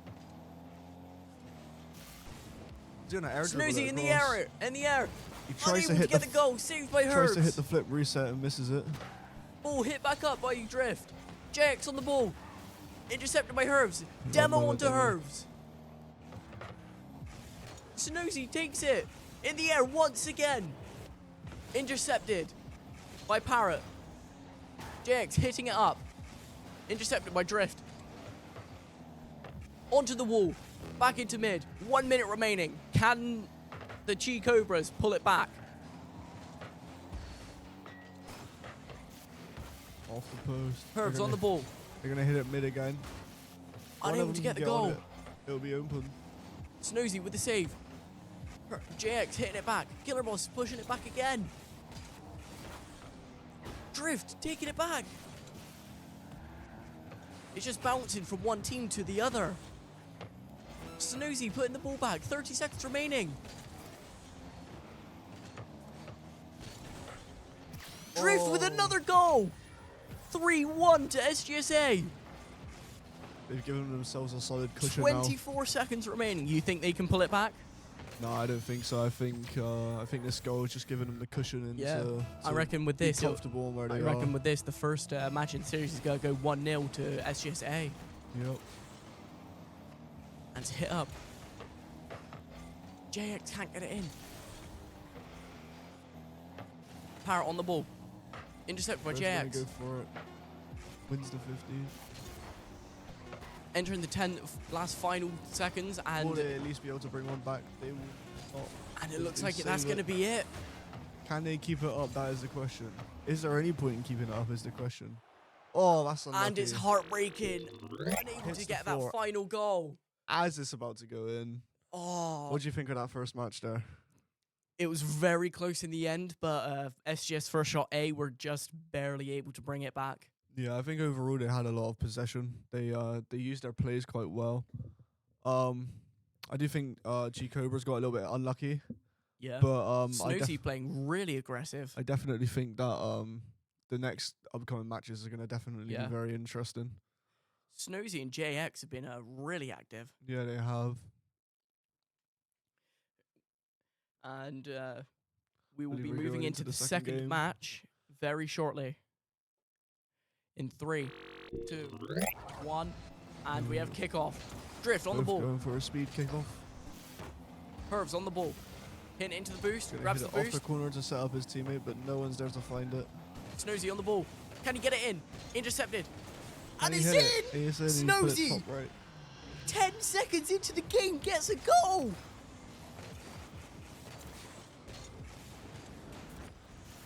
You can see he positions his car very, very well there. To hit Very it good perfectly aerial in. as well. You can definitely tell that these players have put a lot of time into this game to get everything precise and hit their shots accurately. Killer Boss on the ball. Intercepted by Parrot. Drift on the ball. Can it go in? No one's there to set it up. Killer Boss misses. Very unlucky from SGS here. You can see where JX on the ball. they're trying to set up themselves, and there's always someone to fall back on in case. Drift in the air. Killer Boss saves it. Killer Boss gets the boost. Might be able to get it in. Drift. Oh, doesn't quite go in. Hit the post. This gives Herb. very, very opportune. Well, And the first minute is counted down, and it's still 1-0 to SGSA. Herbs. Intercepted. will it go in? JX. No, it won't. It's an Herbs. incredible save. They've set it back up. Will they go for it again? It's been saved again. Snoozy. Intercepted by JX. SGS going fully to defensive mode after attacking so much. Parrot. Saved it again. It's being held down the side of SGSA. Will it go in? Oh, he's went for a demo and he's dodged a demo. Good spatial awareness there. They've hit it up in front of the net again. They've cleared it. JX in the air. Trying to get it set it up. Intercepted by Snoozy. Is this Will the this be the opening? open net? bullet, and he And hits it. Snosy scores once again for a 2-0 lead. You can definitely see where they're matching their plays up here, and they're really working together. You can see the communication working very, very well for them. And here we go, back into kickoff.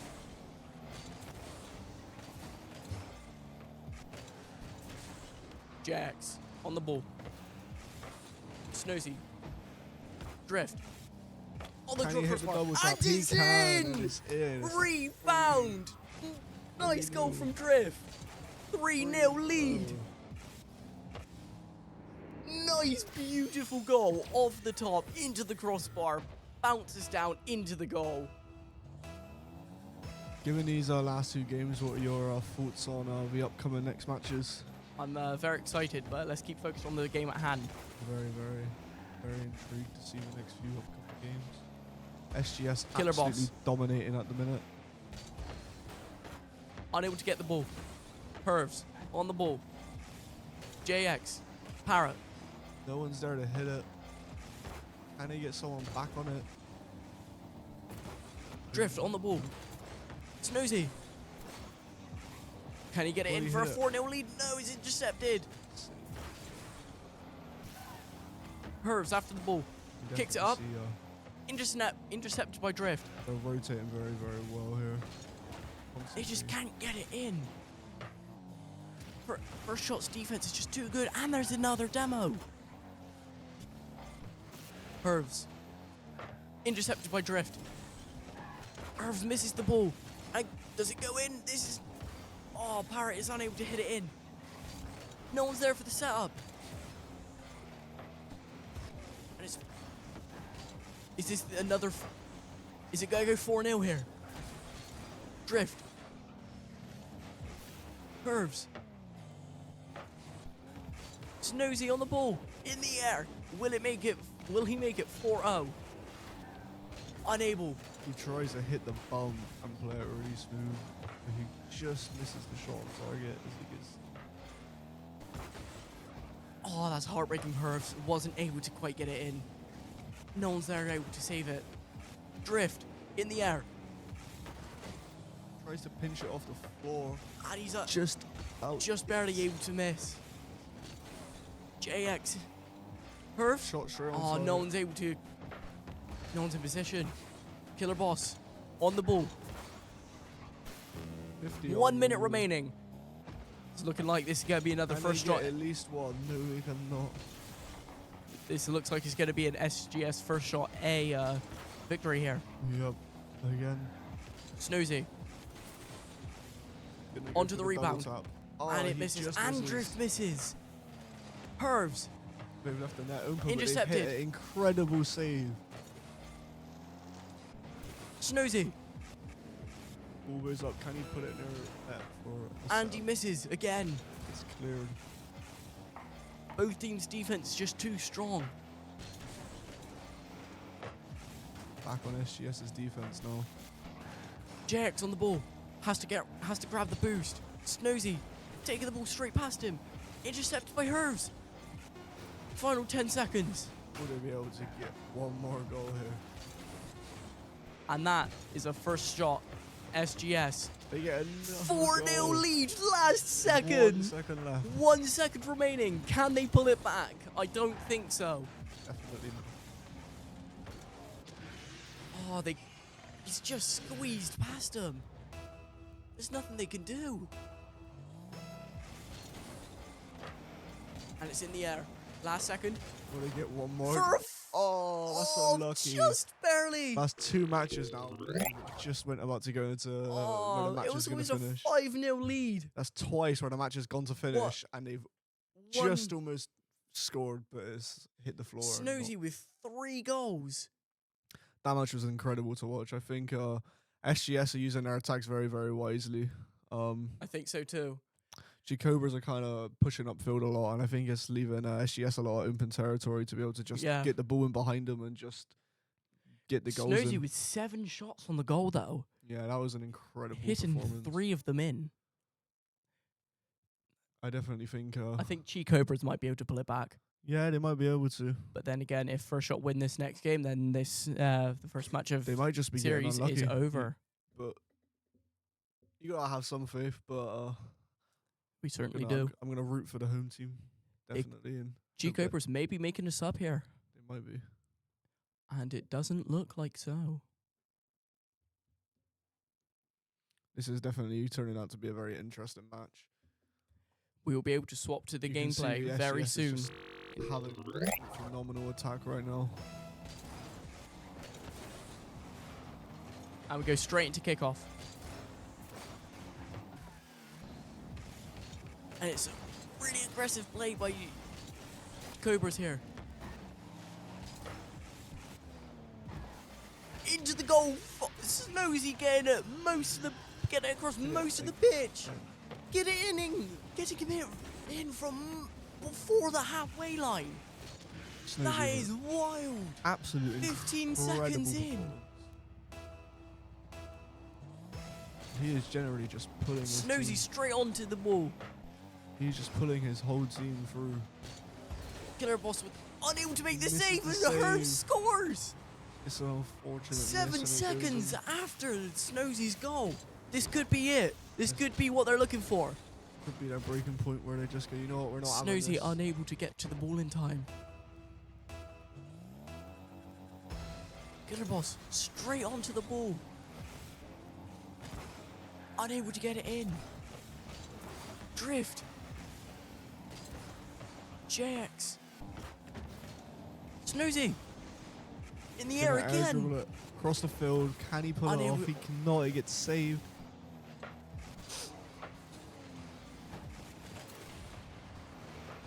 Another demo.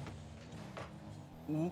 Parrot hit the ball up. Killer Boss unable to grab it, and it's in by Parrot for a 2-1 lead to Cobras. It's the first time they've taken the lead since the game started. Do you think this could be the comeback?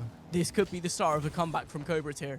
This could be the thing that they need to win. This could be this little confident boost that they need to just push them that little bit more forward. And it's sent flying up to the Firstshot side. Here they go.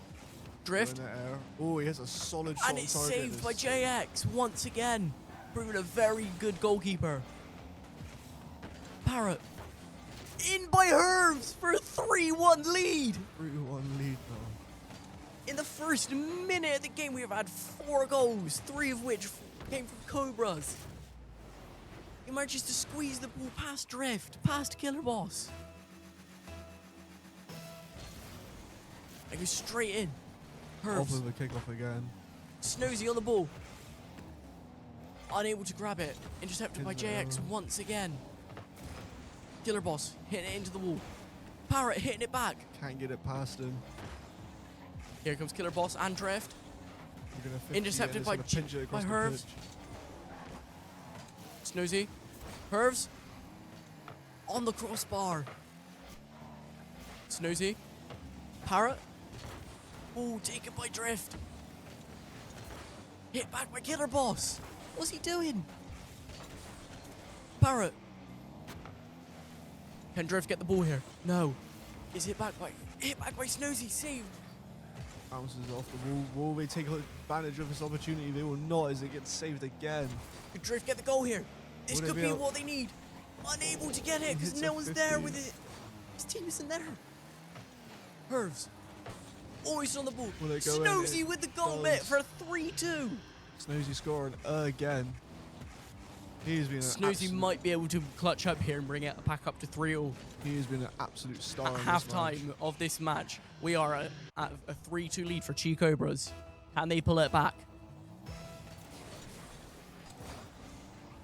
Parrot. Off the wall. Snosy. Will they get a free shot? Intercepted. No, they will not. He's on the ball. He's got no boost. Drift into the air. Hit by Killer Boss. Well, it's Unable to set get up the that they goal. needed. Not. Parrot onto the ball, hitting it back. Snosy. Intercepted again by Parrot.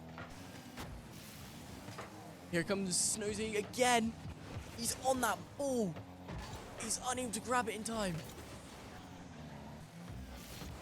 Curves. Can he make it 4-2?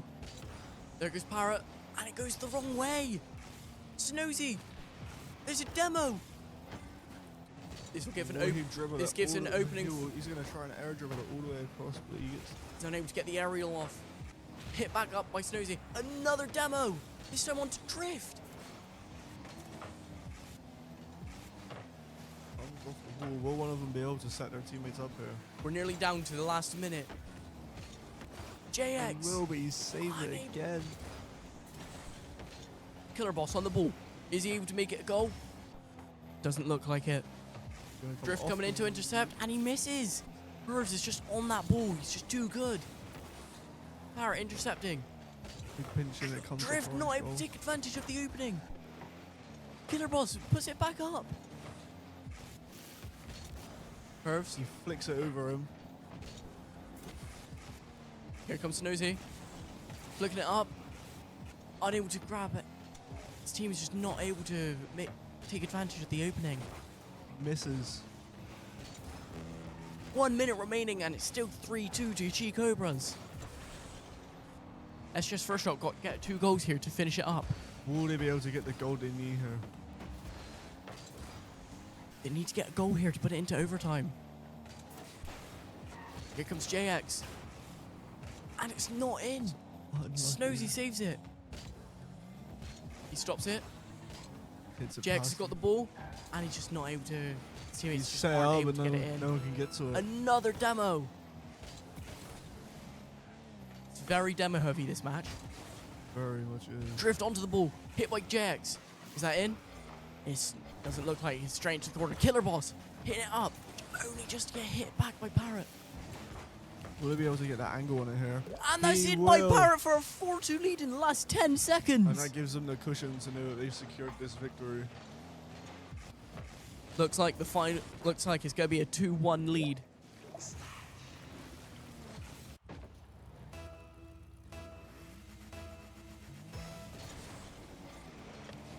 There goes Parrot, taking the ball. Last 6 seconds. More? Oh, it comes with Unable the to save. grab that last one. Here comes JX. In the air. Killer Boss. Gets taken by Drift, and that's what cost them the game. And now that is And back. it could possibly go overtime if Cobras can win this next game. Very much good, I reckon. But remember, if SGS Firstshot win this next game, it's all over. They definitely got back up. They're definitely gonna come through with the confidence boost now. I have a feeling. They're definitely trying to get themselves a little bit more. Yeah, especially since SGS Firstshot has got that 2-1 lead. Yeah, If they win, it's all over. you can see where they're communicating probably a lot more than what they were before. Yeah, 100%. You can definitely see where they keep setting up plays. SGS, It doesn't seem like doing Cobras a- are going to make a sub. they were doing a very good job of trying to defend, but it's got to the point where I think Cobras are just outrunning them. And we're into the game again.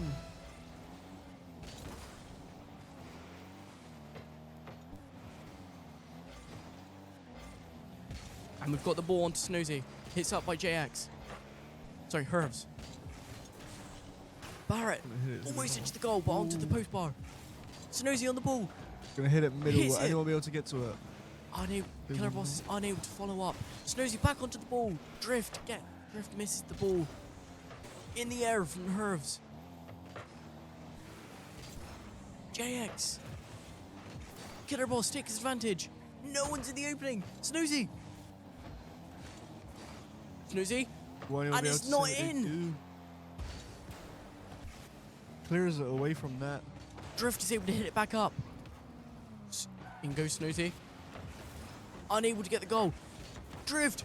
3 shots, but miss all 3 of them. Here comes Serves. Straight to Boo's goal. Jax. Will he hit the double tap? The demo, but is unable to get it. Snoozy. Intercepted. Hits the flip reset and gets it taken out. In comes Drift. JX. Pinches it off the wall to see if he Herbs. can give his teammate a setup. Unable to hit it in. Gets saved. Demoed. Killer Boss. gets saved by JX again. He's proven very reliable on defense. Snoozy hits away again by JX. They just can't get past him. Oh, And it's in from Snoozy for a 1-0 lead. that was an absolute brilliant passing play there. I think it Right went as I very was well. saying that they couldn't get past him, they managed to do it. They hit a very nice passing play. Managed to put it straight past the keeper, and it's went in nicely for them. Snoozy straight onto the ball. Hit it. Oh, they Down the lose. middle. Will this just go straight in? No, it will not. They almost won. They almost won the kickoff, but it just barely went to Cobras. Will Troy. Cobras be able to bring this back now with 3 minutes on the clock? 3 minutes counting down. Let's see. Killer Boss. Intercepted by 2 of them. Troy and JX. Troy gets demoed. Herv's Saved unable to it secure the again. goal. Going mid now. Snozy unable to hit the ball. Oh, Killer just Boss hits it on unable the to hit it rebound. in. Hits the post instead. Herv's gets denied. Killer Boss deflects it. Snozy Can he hit the reset? He can. Does in it go for in? a It 2-0 does. lead. 2.5 minutes remaining. ChiCobras need to pull up 2 goals.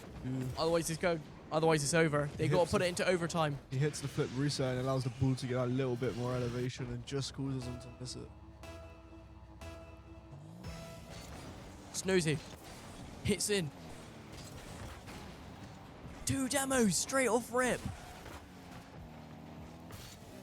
Now up the wall here. He's going to go for a ceiling First. shot. Can he hit it? He misses. It's denied. It's into the corner. Let's see if they can pull it back. Killer Boss. He's put it up. Snoozy's unable to take advantage. Parrot hits it up. JX for the save. Saves it. Can he get it up? Intercepted by Snoozy. Hit it off the wall. Can he wall dribble it into the net? He does. Snoozy for a 3rd goal of the match. Snoozy Hits again. it. He hits a hat trick. Can he do another one? I reckon so, to be honest. He's been a really strong player for this for these last few games that we've seen playing here. Snoozy really putting in the work here. Really showing the Cobras who's boss. It really makes you think if you let them get that last round, just toy with them more. Yeah. Parrot on the ball. Onto the ball. In the air. Drift with the save. Hits Straight in, back on the and net again, Hervs it comes goes with the in. interception and the goal. That's Hervs with a 3-1 goal. Cobras are just, 2 more to put it into overtime in 1 minute 40 seconds. Cobras just 1 minute 40 seconds left on the clock. constantly hitting the shots, and it just overthrows the SGS team. Troy Parrot. It's gonna go mid. No one's there. Here to comes reach Boss. Snoozy. Hit by Parrot. Hervs gets the boost. Unable to get the aerial. JX it. with the aerial. He gonna hit Has to No, he stop does it. not. Hit away by Killer Boss. Hits it off the wall, lines it up mid. Will his teammate be able to get onto it? Snoozy with the Might Getting have set out it up pitch. nicely for him. Here comes Killer Boss. Might be in, but it's not. He's Drift saving it. Will it be an own intercepting. goal? Killer Boss getting it in, even though It's Drift in. hit it away. 1 minute remaining with a 4-1 lead. It looks like it's going to be an SGS first shot win for this fixture. You can see where Killer once again just aligns his car perfectly to just about hit it in. And we've got Snoozy onto the ball, able to equalize it. 1 minute remaining. Drift. Off the crossbar. Killer Boss. Balls onto Snoozy once again. Let's see if he can get an aerial win. Onto Hervs. Intercepts it. Killer Boss intercepts it once again. Goes. Drift scores from the crossbar again. He's proven very resourceful with that one crossbar. He has. Goes, hits it and then goes down. Oh, that's tragic. bet That's a they're- 5-1 lead. They're definitely a lot happier that this time that it would go in instead of the timer going 100%. down. In comes Killer Boss. Hits it over and will it go in? No, it hits the post. Unable to get the goal. 30 seconds remaining to get 4 Will he goals to put it get into one more overtime. for them? No, he will not. That's Oh. Drift again for a 6-1. Will they be able to get Brazil? Will they be able to? Oh, they just one more goal. One more goal. 24 seconds. 1 goal in 24 seconds. Can they do it to finish off this first match? Parrot. Onto JX. Intercepted by Drift. Intercepted by Snoozy. JX got the Herves is on the ball. Hits away by Drift. 10 seconds remaining. They're gonna. Oh, is that gonna go With in? the It Brazil is. from Snoozy with 5 seconds left on the board. 4 goals from Snoozy in 1 game. How many is this guy gonna get? He's playing an absolutely starring role for this team here. The Makes you- Cobras are good, but they're just not able to keep up with It him. makes you think they gave him their last round just to play with him and just. I know, I said that before. Yeah, it's just. Get their boss. Oh, unable to grab that 8-1 lead. And that is GG. SGS first shot win this first game.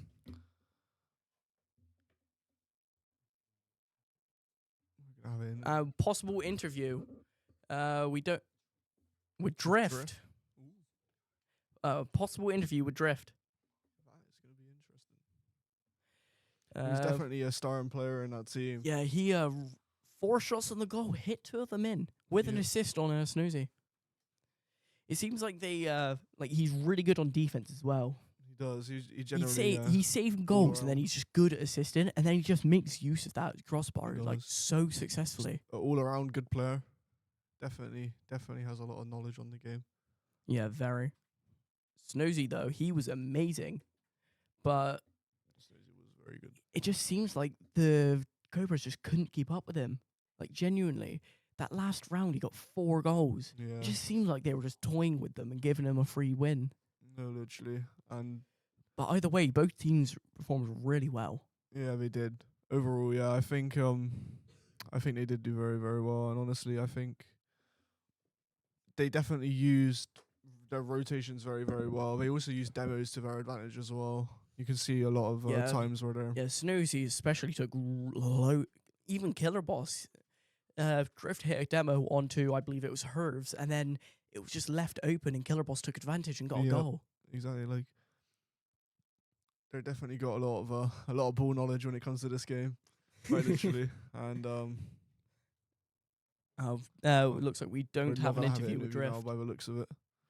But that's all Sorry good. about that, but our next It game happens. we will be bringing you very shortly, Very right shortly. after a quick break.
Hi, welcome back to our second round of Rocket League.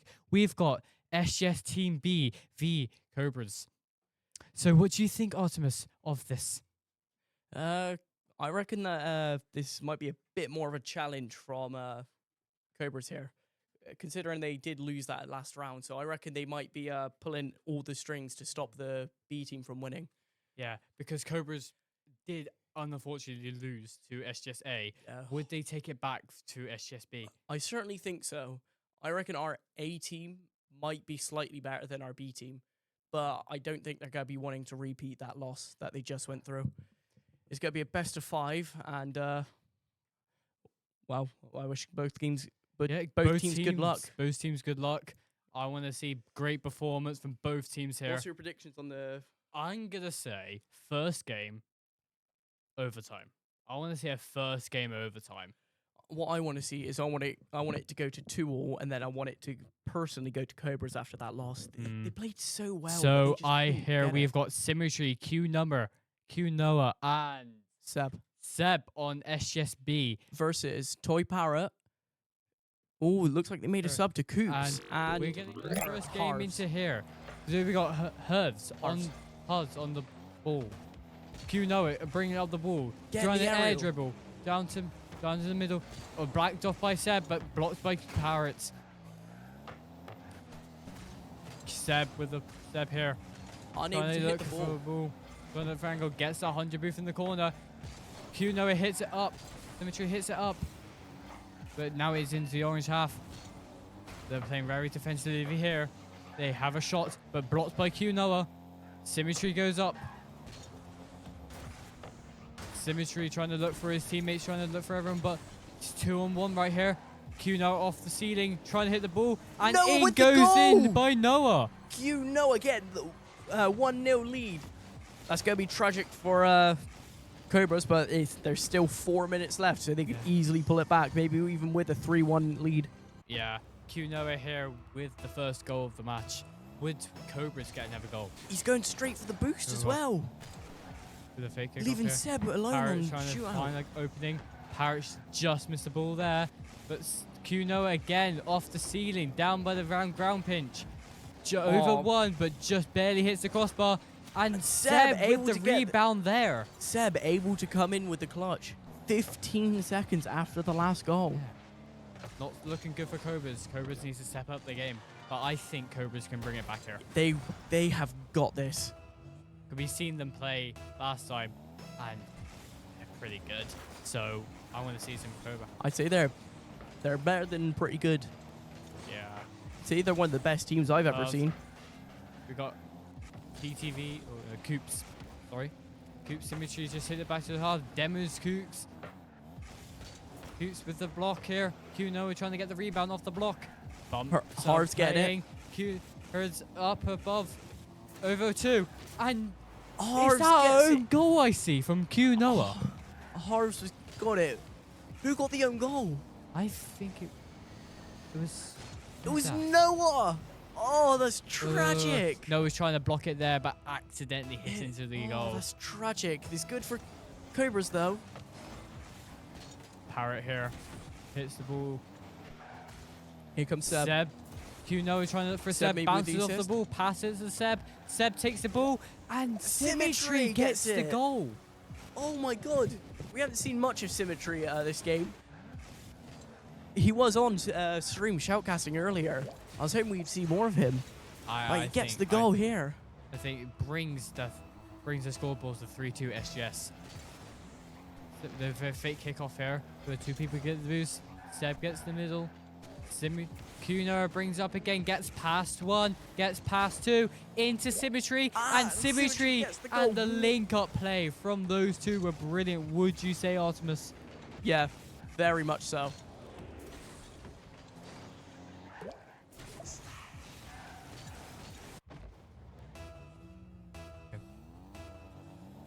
Symmetry. Straight onto it.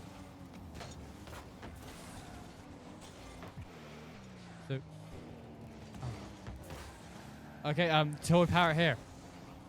Toy Parrot, sorry about that. Q Noah brings it up, brings it middle, look for his teammates. Gets past 1, and blocked by Parrot there. Symmetry takes that. Takes the ball there. Bumps a bit. Q-Noah coming back for the defensive play. Toy Parrot look for opening, sees that opening, goes up, gets the ball, keeps it into the Someone gets demoed. half. Q-Noah brings it up. Would he get a third? Gets past one, gets past two, and into Into the goal once again by Q-Noah. How many goals is he going to score? I think. If I'm right, that is... Oh no, he's 1 away from a hat-trick. Same with Symmetry here. Q-Noah here with the kickoff. We're going to do a fake kickoff here. Seb. Oh no, Seb's win the kickoff here, bringing it to the half. And we've got a difficulty here. Sorry about that, folks. Not be an SCS stream without that. We come back to Symmetry scoring a hat-trick. Very impressive rebound off the tire into the goal, straight in. I don't think Cobras are going to be able to pull it back here. I'm hoping to see some real nice shots from them. Toy Parrot here, trying to look for openings. Q-Noah goes up again. Q-Noah is just unable to keep up. Q-Noah is controlling that high ground right there. With the... Oh, Herbs goes up, blocked by by Symmetry. Q-Noah looks for opening. Cooper sees the opening. Just barely misses it there. Straight to his teammate. Q-Noah brings it back to their half, and Symmetry sees that opening. And he's unable to get it. Misses it there. Q-Noah. We got Hers here. Bringing his teammate in closer to that ball with that bump there. Great link-up play from the ChiCobras here. So we got Toy Parrot. Toy Parrot looking for that opening. Sees the opening, barely misses it there. Seb. We got Hers. Oops. Symmetry trying to beat a pinch straight to his teammate Seb. Hard steals the ball straight into Goops. Right into unable to get the goal, saved by Seb. So now we got Q-Noah. Got the ball again into Blue's half here, but Cobra brings it back into the orange half, but back blocked by Symmetry. Symmetry's getting past two here. Seb in the air, barely misses it there. Final 60 seconds. What'd you say? Oh, Symmetry here with the pinch, barely misses it there. Parrot denying the goal. Parrot here trying to go off the wall, barely blocks it by Q-Noah. Symmetry hits it. And Symmetry scores. 4 goals from Symmetry. It's looking rough here. I don't think that Cobras are able to come back and take this round. They might take the second round though. I want to see Cobras. I want to hope Cobras wins this match. Yeah, I want them to bring it. I wanted them to bring it to overtime, then win that final round in overtime. Yeah, because overtime. I want them to win 3-2 on overtime. Oh, Q-Noah, Q-Noah just takes the ball off kickoff there and scores the goal within. He just takes it. Symmetry just makes the opening and he just takes it. Gotta say, Q-Noah here is taking that opportunity well. 36 seconds left. 30 seconds left. The ball is into the orange corner. Cooper's trying to pop for that opening. Noah on the ball. Noah trying to block. What a pinch from them. Parrot trying to look for an opening here.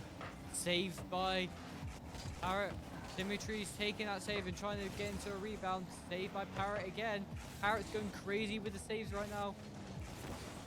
And got Q-Noah and Symmetry into their half. Got 7, 5, 4, 3, 2, and 1. When they keep the ball up here, trying to get another goal. Symmetry. Got the ball. Blocked by Parrot. And that's it. That would take us for our first game with SGS taking it. So how do you think that game went, Ultras? I honestly feel like the Cobras just need that little bit more strength. But I think Cobras can bring it back. Yeah, I totally agree, Cosmo. 100%. Cobras can 100% win this. Because they got Parrot on the defense here. Yeah, their defense is very strong. Yeah. I reckon the one thing that they could work on maybe is just being able to position themselves a little bit better. I think they're brilliant. Like, honestly, I think they'll score or win this game. It looks like they're deciding on which player to put out. And it looks like we're going to go back to the JX instead of Bruce. And here we go. JX here. Step. So we got Symmetry trying to look for an opening here. Sees the opening, brings it up the wall. Straight to Q Noah. Q Noah is trying dribbling it across. And it's Gun intercepted by by all all three of three. the players. Very defensive play here. Symmetry off the back wall. Into by- Juz, and Juz saw that opening and scored. JX able to take advantage. Symmetry unable to save it, but JX able to get that goal. Securing that lead may give them that boost of confidence that they need. Would they keep this lead here though? JX. I certainly hope so. Kick off here. You know, it brings up the wall.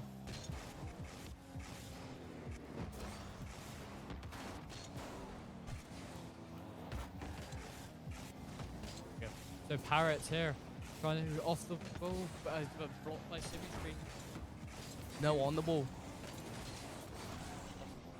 Step here, trying to see if he can spot the opening. Unable to get it though. Intercepted by two of the players. 8 curves here. Halves here with the ball, trying to see if he can get the ball out of his half. But Q the Symmetry. Symmetry ties up the game in the second minute. I really think that this game is going to go either way here. I still think that Cobra are going to win though. Yeah, Cobras. They got to. As we go into the kickoff here. Q Noah And with we're the going to fast have kickoff here. Cobras win. And into kickoff. the middle it goes. Parrot. We got Symmetry. Get past two. Get And past it's all three. It's straight in 8 seconds after his last goal. Yeah. Oh.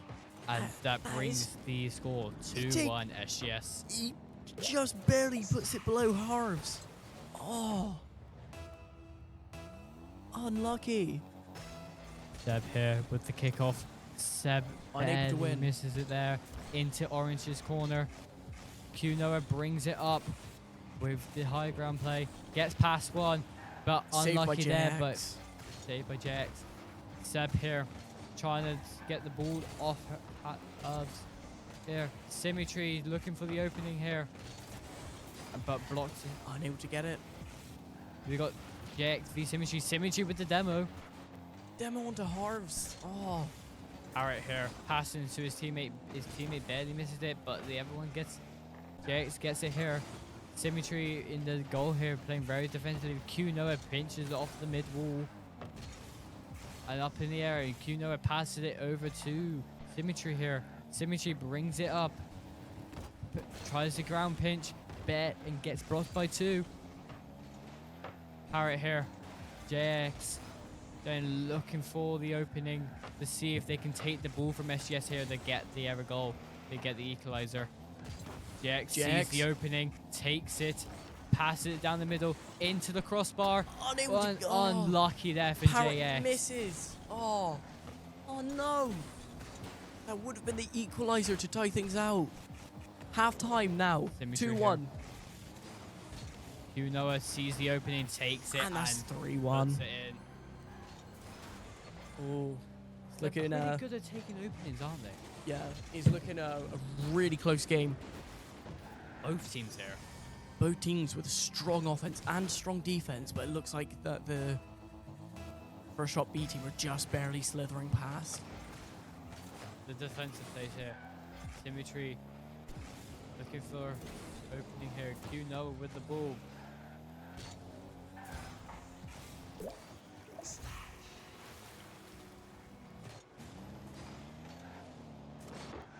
Goal difficulties here.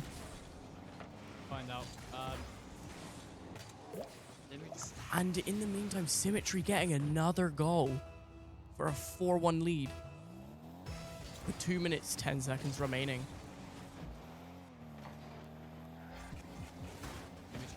Here. They're going up to see if they can get the block. He blocks it, but Parrot technically gets it there. Jinx here. Q Noah hits it away from the goal. JX here. Noah with the high ground play, but blocked by JX. Herves gets it into the corner. Symmetry's looking for that opening. Bumps JX, but Halves takes it in. Gets blocked Unable by to Seb. get it. Noah here looking for the next opening to Parrot. And Noah gets the goal. He's able to snag it.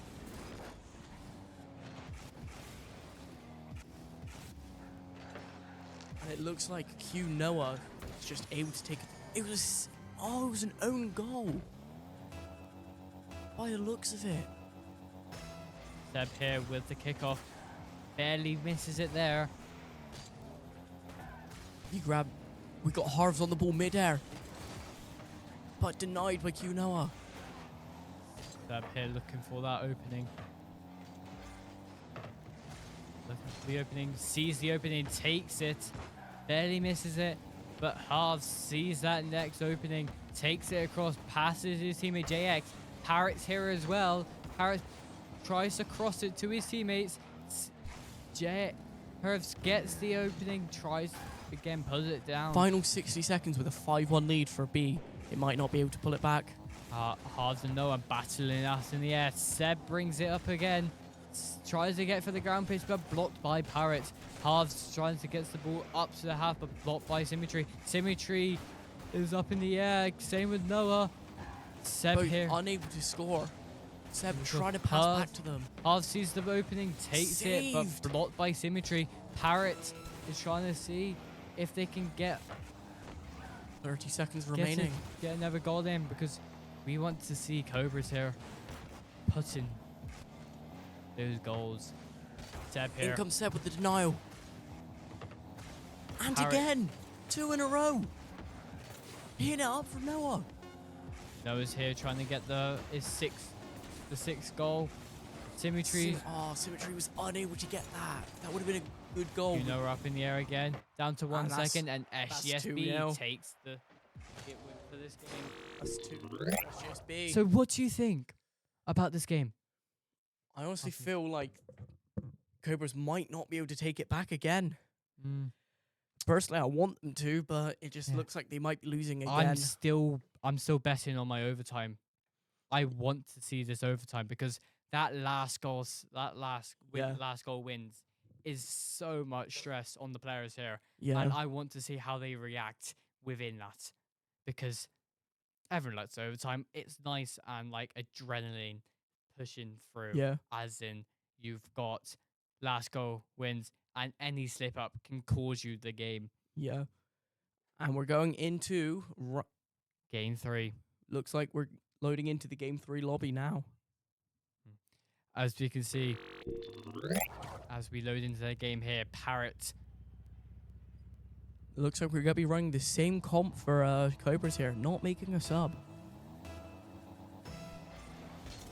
Seb here with the Noah again with the high ground play.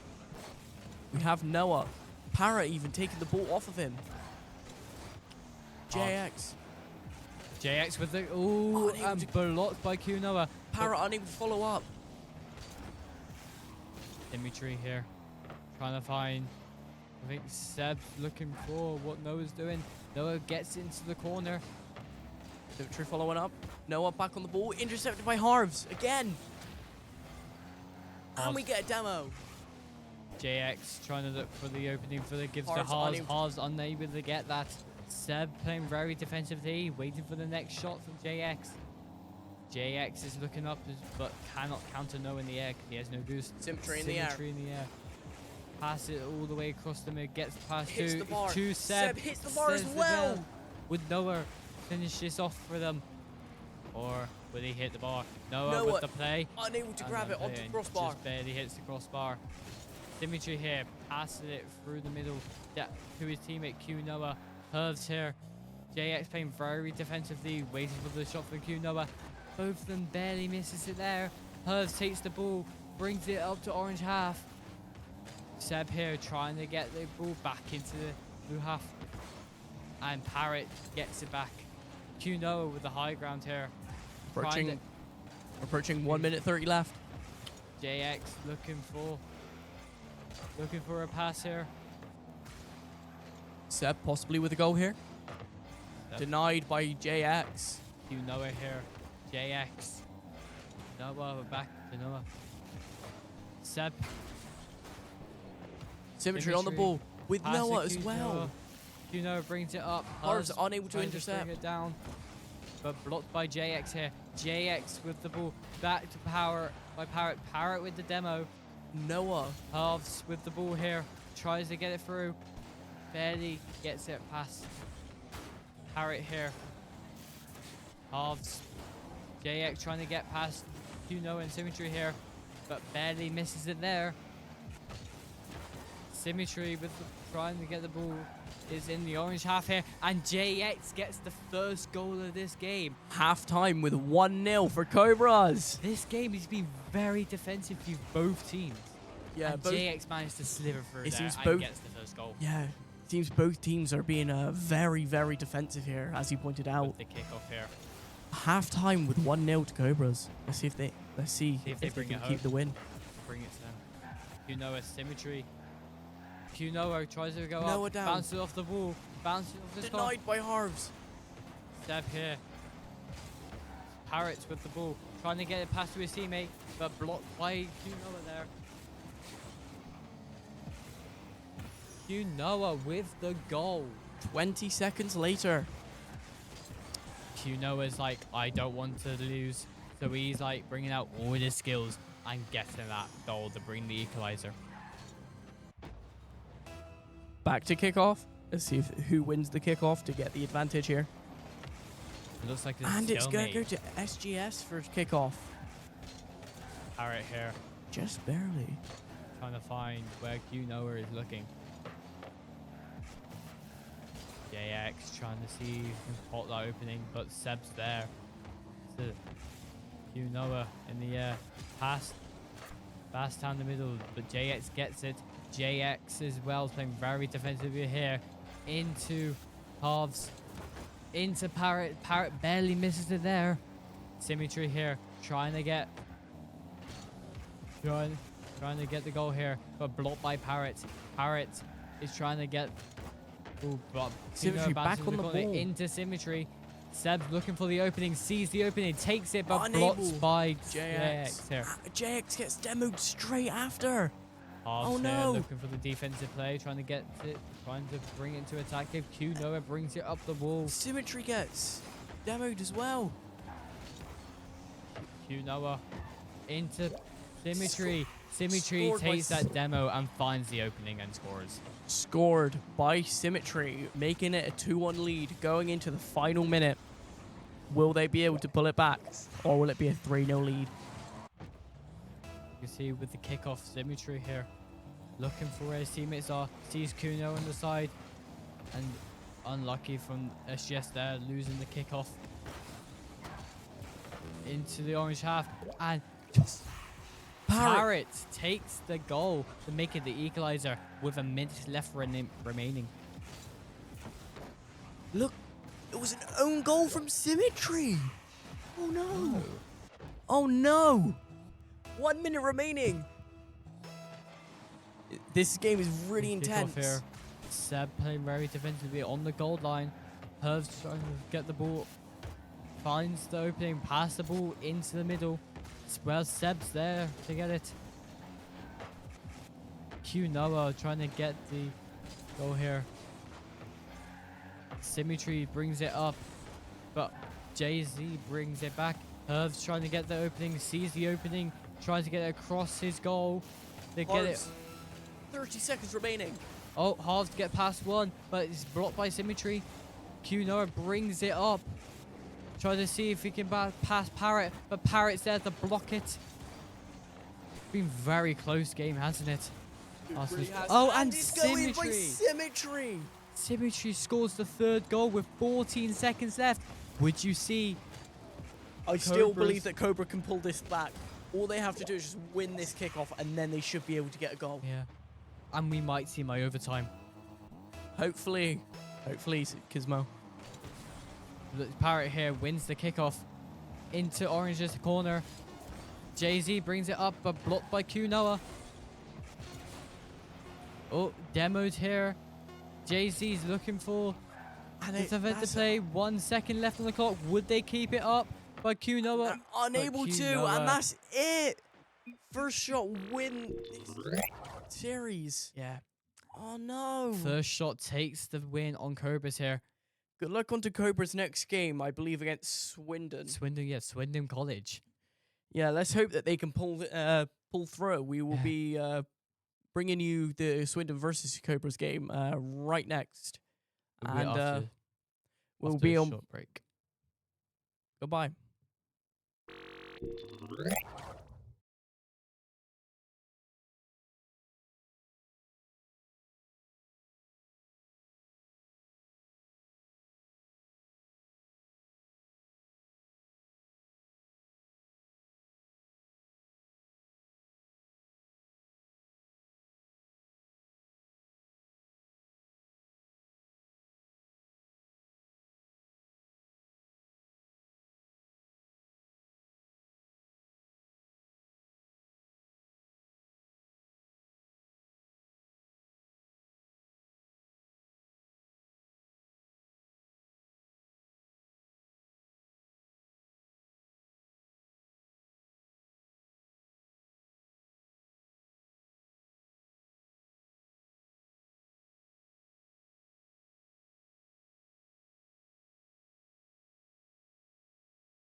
And hello, we have an interview with Symmetry from the SGS team. Yeah, because right now you can clearly see that Symmetry was one of their best players on SGSB here, and we'd love to say some questions to him. Yeah, we very much would. We're just waiting for him now to appear on our interview screen. Yep. What was your opinions on those games though before? Those games were brilliant because you got the defensive and offensive play played by both teams there. Like Cobras here blocking some shots from Kunoa. Kunoa off the ceiling with the goals, and they got Cobras with the goals there as well. Yeah. I am sad it didn't go into overtime, and I am a bit bummed out that Cobras didn't win. You want to see that overtime.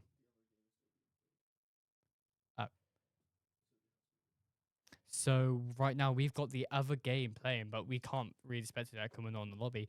But who do you think will win that game? Well, considering it's SGSA versus Swindon, personally, based off of what we've seen previously, I reckon it's going to be SGSA that's going to win. But we never seen Swindon play, which they could be actually really good against SGSA. If we did base it off of what we saw in our Valorant game earlier between Swindon and Weston, Swindon won. Swindon lost 13-12. Ooh, that is 14-12. The score was 10-4, and then Weston pulled out a 10-round win streak. Jeez, because that's the thing about Valorant. Like, one slip up can lead to a load and load of matches lost. Because that's the thing. Because Valorant, it really depends on what guns you have, what util, what anything can lead to a victory in Valorant. Because with the agents, they could play split, they can play rush or something like that. Because Valorant is one of those games, it's all about communication. Yeah. Weston also today have proved very dominant, not losing a single one of their games. Yeah. Yeah, they won 14-12 in Valorant, and then they didn't give a single point to the Signals in their first game of Overwatch.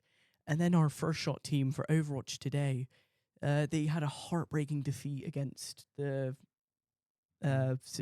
Western team on the final map. It went to a 1-1 tie, and then on the final map, the SGS team started out strong, stopping the cart about halfway, but then they just couldn't move with the same momentum against them. Yeah, because that's Overwatch.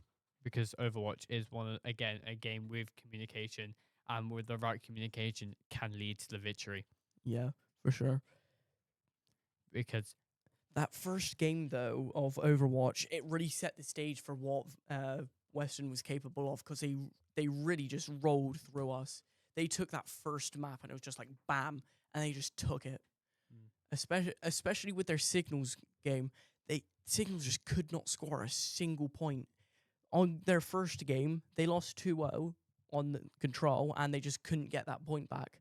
And then it went to, I believe, hybrid, and then they just went on, when they were on attack, they just couldn't push it. They couldn't get the point captured. Yeah. Weston just didn't give them a single point. So Weston is really strong competitive for all three games. Well, we haven't seen them play Rocket League. Today, Weston isn't playing Rocket League. So they're replaced by Chichester. Okay. So with Weston here taking Valorant and Overwatch by storm by defeating all teams like Signals, SGS, and also Swindon. Thank you. Yeah, it does seem that Weston have just won this tournament. Because right now, I think that... But we have yet to see the results, so who knows? League. Who knows? Because with Rocket League here, it can go any direction. Yeah, it really can. Also, there is still the fact that there's still one last game to be played. It's Swindon I believe it's Swindon versus ChiCobras, if I'm not mistaken. And then I believe A and B are going to be facing each other as well. I don't think that's going to happen, because I think we did that on the first day. Oh, yeah, we did, didn't we? Yeah. Yeah, so... Talk about the other days. How do you think the games went the other days? On a Monday or Wednesday even, we saw first game was Overwatch Firstshot versus it was the Overwatch game, and it was Firstshot versus Royal Signals, and Overwatch won both games. Hmm. And then Valorant also took the game I against. was playing in that. Yeah. Yeah. Well, I Me was, on the I was fade. playing in Overwatch. Yeah. Me on the fade. What was your final score? So I think it came to 13-10. Very close game then. Yeah, they- close game, closer than we thought it was. It was. But we screwed up a couple rounds, but Yeah. we managed to bring it back. But Yeah. but Signals played great well with the Odin as well. That brim with the Odin was basically like a brick wall. We couldn't get past it without basically sacrificing like 4 of our men. Yeah. I did see a couple things in your game, and it did seem like you were struggling a little bit. Yeah, but we managed to bring it back. But Signals played really well. Yeah, Signals as well. When we played them on Wednesday, we struggled to get the win, but we were able to pull ahead in both games, but just barely. So again, what do you think about the IT students? The IT Played students yesterday. Ooh. See, the thing is, they just got rolled by the Signals. Like, every game, they just got rolled. I think they won Valorant, or did they not? No. Okay, but with the IT students, No, actually, I think IT1 may have won, and then they won against the second team. I'm not sure. because IT played really well in Yeah, all 3 games as well. I can't actually remember the Valorant results, but I know they just got rolled in Overwatch. Yeah. Like, we had one guy, Mitchell, from the Signals. He was just on the high ground from King's Row with Widow, and they just couldn't force him off, and he Yeah. just kept getting picks on them. Yeah. Literally, he had one moment where he got a triple headshot in a row. Yeah, He, and he was on literally just that- went bang, bang, bang, and he just couldn't get the kill. He was on that like high ground bit for like, literally half the game. I He was- swear. I'd say more than that. I don't think he even touched the floor. So we got SGS beat Swindon 3-0 as well. 3-0. SGS on a roll today. So I think SGS has the upper hand in Rocket League. What do you think? I reckon Swindon may lose against Cobras, honestly. I'm gonna say 50-50 because Based on the results that we had, I do think that the Cobras might win because Swindon weren't able to secure a point against the SGS team, unlike Cobras. Yeah. Cobras in the first one were able to take a round. So I do agree with you that it may go 50-50, but also it may just go... about my overtime prediction. Oh, we got an interview our interview with Symmetry. is ready with Symmetry. Hello, Symmetry. Hello, hello. How was that game? Yeah, it always feels amazing to win. So I would like to ask a question. So what do you think of your opponent team? Yeah, I think they played really well. I think they worked together as a team, but I mean, at the end of the day, we just did all the aspects of Rocket League better in the end, so we came home with the win. Yeah. What was your opinion on you scoring a hat trick in one of the games? Yeah, I said this last time you interviewed me. Actually, I always do the best I can to get my team to win. It just feels happy to get the goals. Yeah. What was your opinions on Snozy getting the absolutely dominating in SGS? Good to hear that their team did well as well, and to bring home success for SGS on the day. Yeah, they are winning a lot of games as well as SGSB. I'd like to ask, what do you think about your teammates, Q, Noah, and Seb? Yeah, I think Noah and Seb both did really, really well. It was a team effort, and yeah, just happy to win it with the best group of people possible. Yeah, it looked like Seb was really trying to support you two instead of just trying to get goals. He looked like more of a support player, like really good on defense, and then just trying to support you on the goals. Yeah, Seb's obviously the newest player to the team, so we get him in these kind of roles to help with his development. And yeah, I think he did really, really well today. I'm really proud of him. Yeah. What do you think about Q Noah? Q Noah, the link-up plays with you. Yeah, I mean, me and Noah have been playing for a long, long time. So, I mean, the chemistry's bound to be there. And yeah, I'm just glad we could score some really good goals. Yeah. So, thank you for the interview. Thank you very much, guys. I hope you're in the next games. So, that was Symmetry there. That was a Symmetry from SGSB. He's also in our nationals team. Yeah.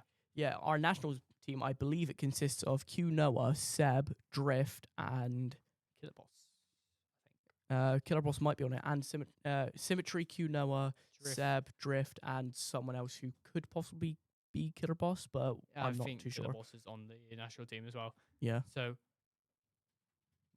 how do you think the national teams on each team is going? Personally, I reckon everyone's going really well. Like, we're all struggling at the minute. Like, at the start of the year, Valorant were just really struggling with their scrims, weren't they? Like, trying to win. And then when we got to fixtures, you were really getting better. And then with Rocket League, they started off really strong. Same with Overwatch. But our teams have slowly been starting to struggle. And we have, us on Overwatch, we haven't won the past 2 fixtures. So we've got one more in this group stage. And then I believe there's one more, and then it's knockout stages. Yeah, I think it's the same with Valorant here. Yeah. Though one of your fixtures, wasn't it cancelled as well? I think our one Or was it recently, it was a fixture. They forfeited. Yeah, so then you just got a free win. Yeah, but we would love to play them because, like, playing the team will bring out our development and help us develop within our next matches. So we'll love to play them soon. Yeah, especially since Wednesday, like working with everyone here has just been a real blast. Like working in the production studio has been real fun. Like playing with my team for Overwatch has been really fun. I expect you could say the same as well. Yeah, because I didn't manage to play the first 2 games today because I was off in the morning. But I've seen the results. I would love to play. I would have loved to play in those games because playing Valorant with my team, I like doing that because it brings out my development. So, yeah, what was your opinions on Valorant? Our Valorant team losing against Weston. They lost both their games today. They lost 12-4 against Weston, and then I believe 12-4 against Swindon. 12-2 against Swindon even. I didn't see much of the games, but I've seen a couple. Like we did good. We did good. We unfortunately lost, but Swindon played and Weston played crucially well. Yeah, within the games. It obviously does seem that Weston might be winning the tournament, but it's going to be hard to say who's going to be coming in the rest of the results. And it looks like we've got Swindon versus ChiCobras up next, and we are setting up the lobby for that now. Yeah. So, like, would my overtime get into this? Because I'm hoping for that overtime. It looks like we're having some technical difficulties here. But with your overtime prediction, I'm very much hoping that this will be the game that takes us to a 2-2 tie on the final map with at least a 2.5 minute overtime. And then I reckon it's going to go to Swindon, personally. I reckon they're going to... I'm going to counter you. I'm going to say Cobras. Yeah, I reckon that Cobras are going to dominate like the first half, but then Swindon are just going to catch up, and then it's going to be like really close. But then I reckon Swindon might pull out the win by the skin of their hair. Yeah, because I'm going to counteract you. I'm going to think Cobra's going to win. Yeah, I can see why. Both teams have played incredibly well today. Based off of what we've seen Cobra lose both games in a row. But it also looks like that Swindon have lost both as well. So we're going to be right back until the lobby sets up. I'll see you in the lobby. See ya. Ta-ta.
Hello and welcome back.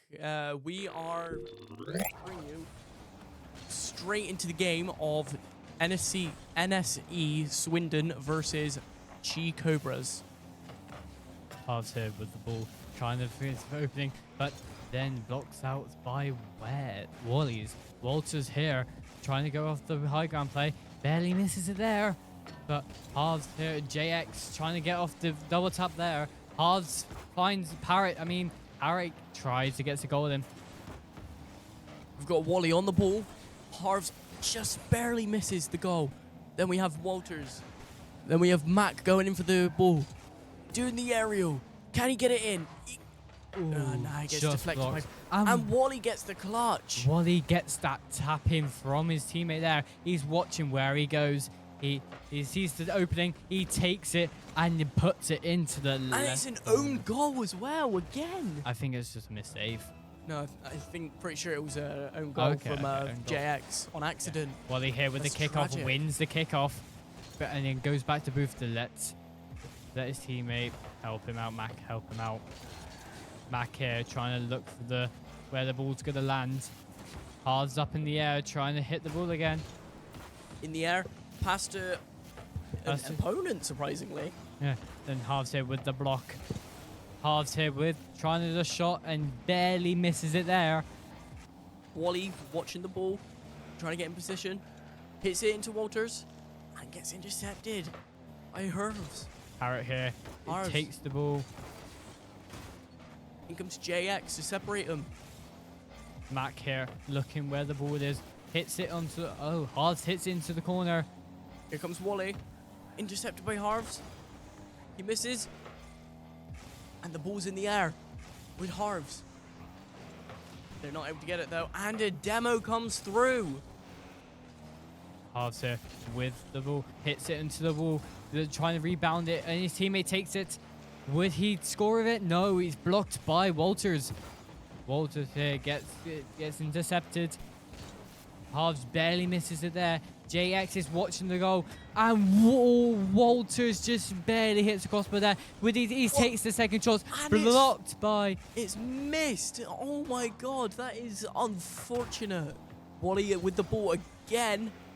So much aggression from this Swindon team.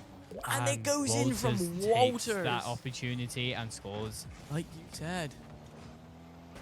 See here, it passes to Walters. Walters sees that, hits it in, and carries it with forwards. That, approaching half-time, 2-0 lead. 2-0 to Swindon. Swindon here, trying to see, and a demo from onto Mac. JZ here. JX, trying to get the ball up. Then hit up by Parrot. The double. Almost in. JX here trying to see if he can pass it to his teammate. Interception by Mac. Here we have Halves up in the air. We're trying to get the aerial play. To a Parrot here, nearly just barely misses the rebound. Into Mac. Into Halves.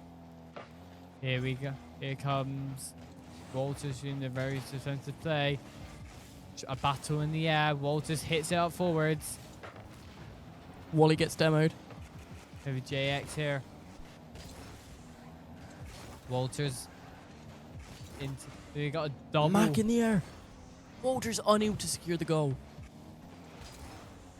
Have Walters.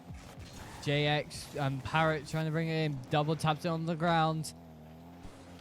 We have Wally here. Tries to hit it through. Barely misses it there. Mac up the air. Off the wall, but countered by JX. Wally here. Trying to get it away from his goal. Hards play and Hards with the shot.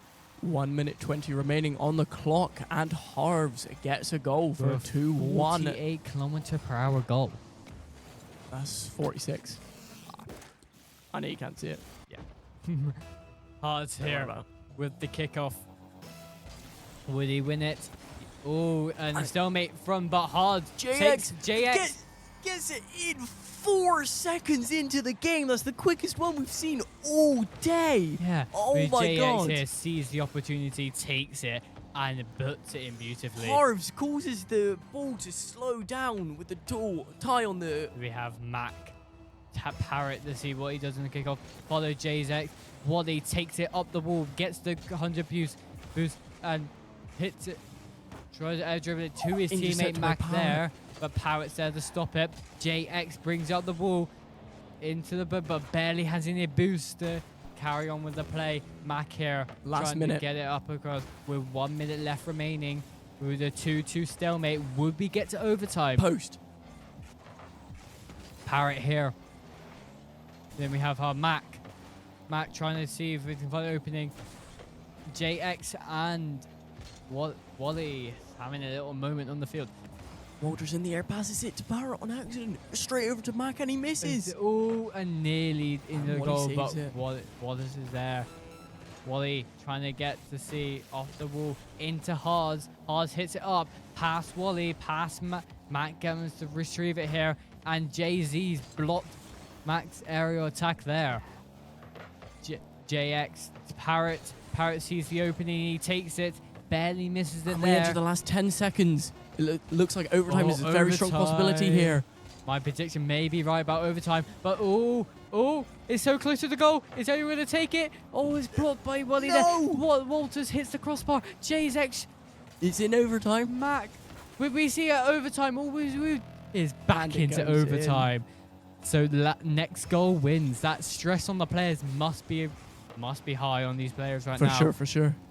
Mac in the air, getting intercepted. Wally not able to grab the ball.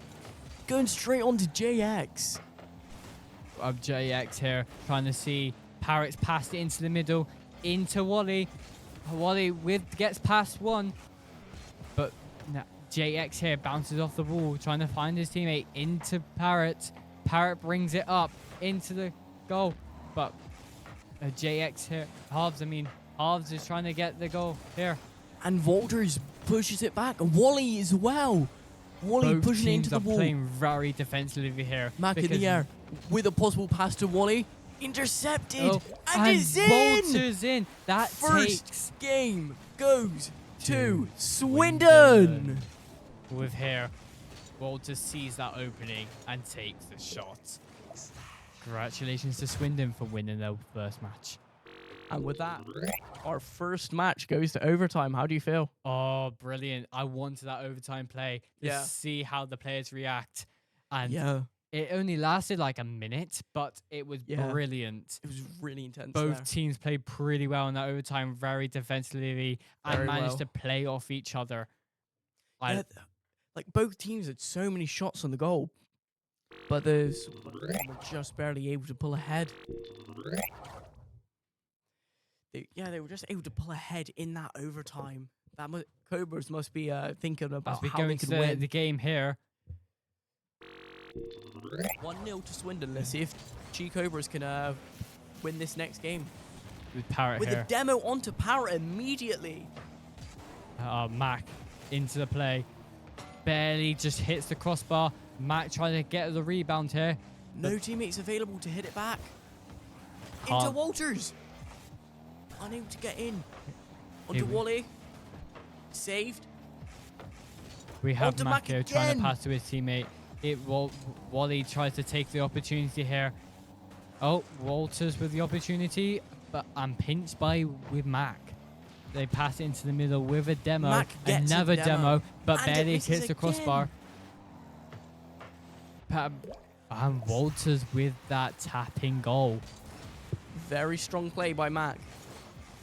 Let's see, because we see Walters very strong. Sees his teammates hit it.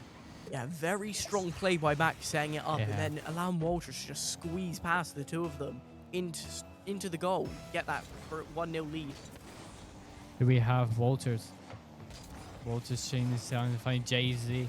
JX is trying to dribble it in, but hit by two. Then, just missed the rebound there by Parrot.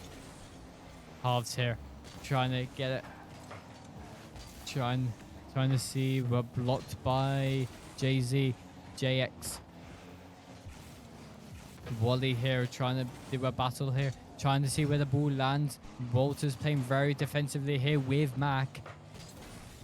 Parrot in the air, trying to get the ball, passes to his teammate, and it goes in by JX, but it looks like it was an own goal, but from Wally. Let's see. We have JX here playing very defensively. Barely hits it in. Yeah, And it looks like it's a joint own goal from Wally and Walters. Unlucky there. That was certainly something. But that brings the equalizer with 3 minutes and JX 30 straight onto left on the half. boost. We have Parrot here trying to see if we can find that opening. Max hits it up the field, trying to get it through midfield, straight into the enemy team. Walters hits it up into the goal, and Walters scores from the halfway line. Very nice goal from Walters there. Wasn't expecting that, I can tell you that. How are Cobras going to return from that? Cobras need to trick up the sleeve to see if they can bring it back. Stalemate here, kickoff. Wally, all blocked by Parrot. Parrot's pushing it up. Oh, here we have Mac in the air. Walters in the air, trying to see if he can Intercepted find. by JX as well. Yeah. Oh, can we see a goal from Swindon here? But no, just blocked by Mac there.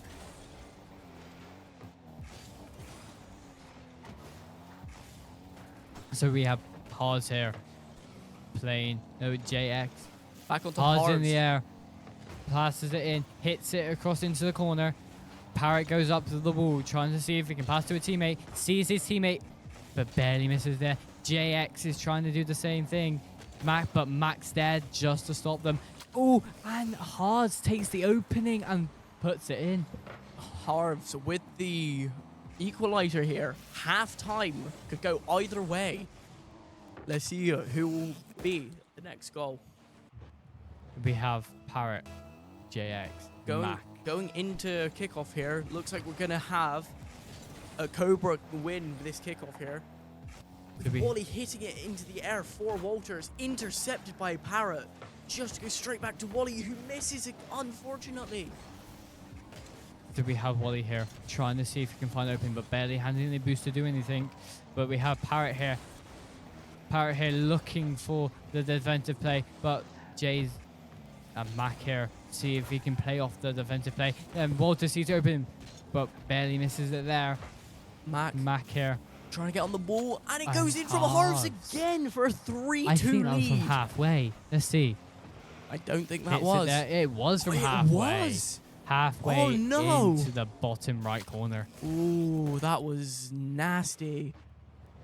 Bottom right corner, back into kickoff, and looks like it's going to be a Swindon win this kickoff, and a demo onto Swindon immediately to start things off. Walters into the air for Mac. Intercepted by JX. Wally trying to get the ball. Parrot on the ball in the air. Can he get it in? Intercepted by Wally. Only to be hit in and deflected by Walters. We have JX trying to see if he can put that ball into the goal. We have pass to his teammate. JX sees the opening, but barely gets bumped. Hey, Hards in the air, hits into the right corner, but Walters saves. Mac in the air, trying to intercept. Ball hit up by Parrot. And Harves takes the goal from the top. Mid-air goal. We Getting see here, a Hards 4. sees that opening, jumps up in the air, boosts it playing, and hits it into the bottom. That was a 4-2 lead now with 1 minute 20 seconds remaining, going into kickoff once again. And we have Walters kicking it into Parrot. Parrot trying to get it up pitch. Oh, he takes it into the corner. Only to be snagged from Walters. Back onto JX. Wally takes it. His teammates are unable to grab the ball again. Parrot here. Parrot almost gets demoed, and it Ooh, just nearly barely goes misses. in from Parrot there. We have Parrot trying to see what he can do. Walters in the air. He hits it across to his teammates, but the whole orange team is there to stop them. And it looks like Wally's in on the ball again, and he passes it to Walter. It's in the air. Wally grabs it. Mac. And they're trying to get it out of the goal, but it looks like it might be another goal. Here we have Wally here trying to see if he can do anything with In the the ball, last- but gets blocked by Parrot here. In the final Mac 30 here. seconds. Mac here trying to see if he can get that ever goal, but barely misses the teammates. To see what can Wally do here. Wally sees the opening, hits in top of iron, but blocked by Parrot here. Parrot's been Mac gets another goal with 12 seconds remaining. Can they pull it through? We can see here that Mac just takes the opportunity with the ball hitting the crossbar and hits it in. It's 4-3 going into the last final 12 seconds into overtime. I'm going to see if we can get another overtime play. Or demo. Will we see it overtime? Probably Mac not. misses. 8 seconds. Wally. 5, 4, 4, 3, 3, 2, 1. 1. And what's going to happen here? We're going to keep the ball up. Up by back, up by Walters. Wally keeps it in the air Yeah. and is And unable to grab it. Cobra takes the first win. Second round is Second now win. 1-1 to it's now 1-1. They've tied it up. Cobras were able to snag a 4-3 victory in the second round. Yeah. That was certainly something. Yeah, it was, because you can clearly see that the defensive play from both teams and the offensive play were brilliant, with Harves scoring 3 goals and 1 save. And on the Swindon team, we've got Walters with 2 and 4 saves. Yeah, that Harves scoring that hat trick though was a really clutch thing for Harves for his team here. Goes to the third round, and we'll see who will come out on top to make it a 2-1 lead. Yeah, because with this game, it's probably going to see all 5 games. I think we're going to see all 5 games. We might well do. Yeah. Or the team could go straight into slaughter. And we got a goal already. In the From- first It 2 was a seconds. kickoff goal. First 2 seconds from We Mac. have here the fake kickoff from Swindon here. Oh, 2 seconds into the game, and Mac have won that kickoff. We have another fake kickoff here. Into Harves. Harves to see where they can say Mac is taking it up. Max Unable to get the ball, passes it to Walter. Walter gets intercepted by Harves. Harves is on the ball once again. Is it going to be in? It's not. Just It's on the barely. post. Mac on the ball, intercepted by JX, only to be hit back onto Max. Saved by Parrot. Onto Max. Max scores again. 2 goals in Max 30 taking seconds. this seriously now. He's finding those opportunities and just putting the ball into the Within net. But an Parrot here trying to stop him. We but saw an it's not assist enough. from Wally there as well. And on top of that, Mac previously just Here we scored have in the first kickoff. 2 seconds. Who wins the kickoff? We have a kickoff orange team here. Wally is now trying to see where he can see. Parrot's trying to see if he can pass to his teammates. And Harves takes that opportunity, link up play beautifully, and puts it in. 2-1 to Swindon. Harves getting in that goal. Just barely getting it in the corner.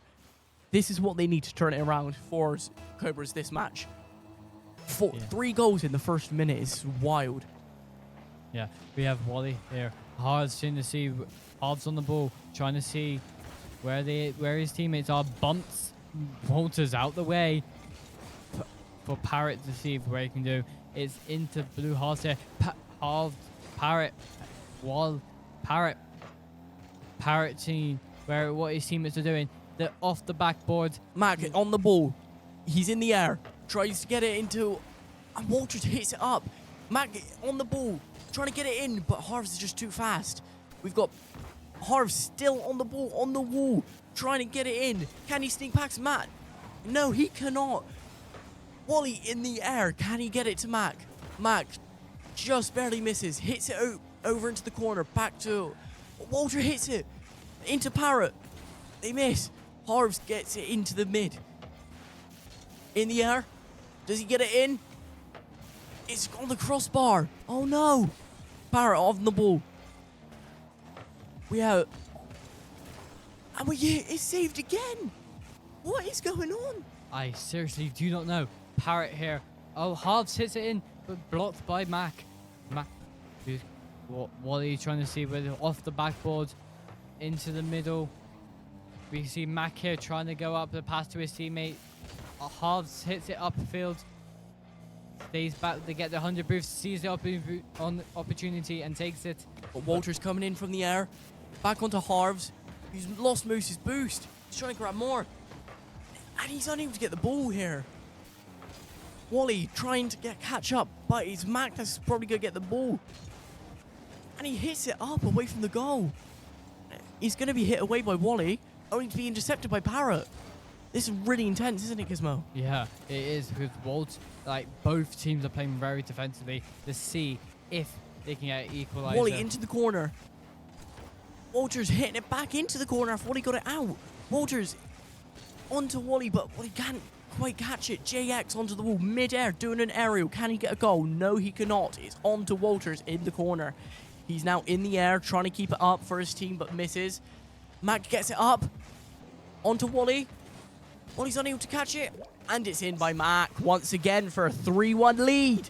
We can see here Mac has bounced it off the wall, into his teammate Walters, and sees the opportunity, and just Parrot barely misses it there. Do the goals. And it seems like we're going to have Wally straight onto the ball, followed by Mac into Walter. Is Mac going to get a 4th goal of the game? We might be able to see it here. He's already got a hat-trick. Can he make it 4? Parrot onto the ball. Passes it to Harves. Harves back in the air. Passes it to Walter on accident. And it's in by Walters for another goal. First goal for Let's see ChiCobras. this replay. Walters seeing the ball, hits it just the bottom. And Walters just sees that opportunity and takes it from his teammate. What a link-up play there from two players. And back into kickoff. And we see that all Cobras are able to snag that win this time. Is Parrot able to grab it? No, he's not. Walter's just chasing after the ball with Parrot close behind. Mac on the ball. Walter's unable to get the goal. Mac misses as well and is hit up towards the full boost. Mac always gets an own goal on accident. What's going on? Walters on the ball. Parrot saved by Mac. JX on the ball. Can he get the aerial? We got Demo. In the last 60 seconds, it's 4-1 to Swindon. And Walters scores. They're proving me wrong. It's 5-1. You can see that Walters is seeing where the ball is and where the enemies are, and literally just takes the opportunity and puts it in. Brilliant play from both players. Final 60 seconds is looking like Swindon's going to take this map. Straight into the side. Harves always gets a goal off rip. He's unable to grab that though. JX trying to fight Walters for the ball. Passes it to Parrot. Walters takes it. Can he get another goal? Gets it. Wally with the goal as well. Let's see the blue. They're taking it here. Let's see just how much goals they can score just to keep that lead open. Let's see the furthest way to stop them from. If they take any goals now, it's completely fine because there's so much up. Mac here with the kickoff. JX trying to see where the ball is. In the 40 seconds remaining, are we going to be seeing a Brazil from Swindon here? It'll be the second one of the day. Parrot on the ball. 30 seconds remaining. Wally on the ball. Taken by Parrot. Saved by Wally. Mac on the ball. They're trying to intercept him. Parrot gets it back up. JX. Parrot's on the ball once again. He hits it. No one's there to save it. And then JX comes in. See, there was 6-2 right now. JX is seeing if he can bring back that comeback in the last 12 seconds of the game. You can see the link-up play from both players here. Let's see from the pass straight down into Jay-Z's cross. Straight into the last 12 seconds with a 6-2 lead for Swindon, and it's not looking like Cobra are going to be able to pull this back. It's straight up, but they just can't get it in. They just can't get this in, and that is going to be... Maybe not. Can they get it in? And that's... Swindon takes the win. That was certainly something. We saw a 6-2 win from Swindon. They're absolutely dominating Cobras here. Yeah, because we can clearly see from both teams, ChiCobras and Swindon, that both of them are playing well. We got Swindon winning 1, ChiCobras winning 2. But would we see Swindon win their second game in our game here? We might well see Swindon close it up with a 3-1 finish, or we could see ChiCobras pull it in for a 2-2. Hopefully, that's what's going to happen. And it looks like we're going straight into the next game. And on kickoff, we've got Walters going straight in and wins kickoff. Passing it to Parrot, who gets it up halfway already. Harves into the goal, and it's straight in 8 seconds into the game. 8 seconds already a goal. We can clearly see the link-up play between Parrot and Harves here. Harves just takes it off Parrot and puts it in. He gets it past Walters and Mac. That is insane. Straight back into kickoff once again with Wally on the ball, wins kickoff. He's chasing it with the boost. Mac gets it, unable to get that goal though. Harves chasing the ball, fighting Walters for it. Troy in the air. Walters. Wally, Mac getting it up. So much is going on. Wally, Mac. Parrot coming in to try and get the aerial. Mac's trying to... Walters getting it off him. JX with the save again. Wally hitting it down. Mac's not able to get it in. Mac's still trying to chase the ball. Wally on the ball halfway. Harves trying to get in the air. Mac is still in the air. Saved by Wally. We got Parrot coming in. Mac's on the ball. And Parrot just snags it. Walters on the ball now. Harves touches it, but is unable to get the goal. Intercepted by Mac. Mac is chasing the ball. He's got it. That is not a goal. Oh no. Parrot in the air, trying to fight for the ball. Walters, Harves. Harves on the crossbar. JX. Mac getting after the ball. Wally in the air with the ball.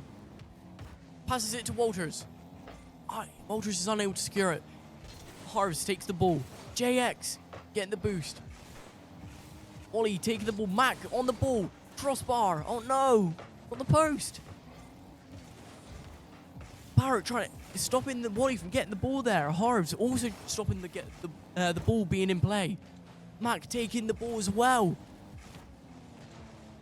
Wally passes it down to his teammates, but is unable to get the pass correctly. JX just too fast. Harves taking the ball from Walter again. This could go really either way. JX taking the ball again. Harves coming in to help Parrot. Maybe not. Gets the ball, unable to miss it. They saved the ball again. Parrot coming in halfway through the game. 1-0 to ChiCobras. Wally in there, intercepted by Mac. Wally's unable to hit it. Walters is an own goal. Unlucky there, but Walters has seen that. To see if he can put it in, and hits it in, but into his team, into the enemy and the team, and it just rolls in. At this point, he's just showing off. He passed it to Parrot and he just hit it in. Harves coming in. Wally in the air. Could this possibly be another goal? No, it's denied by JX. Harves even. Max trying to hit it back, but JX this time. Walters on the ball. And it's not in because of Wally. Parrot coming in. Mac intercepts with Harves at the same time. Mac and JX fighting over the ball. Mac on the ball. On the post. He flies into the goal. And Wally scores. What is your opinions? I'm lost for words right now. Max here is taking it up into his teammate, but Wally just hits it in and takes the goal here. It's another self-goal from Parrot, though. Like, what's going on? I think Parrot's just trying to save, and it's going unsuccessful. And we've got the ball onto the post immediately from Swindon. Harvey's going after the ball. JX has got it. He's passing it. Mac intercepts. It's going halfway up. Parrot's got it. Walters. He's chasing the ball. JX is in the air. Can he get it in with the aerial? No, Mac intercepts. Parrot blocks it again. Mac goes in for the goal and scores. Mac is brilliant at taking those opportunities and finding them. And he's seeing those opportunities, taking them and using them to his advantage to get the goals. But I want to see what can Cobras do to bring this game back. Back into kickoff, 1 minute 20. Cobras have got to score 2 to put it into overtime. Can they do it? 1 minute 15 on the clock. We got Mac trying to get the boost into the ball. Saves it from going in. Grabs the boost once again. Full boost. Unable to get the aerial though. Walters passing directly to him. Final 60 seconds. Harv's coming in as well. They're all here. And Parrot gets the goal. We got a minute left on the clock to see if can Cobras bring this to overtime. If they do, I think they'll certainly be happy. Because it will give them a chance to win this round. Is redeeming himself with the goals.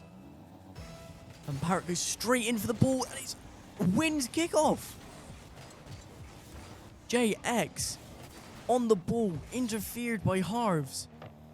And it's almost in already.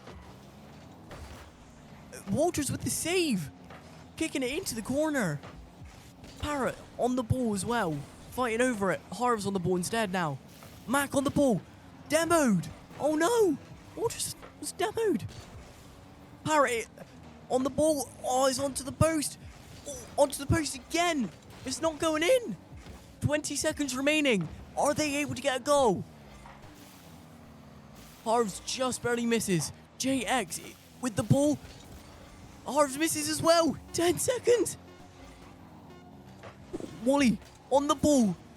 Parrot. They all miss. What's going on? Wally on the ball, trying to get it down. And that's GG. Swindon win this series. Well, congratulations there to Swindon.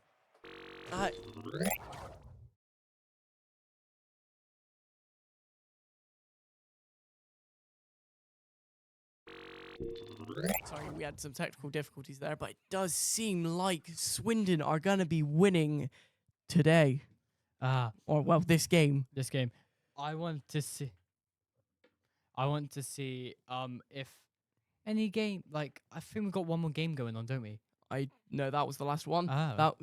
Cobras were unsuccessful. They were not able to win a single Cobras game bring today. up a good fight, though. They really did. A good fight, and They were within able to take one goal difference. They were able to take that 2-0 lead, but then Swindon were just able to grab that.